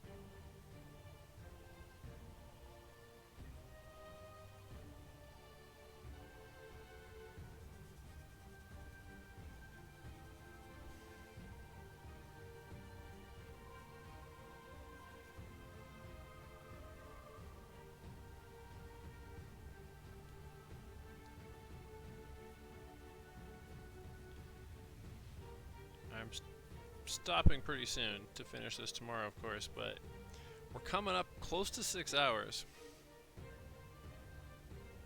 Thanks, Na Anna. And thanks for the follow, Na Anna. Did you just stumble on the stream, or are you somebody by chance I know from the school? Always happy to get non-school people on here as well, people with no prior connection. But I'm also always curious.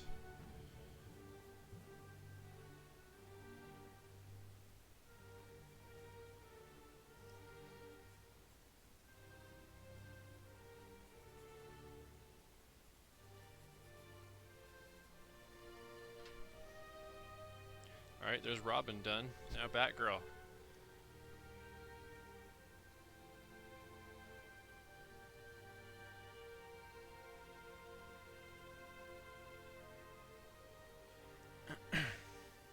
Stumbled on?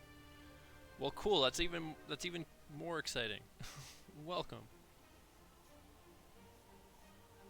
Are you an artist yourself, Na Anna?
Alright, the Bat family's done. Now let's finish off Two-Face.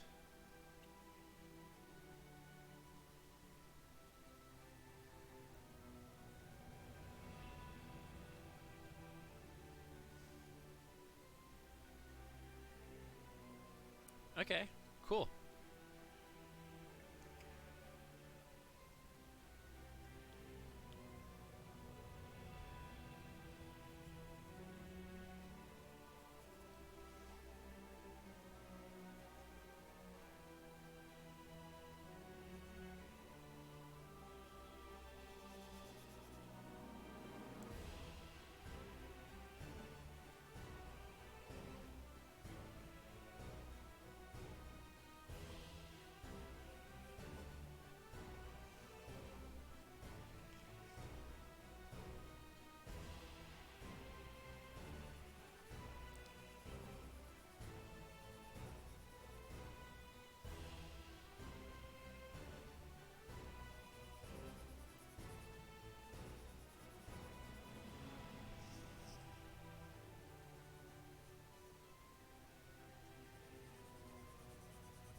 What kind of stuff do you like to draw? Obviously, semi-realistic, you said, but any specific subject matters? Do you do fan art? Do you draw people, pets?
Okay.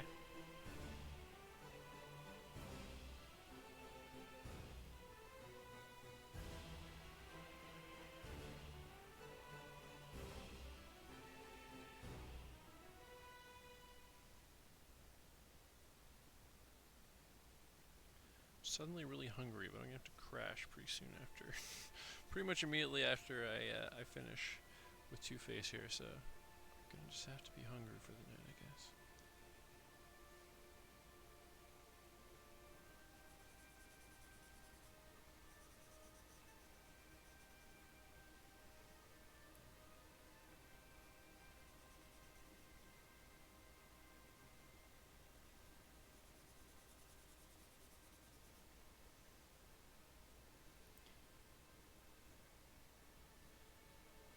And what part of the world do you come to us from?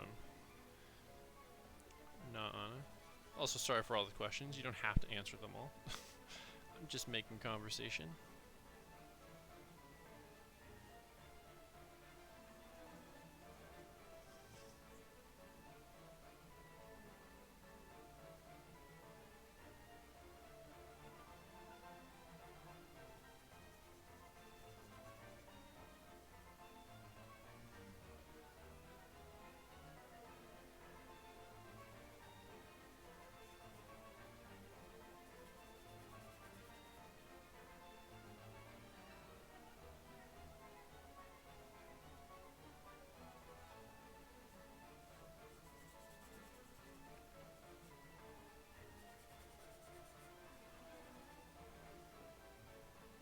Ah, okay. Somebody else came to us from Texas last Tuesday, actually. I'm blanking on their username at the moment. Alright. I'm from Vancouver, Canada, by the way. Alright, so obviously there's still some stuff to be done here. I gotta ink all these guys in the background. I also remembered as I was putting the finishing touches on Two-Face there that I was planning on adding possibly like a ice motif because Freeze is over here and maybe a vine motif because Ivy's over here. Undecided if I want to actually do that or not, but maybe I'll work that in. Still, so tomorrow morning, I don't know what time yet. It's going to depend on what time I get up. I don't have any commitments till I think about 4 o'clock in the afternoon. Hoping I don't need more than 2, maybe 3 hours to wrap this up. So that'll be the goal for tomorrow.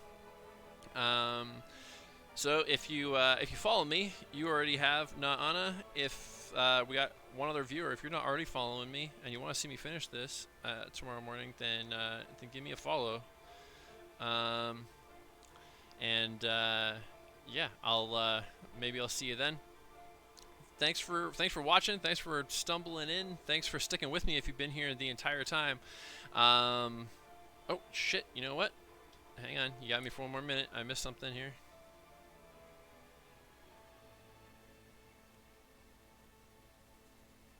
There we go. Okay. I will be back live tomorrow morning to finish this off, and I'll be back on Thursday to do some original design. So maybe I'll see you at one of those times. Thanks, everybody. Have a good night.